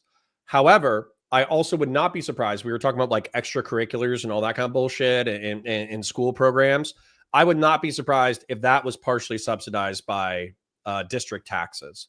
And so I think the district property tax talking point might be out of date as far as like funding for the students on an annual basis. However, I don't think it's out of date for, like I said, everything else. So free school lunches, extracurriculars, sports, all that kind of stuff. I almost guarantee you all that money is coming at the district level, because that is always like a public-private partnership. And if there's no private partnership, then obviously the public part is going to suffer. Yeah. All right. Anyways, y'all are shitposting and fighting each other. Supremacy narratives don't exist in other countries to their dominant racial groups. Like in China, how come there's no? Oh, sorry. And somebody was pointing this out. It's he's comparing it to a magnet school. So he's comparing Birmingham, Illinois, although I guess Alabama does suck as well. Although Birmingham, Alabama is one of the nicer neighborhoods, depending on where you're at in Alabama. But Birmingham, regardless of whether or not it's Illinois or wherever, it's considered like a good school system, I guess. And then he's comparing that to a magnet inner city school, which is not a fair comparison. It's just not. It's like comparing a public school to a private school. It's just not a fair comparison. Left side of their, political spectrum saying Han supremacy is bad and, Chinese people are oppressors. Well, I don't know specifically much about China. Do they not like lock up dissidents to a degree there? Or? Oh yeah, it's the point being like, where is their political movement calling out their moral or racial or ethnic supremacy? I don't know if there is one for like racial or moral. I mean, you can look at it seems like the concept of Taiwan or Hong Kong and these people kind of rebelling against the leadership there. But they're the I same can't speak. ethnic background. Yeah, I don't. Taiwan is the original Republic of China. It's a difference of political ideology. Sure, but I think they consider themselves like different peoples, right? Or maybe I don't know. I'm not like. Well, the Taiwanese are going to say they're Taiwanese for sure, and China is going to say the Taiwanese are Chinese. My point is, in the United States, the only group with racial outgroup preference are white liberals. Blacks, Asians, Latinos have a racial in-group preference. And white conservatives have a racial in-group preference. White liberals have a racial out-group preference. You say out-group preference, like if you poll them, they're like more likely to support their community than the party or something. No, they're more likely to support non-white people. Okay, and so white liberals are the only group that would support non-white liberals. So racial out-group, meaning black people are more likely to vote for and support black people. Mm-hmm. Latinos are more likely for Latinos, Asians for Asians, white conservatives for white people, and white liberals for any other race. Sounds like white liberals are the least racist people. I would argue that makes them the most racist. Well, if we're willing to vote for anyone in our outgroup? Wait, hold on, what? Support black people. Mm-hmm. Latinos are more likely for Latinos, Asians for Asians, white conservatives for white people, and white liberals for any other race. Sounds like white liberals are the least racist people. I would argue that makes them the most racist. Well, wait. Very silly. It feels like using an antonym, but I'll let him explain his perspective. If we're willing to vote for anyone in our outgroup? No, it means they don't support white people. It means they have a preference. They specifically have an anti-white bias, you're saying? Yes. Well, we call it racial outgroup preference. Well, what I heard from that is like, oh, they're willing to support anyone other than specifically white people, which is kind of what my experience has been in like San Francisco. It's not. Let me be clear. There are people on like the fringe left that are like, oh, fuck white men for sure. But for the most part, it's just like, hey, like I'll support anyone regardless of their politics, and like that's kind of what that sounded like to me, or at least maybe that was me projecting my experience onto what you were saying. Like progressive activists, regardless of their identity, I think he meant to say. One might say are nuts, but they do hold a disproportionate amount of power among the liberal faction in this country, be it the Democrats or otherwise. And then you see how they implement this in universities and at protests with the progressive stick. If you're a white man, shut up, sit down, don't speak. See, that's the thing is I experienced that, right, at the SJW college, UCSD, right? And I even took a gender studies class. They had like a requirement DEI class, right? So like I thought like going in, I would watch Tim Pool. I would watch like anti-SJW content. And I thought this was going to be like the wildest thing ever. And going into that, it was really just kind of tame. Like sometimes they would say some wild stuff, but it was never like, hey, you're a white man, sit down, shut up. If anything, I was the guy talking in class the most, like because I was the one who was more opinionated. I wanted to have these conversations. I was really interested in like, hey, like this seems like an insane idea. Can I push back on it? Like no one ever like marginalized me for being white. At the worst, there was maybe some rhetoric, but that's kind of like my whole thing about this masculinity thing is, yeah, I get some bad things coming at. I'm not gonna push soy pills super hard, but this is what I would say is that this rhetoric is so common online that it needs to be pushed at. He's saying basically what he's saying is that he's a liberal. He's a progressive, right? And he was able to successfully be in the most liberal and progressive perspectives. And as a white man, he was able to argue his own perspectives, which is totally fine. And I get that. There's no law enforcement. There's no federal apparatus that's going to come by and say, you white man can no longer have an opinion. You're microaggressing against this poor black disabled person. Therefore, you need to shut up or you're going to jail, right? That doesn't happen. However, I think that if you look at the online spheres, if you look at far lefties, if you look at like woke progressives, they would love that. They would think it was great. They'd be like, oh man, that's so dope. Let's lock up all the white men with bad opinions, right? So I think that at the end of the day, though, if they don't have institutional power, You just need to tell these people to shut up. That's all it is. And when they tell you to shut up, you go, no, I'm not going to. It's that simple. So when somebody says, hey, Tim Pool, you have a bad opinion, shut up. Instead of being like, oh my God, the woke left is canceling me. They're trying to come after me. They're trying to destroy me. Just be like, no. It's that simple. It's kind of that simple, bro. It's that simple. Just tell the woke progressives no. God, I hate Tim Pool so much. Well, this isn't the worst thing. If I went into an SJW class, I would ask them to define every loaded term and they would not like me. Yeah, me too, because I like being a smartass. Uncle Fatty says, home ec is not DEI. Every school has a basic humanities class. Call it DEI is weak as fuck. Well, I don't know who you're talking to, Uncle Fatty. I don't think I've heard that mentioned a single time unless you've seen something in chat. Brandon Zero says, Connor, I didn't want to say this, but your mother told me not to speak with your mouth full. But she probably texted me that momentarily. But guess what? I need to eat too. What are white men's perspectives that you can't say? I say all the perspectives that I want to say, except for, like edgy gamer Call of Duty stuff. So LB, let me tell you the things that I'm not saying in this woke progressive cancel culture environment. Actually, I think it's literally one thing. I think it's the N-word with an A. I think that's it. I understand it's an unpopular position. I'm not saying that I need it or anything like that, but I would say the N-word with an A is a versatile word used in hip hop. It's used colloquially. It's used in a fraternal way. It's used as a very flexible word that is not, it's basic. In my opinion, N-word with an A is actually very rarely used in a derogatory context, right? And so I understand that there's people who don't understand the word, and so they use it in a derogatory context, which can be, it can be offensive. However, if you're using it in a non-derogatory context, I don't think that anybody should care about it at all. I think that ER, the N-word with an ER, is almost exclusively derogatory, and I understand why people are upset with it. And then I still haven't called Jack Darko the F slur. That's true. I would like to use the F slur as well, because I haven't used the F slur. I use in exclusively derogatory context, but it's not directed at people who are homosexual. So it has nothing to do with the fact that you're a man who kisses a man or you're a woman who kisses a woman. That's never why I would use the F slur. I would use the F slur exclusively as a derogatory word for being like, you're being like whiny and effeminate and cringy and complainy.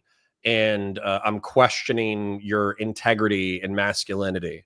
That's the way that I would use the F slur. So yeah, it's like F slur and N word, but guess what? There's people who are homosexual who feel offended by the F slur. There are people who are black who feel offended by even the N word with an A. And so if I have to self-censor in that regard, then I'm going to try to be as polite to people as possible, but those are the two. And being able to talk about literally everything else is pretty dope. LB says, hence, if you don't have institutional power, you're not the oppressor. See how that works? No, I don't buy into oppressor-oppressed modes of behavior, because effectively what happens is that quote-unquote oppressed people, they just use oppressor-oppressed dynamics in order to excuse their own bad behavior. Severin says, you'll never stop me from singing along during a rap song, is what it is. LB says, why aren't you concerned with other racial slurs? It's weird that white people want to say the N-word. I can say all the other racial slurs. If I wanted to, I could use the K slur, and some Jews might get upset, but it probably wouldn't be the end of the world. I could use the S slur for Hispanic people, and nobody would care. I could use the W slur for Hispanic people. There's tons of slurs that people use towards other demographic groups that don't have the weight or the hostility of the N-word. And I wouldn't even use the N-word with an A in a derogatory context, right? So that's another thing. You're like, why do you focus on that one slur? I wouldn't even use it as a slur. Uncle Fatty says, the righties are the biggest snowflake victim cancel culture pansies, blue shirt pansy. Cool.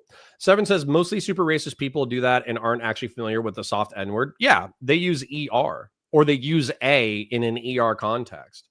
Some white dudes are allowed in certain circles. Yeah, if they're like honorary members of the tribe. That Rob Noor debate. Yeah, I used the F slur a few too many times in that one. Yeah, like when South Park used the F slur for bikers. Yep.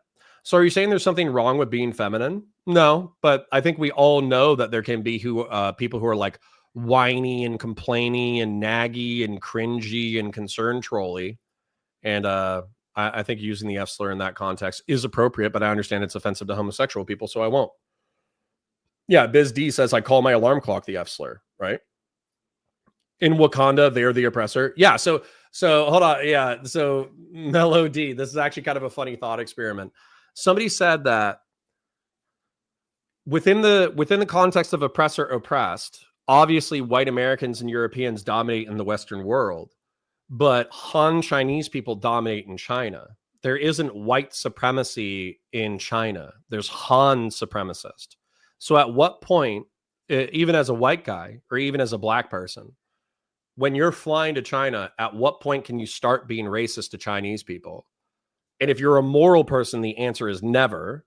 But if you're using the oppressor oppressed dynamic, then you could start being racist to Chinese people when you're halfway through the flight. It's like a nonsensical line of argumentation.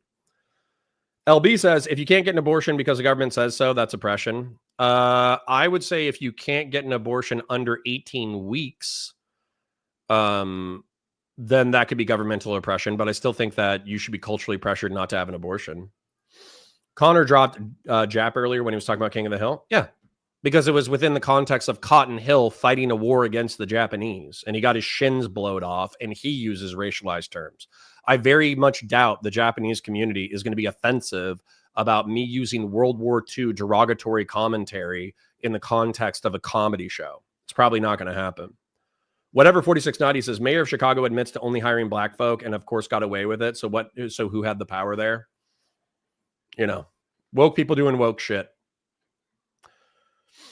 Brandon Zero says, no, you are wrong. We blacks do use it as insults. This is why we don't like white people using it, because it's not like it's offensive, but that you are confused.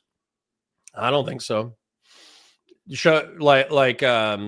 Bringing up an example. So I've heard Nigga used in a context where you're saying effectively like bruh or like motherfucker, and then you say a bunch of negative shit afterwards. But I don't think that the N-word, like N-word IGGA, is in and of itself derogatory. You would have to give me an example where it's in and of itself derogatory. Black folk understand when other people are using it as an insult, but you whites don't know how to tell the difference. I mean, I know how to tell the difference. So why not call that person a child? Because it's not as fun or effective. Gray Jedi says, Eminem used the N-word with a hard R, but that doesn't do it much. That should tell you a lot. Yeah, well, he's an honorary. Okay, LB. I'm going to hit you with this. You're flying to China. You want to go live in China for whatever reason. Han Chinese are the dominant social, ethno-religious group in China. At what point can you start being bigoted to Chinese people? Feel free to answer that question in my chat. Uncle Fatty says, throwing education back to the States is just the last attempt of white power movement to keep the public uneducated. More specifically, I love the poorly educated. Okay. Just stop trying to rationalize bigotry and racist slurs and you're good. All right, anyways.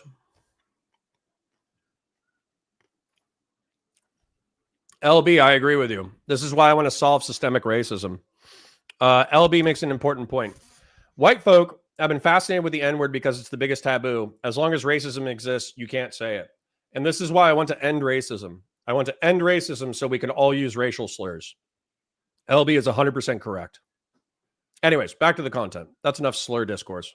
At me, maybe some like mean comments, but that's like really the extent of it. Like, I don't feel discriminated against, and like, why let that change like who I am and my politics and make me feel like it didn't make me feel like I couldn't be myself in the Liberal Party. But he's using an anecdote. Yeah, I mean, I would say that I know we all have our opinions and that's our prerogative, but we do live in a two-party system, which is to say that you have to at some point align yourself with whichever party you believe is going to be a better approximation of how you want the world to look. And so I have, complete respect for your opinions and your experience and you aligning yourself with progressives, maybe even voting for Democrats. But the problem is that when Democrats are in charge, whether that be expressly in political institutions or even culturally, you do see that demonization, which maybe is caricaturized in something like a Gillette commercial. But even then, I mean, you can trace this back to growing up, and you may not feel like, a mean comment here or there is really like stripping you of some identity, but it is true that girls are encouraged, boys are treated like they're defective girls. Girls are the example. You're supposed to behave and sit up straight and do all this, and boys are being plugged into this learning environment, which is frankly like alien to them in the way that boys tend to learn versus girls. And so a lot of them just check out on some of these, because it doesn't have to be, dude. I hate this talking point that boys can't sit still and take written exams and all that kind of stuff. They can, but you have to break it up with exercise. So every 2 periods, there should be a physical education component or like a recreational component. So after every 2 hours, you should have like a 15-minute break. And then during lunch should probably be a half hour or an hour. And then same thing in the mid-afternoon. After you do another 4 hours, there should be another 15-minute break. And you should be allowed to work out. You should be allowed to do X. You should be allowed to socialize. You should be allowed to talk. You should be allowed to banter. And so the whole fact that they're like, oh, no, like white, men are allergic to traditional education. It's like, no, you just have to break up the day. You know what I'm saying? Are adult men allergic to 8 hours of normal work? No, but they need to break up their day with bullshit or podcasts or Counterpoint's YouTube channel. You know what I'm saying? So, yeah. And then hold on. I think a lot of school days, Connor, as a black man, you can say the N-word. You just have to accept the consequences afterwards. Okay. That's fine. I'll say it when it's appropriate, and I'll say it, and I won't say it when it's not appropriate. You got it.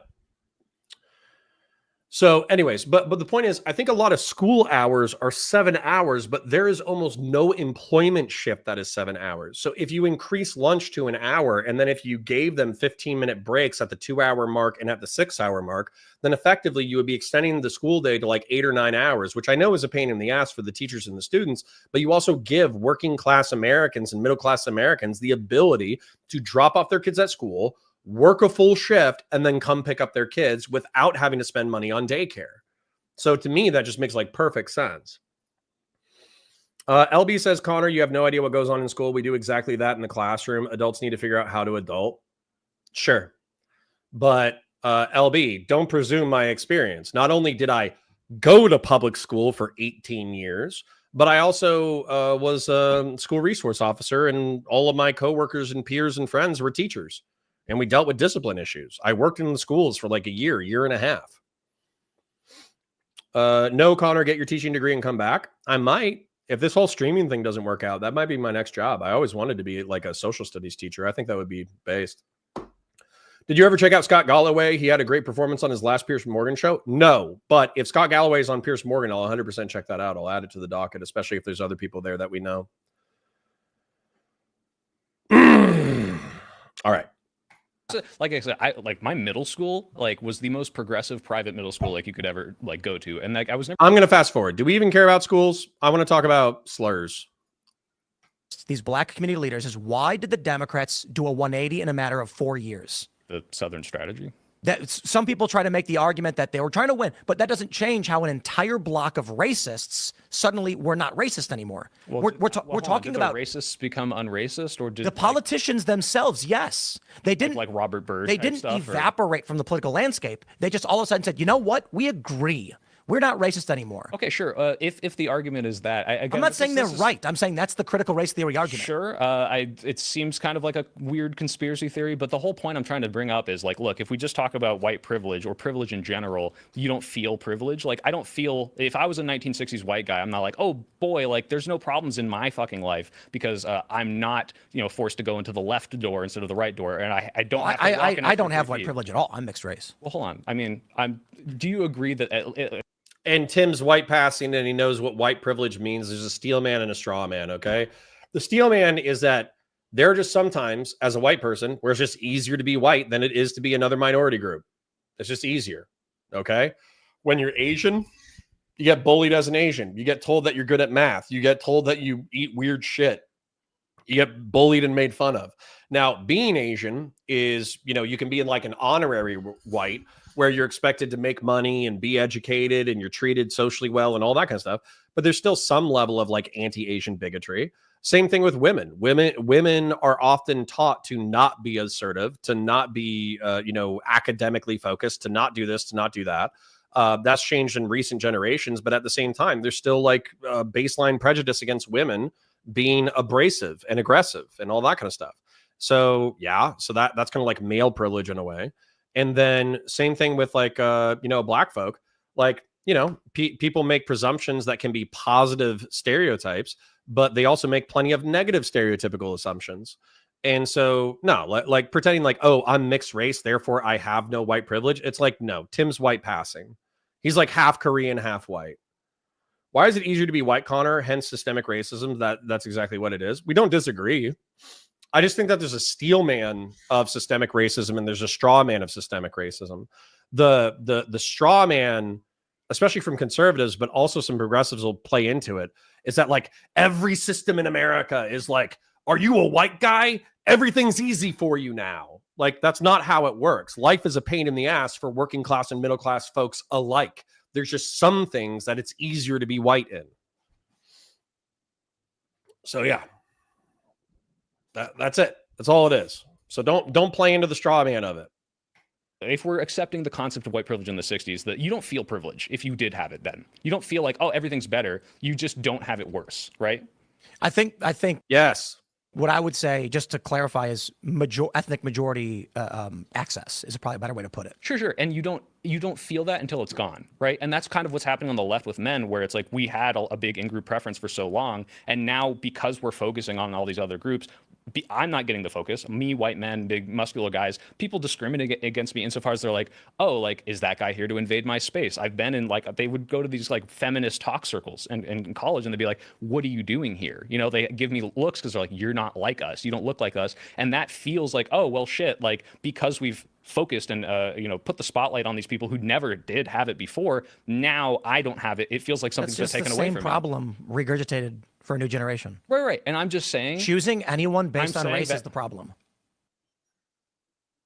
I think John Doyle would disagree with that, but I'm going to let them talk. I'm saying that feels alienating, and I understand why men are not drawn to that, especially when the right offers them something like, hey, like, we're not doing that. And it's just as simple as that. The left is basically going like... But now segments of the right are doing that, where they're just saying like, oh, if you're an Indian immigrant, you're not even really American. Oh, you're like first generation African immigrant, you're not even American. I understand that it's like dissident and fringe and all that kind of stuff, but it's cross-pollinating into MAGA spaces where they believe in like ethno-religious originalism to the country, where if you're not like white and Protestant, then you're not a real American, which is funny because the Groypers are like, well, if you're not white or Christian. And so there's all these like expansive fears or expansive tiers of who's in the tribe. So, this isn't totally true on the right, that the right is just accepting of every identity. Matter of fact, a lot of fights on the right happen because there are big tent right-wingers who think that trans people and gay folks should be a part of the coalition. And then there's like small tent traditionalists who think that no trans people and no gay people should be accepted within the group. There's also like limits to the behaviors of like the token minorities within the big tent right-wing philosophy. As an example, Dave Rubin is a gay political pundit. Him and his husband, because they're gay married, they adopted a child. And if you check all the comments on social media under those things, it's repulsive. It's all traditionalists being like, oh, I bet you're going to abuse your child because you're like a gay couple. And that's their base. Those are the people who are paying their bills and watching their content and making their AdSense revenue. So anyways, like I'm okay with like broad strokes accepting that the far left has anti-male, anti-white male alienation going on 100%. And the right wing, the mainstream right wing, can be more accepting and more lackadaisical. That doesn't mean that the far right doesn't have all of the same bigotries that they had like 100 years ago. Grey Jedi says, Connor, do you think Tim would call someone with racial dating preference racist? No, absolutely not. He would come into some convoluted 5-spring, backhand explanation and just be like, well, people are just like that, bro. It's not racist. I would just say, yeah, they're a little racist. We're all a little racist. Who cares? Silver Jacket Man says, look, we can all agree being white is not a crime, except on the dance floor, or like the Joker white. That is too white. Okay, wait. All clowns and mimes are too white. You're doing it. You're doing the meme. K-Soko says, she would never blame me or white privilege. I would never get on her back for stereotypes. She can say certain words. I can't. It's really simple and not complicated. Oh, I think you're in a mixed race relationship, right? LB says, stop listening to grifters who take Russia propaganda. No, we're going to listen to them and we're going to make fun of them, LB. Deal with it. Like, hey, look at that problem. Let's do the exact same thing again. I think it happens sometimes, but I don't think it's the exact same thing. For example, like you talked about, if you have a black-only community space, I don't think that is the same thing. As much as I say you don't need to have that necessarily, like you can absolutely have white people working in your community towards the common goal. I don't think they're segregating them because they're like, oh, we hate white people, we don't want them there. It's because they specifically want to hyper-focus the conversation on people who understand the problem because they're from that community, and then spread those ideas to other places because it's not this exclusive segregating thing. You think it would be good if, like, we took a major city, say Chicago, and then made all the races live in race-specific areas?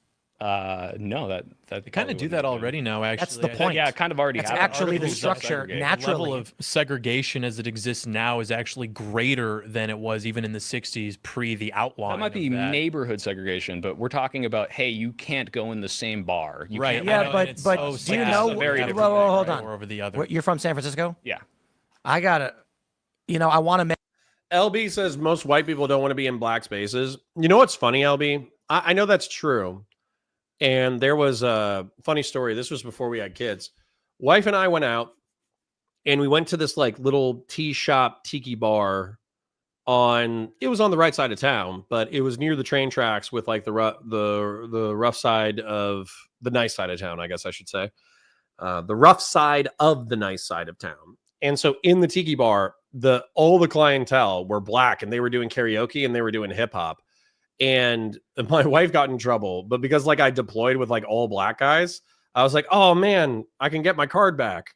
I can get my authenticity card back.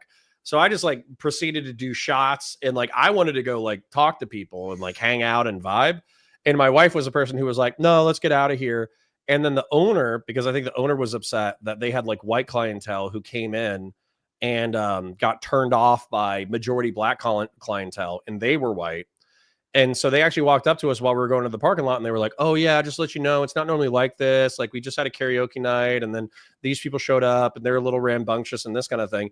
And I was thinking to myself, it's like, dude, why are you apologizing for having like clientele who are having fun? You know what I'm saying? And so I think my wife felt like she was invading their space. I feel like the bartender felt like he turned off potential repeat customers. Meanwhile, I was just getting wasted and having a good time, and I would have loved to have hung out. But that's because I'm trying to have like a post-racial, we're still different races, we're still different groups, we're still different this, we still associate differently, we still think different things sometimes. But I wanted to hang out and have a good time and associate with whoever the fuck is in front of me and treat them like a human being. Anyways, I just kind of really what I'm saying is I wish I could have gotten wasted and done some hip hop karaoke with black folk. That's what I'm saying. LB says, by the way, black people have never been integrated for 400 years, addressing Tim's comments. Yeah, I agree.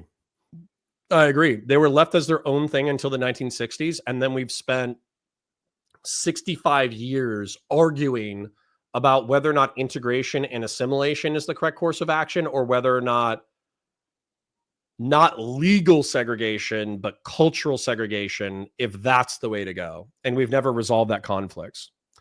Connor, you never had the card. I had the card.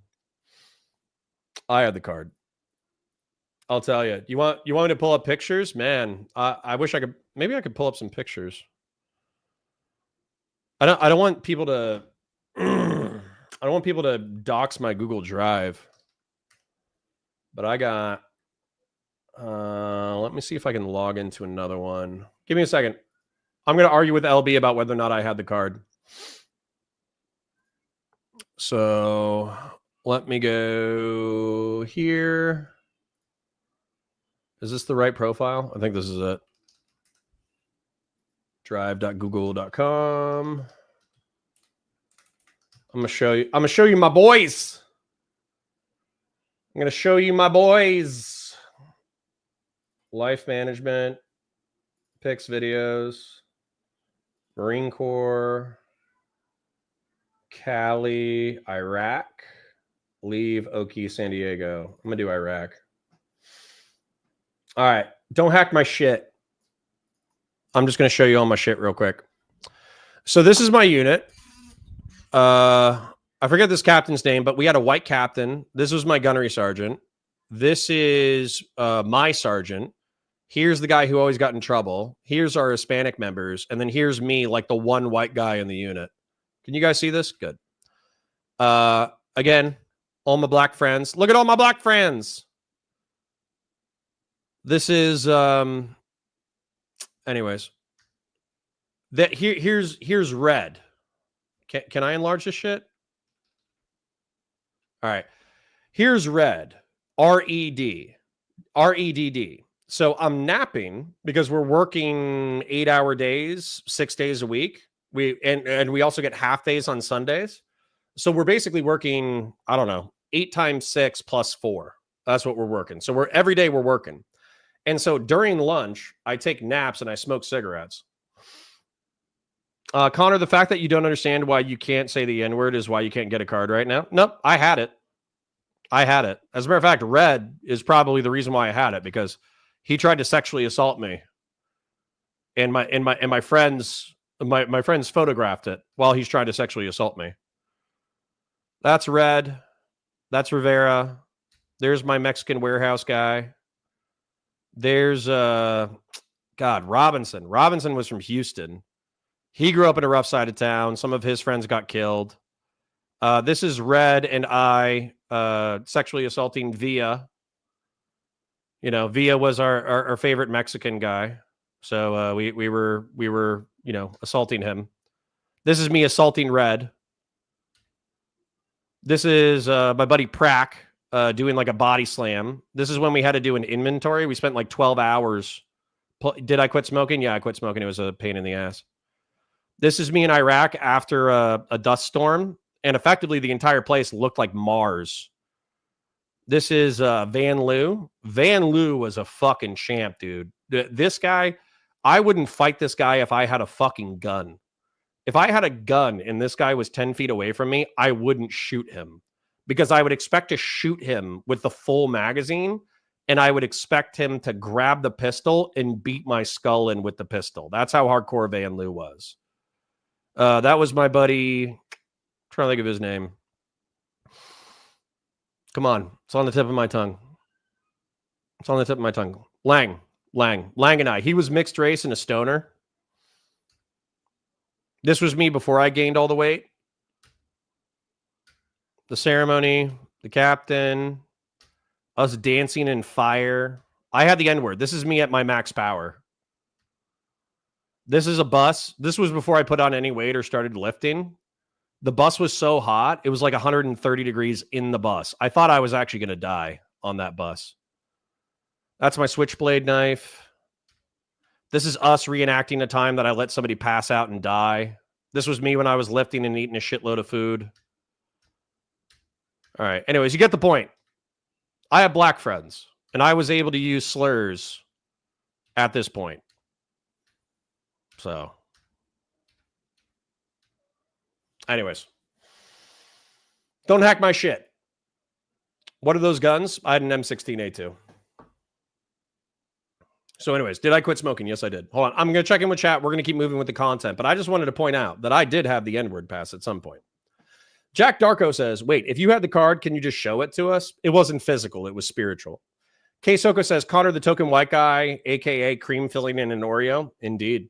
Gray Jedi says, share the pic of lunch when you were in D.C. Did we take a picture? I don't remember. LB says, Connor, the fact that you don't understand why you can't say the N-word is why you can't get a card right now. Wrong. I did quit smoking. I knew you liked black men, Connor. Yes, I was surrounded by black men. And you know what we talked about almost exclusively? Racist jokes. That's what we did almost the entire time. Severn says, awesome good time with the boys. Ironic butt grape is peak bro shit. True. Men are so gay when they're not gay. It's true. Severn says, holy shit, I thought that was a filter. Nope. You seem like a progressive to me anyways, to LB. LB is a progressive. Silver Jacket Man says, my black friend told me once, dude, you really get it? RE racism in America. After he told me that, I cried a single white tear that somehow turned into a bald eagle and flew away. Yep, similar experience. Very similar experience to me. What are those guns? Or M16s? Wow, young jarhead Connor. Go back to bald. I might. Especially if I start losing all my hair. Was the heat on the bus coming from the sun or the Rippets? Yes. Daniel James, the first black 4-star general, said the Marines don't have any problem. They treat everyone like they're black. Exactly. Anarcho-syndicalists lean more in the progressive branch. True. LB says, maybe in your small circle of friends, that's private. Word to the wise, don't be saying the N-word. I won't. But that's because I had it for 7 months with a small group of friends. I'm not saying I have a permanent card. That's not what I'm saying. I'm saying during those 7 months, we became so intimate. We knew each other so well, and everybody used it all the time that eventually we just talked about it. And then they were like, yeah, you can say it. And I just started saying it. And it wasn't that big of a deal. And we had a lot of fun. It was a lot of fun. And I didn't use the A. I didn't use it in a derogatory manner at all. Because that's not how they used it either. Yeah. Kingslayer says, my thing is I'll say it with an A and people will get mad because I'm a white passing black Asian person. Yeah. Yeah. Mixed race people oftentimes get, they get their card revoked, which doesn't always seem fair. Anyways, I love you. Let's move past the N-word card. Make this proposal to you, but I also I don't want to be responsible for your death. I would. Are you telling me to go to a gay bar and I'll no. I'd like to bring you to K-Town. Okay. And see how long you last. Why would I be? I'll kill you. You'll just die because you're white. Okay. I don't believe this shit for a fucking second. Man. There's obviously ghettos. There's obviously gangbangers. There's obviously places that you can go that are not good. But 99% of the fucking country, if it's during the daytime, Monday through Friday, and there's shops, you can go into those communities and not get fucked with. I don't believe this shit for a second that he can go to Koreatown in Chicago and get a white guy instantly murdered for being on the wrong side of town. I don't believe that. You can do that in the hardest of the hardcore ghettos, and you can do that at nighttime in any bad neighborhood. But you can't do that in a random normal town. I mean, that's because bad. People killing people because they're white is bad. Yeah, I don't know. Right. The point being that in racism and these privilege and these things you describe are just like, I feel like it's largely white people standing on a hilltop looking around being like, look how great we are. We're so great. How come it's so good for us? Why are we so great? These poor minorities. And then like take a stroll through a black neighborhood in Chicago and see what happens. You know, to be fair, what does that do with to be fair, like Hyde Park's super nice. Is that not an indication? Because everyone is mad at white people all the time for no reason. Adjacent to the data you mentioned earlier about. Hold up. Everybody's mad at white people for no reason. Listen, man. I know the reasons. I know the reasons why people are mad. It's because we conquered the planet. It's because we have the biggest military industrial complex. It's because we run like one of the most powerful economies on the planet. It's because we've done X, Y, Z, ABC. It's because we've conquered like 2/3 of the known world. Saying that people have resentment to white people for no reason. It's like, no, I get it. It's just that individually, I didn't do anything to slight minorities individually. I just participated in a system that benefited white people disproportionately throughout history. It's not that big of a deal. Jesus Christ. God, you're so unpatriotic and cringe, Tim. Agreed. By the way, who created sundown towns and why are they dangerous? Sundown towns, as far as I know, is just like white segregationists after Civil War didn't want black folk to be able to travel through their towns in the middle of the night. So effectively, after dusk, black folks were prohibited from traveling to the white side of town. And if they were caught on the white side of town after dusk, they were either arrested and or killed. So what if we do it like in Die Hard where John McClane wore the sign? He may then. Well, right. But yeah, but that's not the point that anybody's getting to. Silver Jacket Man says, yeah, seriously, you want to survive the ghetto in Chicago? It's an ancient art called Walk with a Friend. You'll be fine. Dude. Yeah. This is crazy.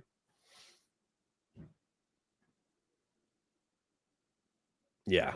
Anyways. In-group versus out-group. There's data even showing how races rank each other. If you look at how white people rank themselves relative to other races, it's pretty much a straight line. If you look at how black people rank themselves, it's the first, every other race, not so much. White people last. You need white boy magic. Same thing with Hispanics, same thing with Asians. They all like themselves the most and dislike white people the most. And so that creates a problem when you have these. And by the way, I'm not justifying it, but I'm saying it's like everybody hates the winner. Okay. The sun never set on the British Empire. Let's take a look at that real quick. Google British Empire at its, as a matter of fact, let's do Rome first. Roman Empire at its height map.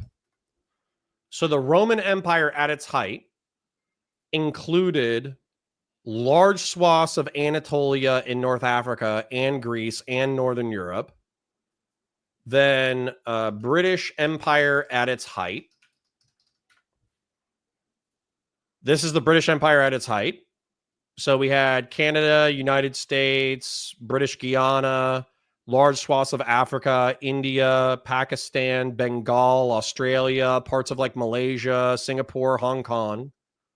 Right? Dude, I understand why people hate white people. It's just that I didn't personally do it. I didn't conquer all of Africa. I didn't conquer all of India. I didn't conquer all of Pakistan. I didn't conquer all of Bengal. I didn't conquer Malaysia and Polynesia. I didn't conquer Canada or British Guiana. Okay. So don't blame me for that shit. I didn't do any of that. My people were in this tiny island over here. And then the Europeans killed all the Native Americans, like 90% of them. And then my parents sailed here. And then we lived and worked here for a while. And then we lived and worked here for a while. So I get it, because I laugh about American Empire. I laugh about British Empire. I make memes about us conquering the world. I totally get why you don't like it. But, you know, okay, don't take that out on me personally, and I won't take it out on you personally, you know? What the hell? These communities, like you're saying, if you walk through, I know you mentioned in the car you were Jewish, but if you walk through and they identify you as a white guy, that's going to be a problem in these neighborhoods. And so why that is, I mean, do you really think that this education... Do you think if I said, stop, I'm Jewish, they wouldn't kill me? No, I don't think they understand sort of the problem there. But I would say that... if you're in New York, you said, stop, I'm Jewish, you'd get... They'd kill me extra. Have you seen what's been going on in New York? Oh, I saw the thing that happened at that... well, it's called the Knockout Game. And what you have is... This was... Oh. Yeah, this is something else. Okay. A black. Oh my God! Get off of the internet, Tim. Get off of the internet. Hold on. Let me reload the page real quick because my chat is screwed up. So I'm gonna reload. I'll be right back. Don't go anywhere.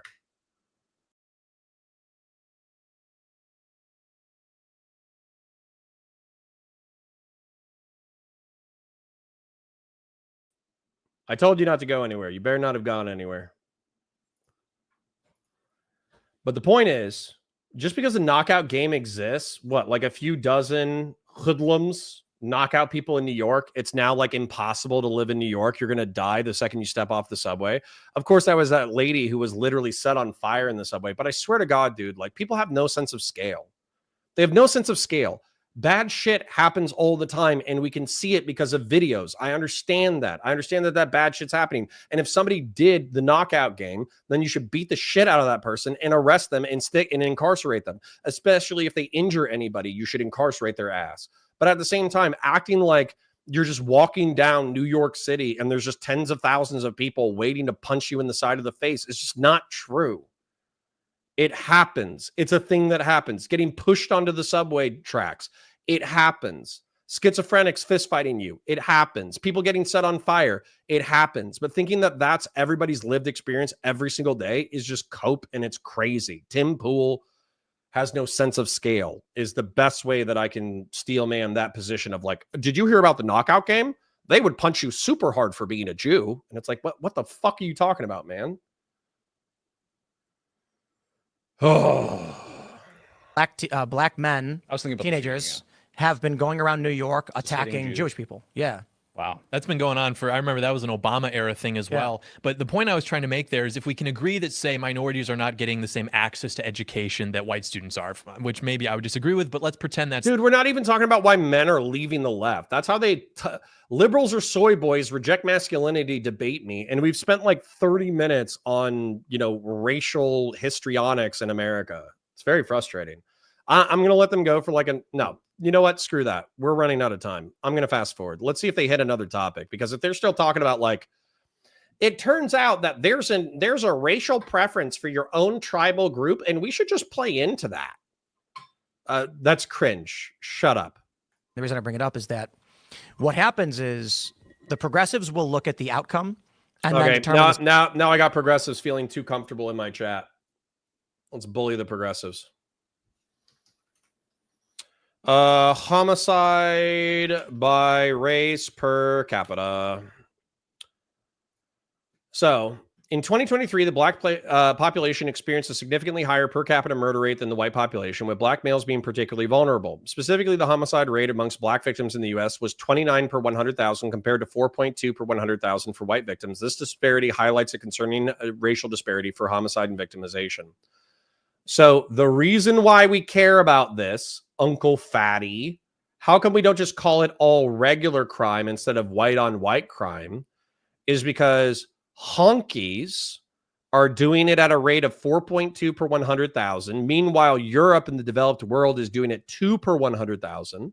So you could blame that uptick on violence on the easy access of firearms, but African Americans, black folk, are at 29.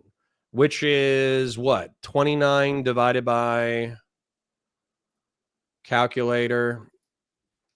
29 divided by 4 is 7 times the average. 7 times. If you are a black man, and by the way, it's like 99% or like 95% race on race violence. White folk kill white folk, black folk kill black folk, right? It seems like because we socialize within our ethnic enclaves, we kill each other. Just like 95% of homicides occur within racial categories, right?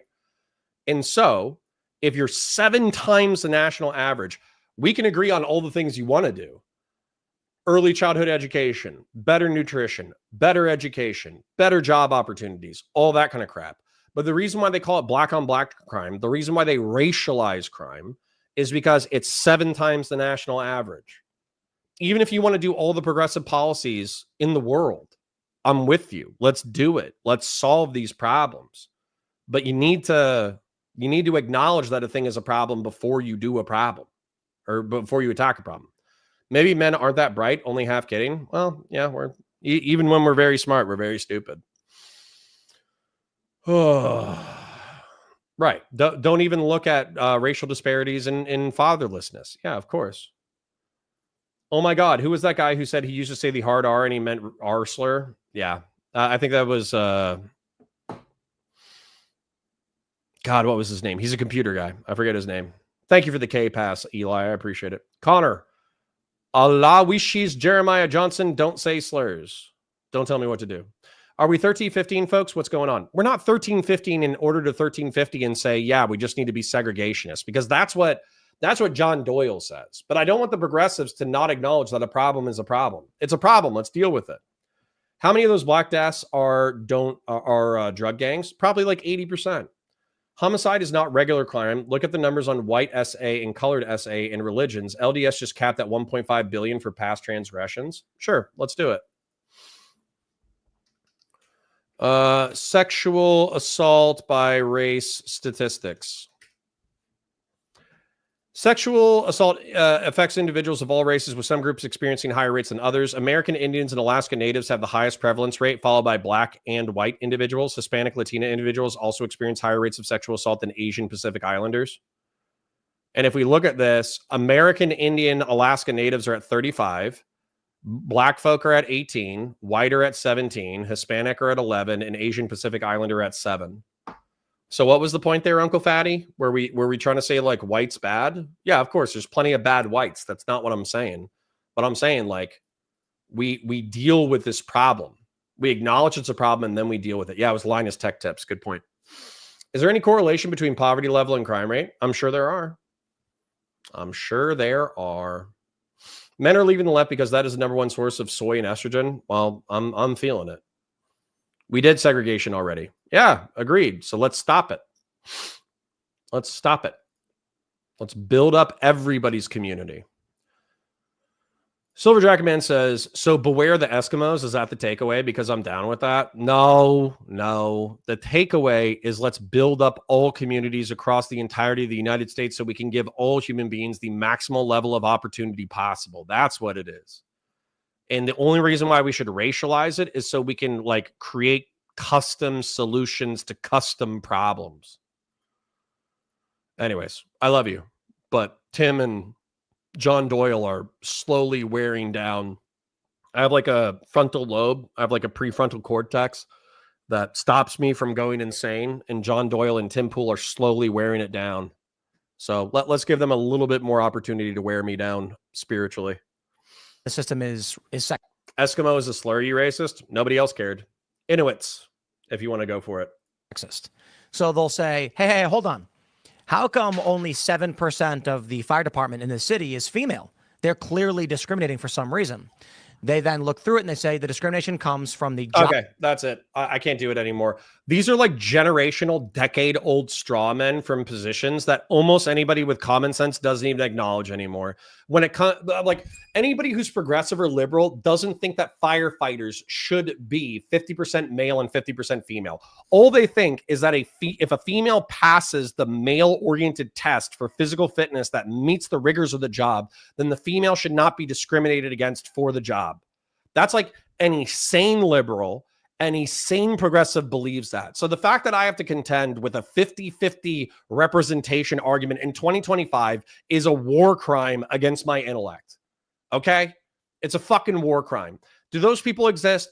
100%. Do those people exist on Twitter? They exist on Twitter more than they exist anywhere else. But the fact that I have to deal with this as the steel man from a popular right-wing perspective, that progressives and liberals just want 50-50 perfect representation of the genders, is stupid. It's a straw man. It's been a straw man for probably a decade. And just because you can find some woke dickhead on the internet to say it doesn't make it any more true. Same thing with the racial representation. Same thing with the race realism. Dude, this is like weak, decade-old arguments. It's weak. It's bad content. It sucks. And the fact that people think that this is like a good debate or good representation is cringe. So thank you, Tim. Thank you, John Doyle, for wearing down on my psychic spiritual strength. You have killed me. You have killed me spiritually, you fools.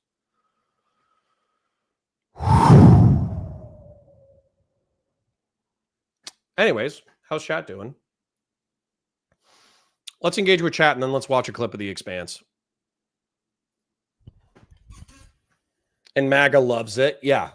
They love having the same cringe talking points regurgitated to them since 2015. I don't know.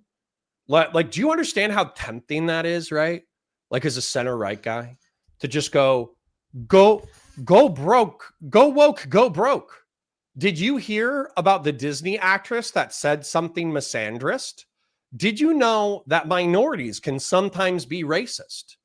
Did you hear about this violent crime that happened in this city, despite the fact that violent crime has been cut in half? Did you hear that this black actor said something racist about white people?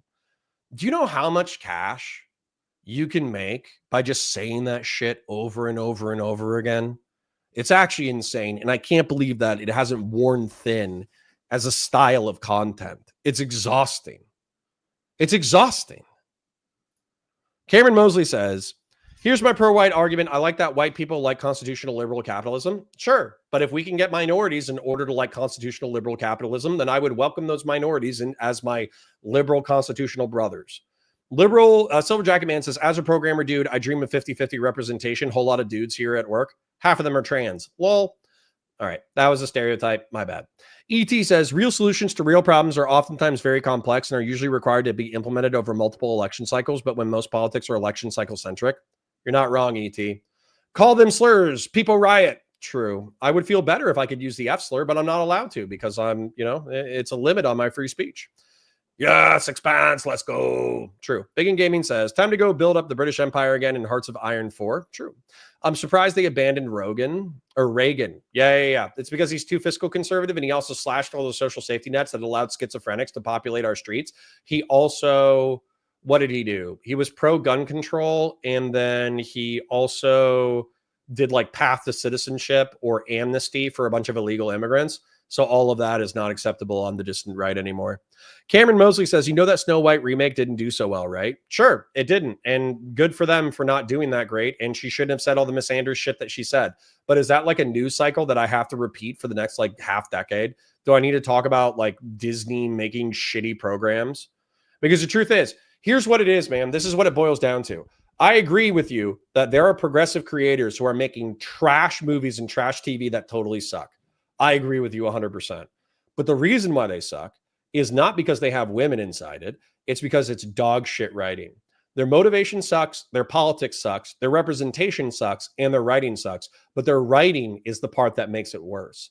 And the reason why I bring that up is because when I was coming up, we debated Men in Black the other day. Men in Black is a phenomenal movie.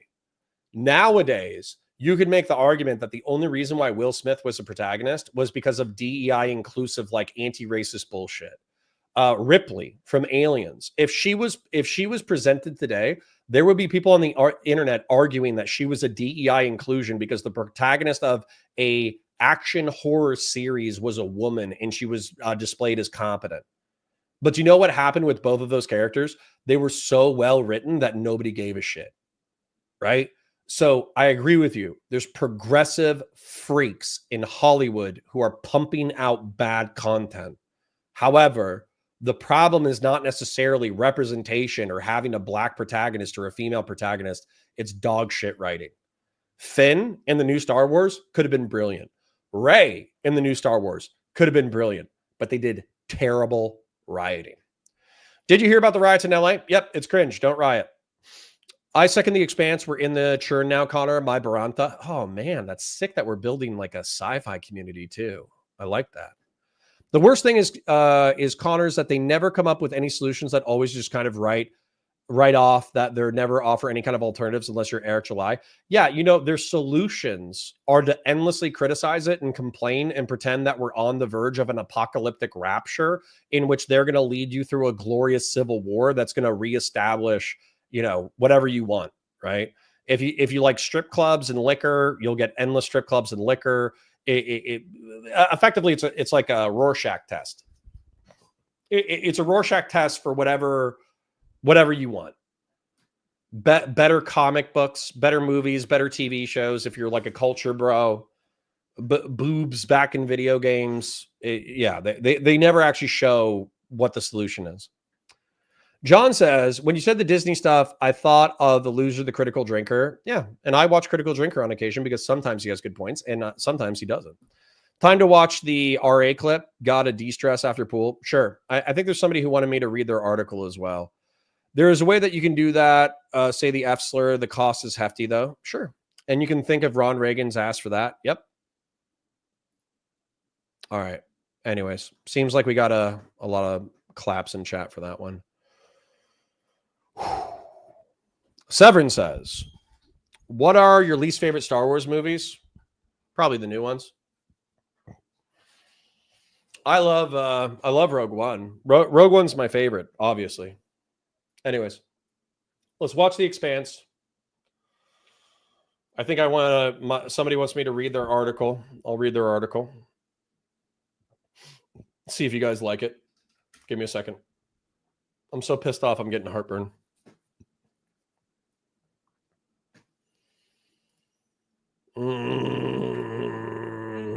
All right. Expanse video game. I'm not going to be doing as much commentary because I just want to enjoy it. Maybe I'll pause and do some commentary. We'll see. We'll see how I feel.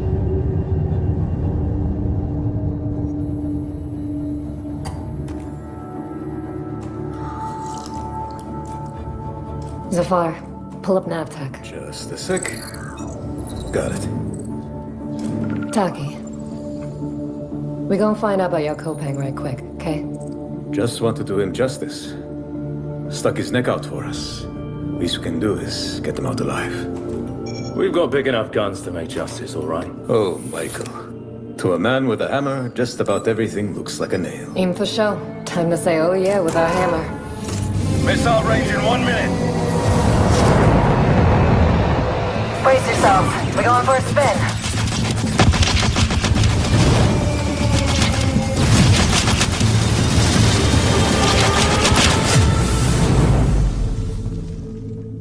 Okay, do you know why this is so sick? It's because it follows actual physics. That's why it's so sick. I could explain this for 10 minutes, but I'm trying to debate on whether or not I'm about to have a heart attack. So, is this a new animated series? No, it's a new video game, and it's probably going to be pretty good.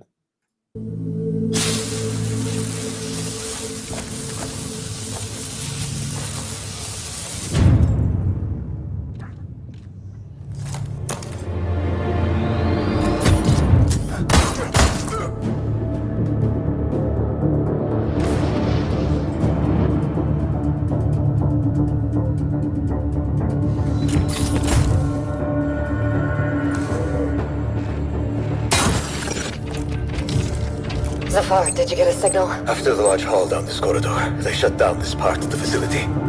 Long time before our arrival. Fine. Let's deal with those guys first.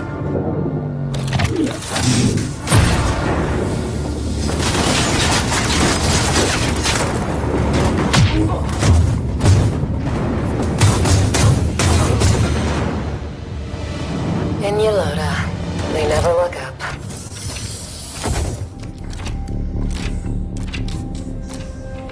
Zafar, you were right. They shut down this. Wait!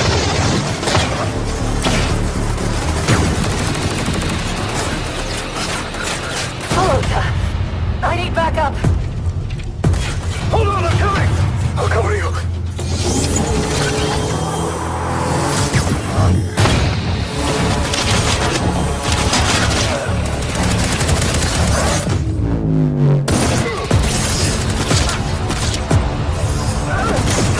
Thanks. Dude, I'm just going to pause. Near future sci-fi is my absolute favorite style of sci-fi. I love this so much. I love the details. I love the tech. I love the equipment. I love the suits. I love everything. I can't see shit from here. The bird up high shall be thine eyes.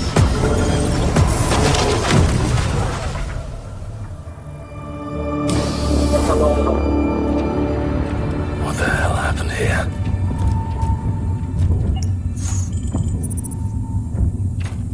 Hey, buddy.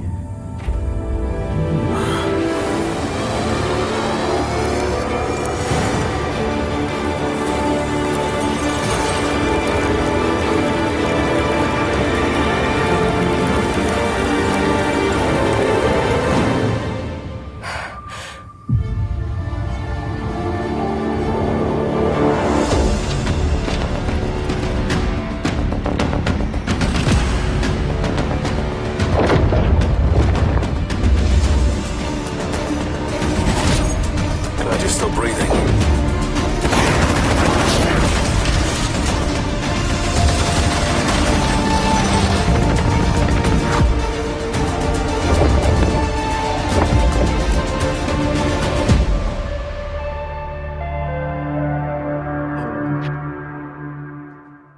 Yep. Yeah, this is Star Citizen if it didn't take, I don't know, 30 years and $1 billion to make. Oh.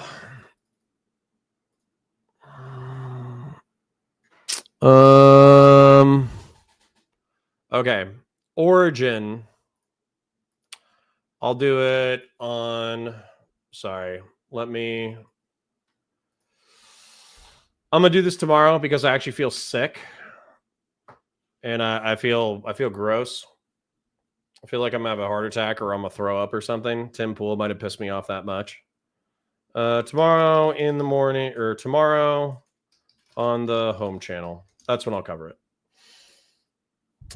This guy, Origin of Logos, he sent me like a meditation on violence. And it's well written. I think it's a little, the feedback I had for him is that it's a little wordy. So, it's still good though. It's still thoughtful. Thorson says, Connor, I agree with this. Bad writing in Star Wars and the other media. Even here, I think we can see toxic. Nice bias. Yeah. Yep. All right. I'm going to run. I feel gross. I got to go. Like the stream. Come tomorrow. Go to the Counterpoints channel. You haven't watched Babylon 5? I haven't. And come to the Counterpoint stream tomorrow. Type in Counterpoints Politics into your search bar. You'll find me there. I'll be live for around 5 hours. We'll cover good content. We'll have a good time. And then also, if you're burning money in your pocket where you're like, damn, Connor, I just want to super chat. I just want to become a member. I want to do this. I want to do that. Do it tomorrow because my home channel is still monetized. I'll be here. Don't worry about it. I'll be good. I'll be here. So thanks, Silver Jacket Man. Thank you, K Soko. Thank you, John. Love you guys. You guys have a beautiful day. Take care of each other. Take care of your communities. Take care of your. Did Steven get me sick? Maybe. I hope not. But I'll power through. I love you guys. Have fun. Bye for now.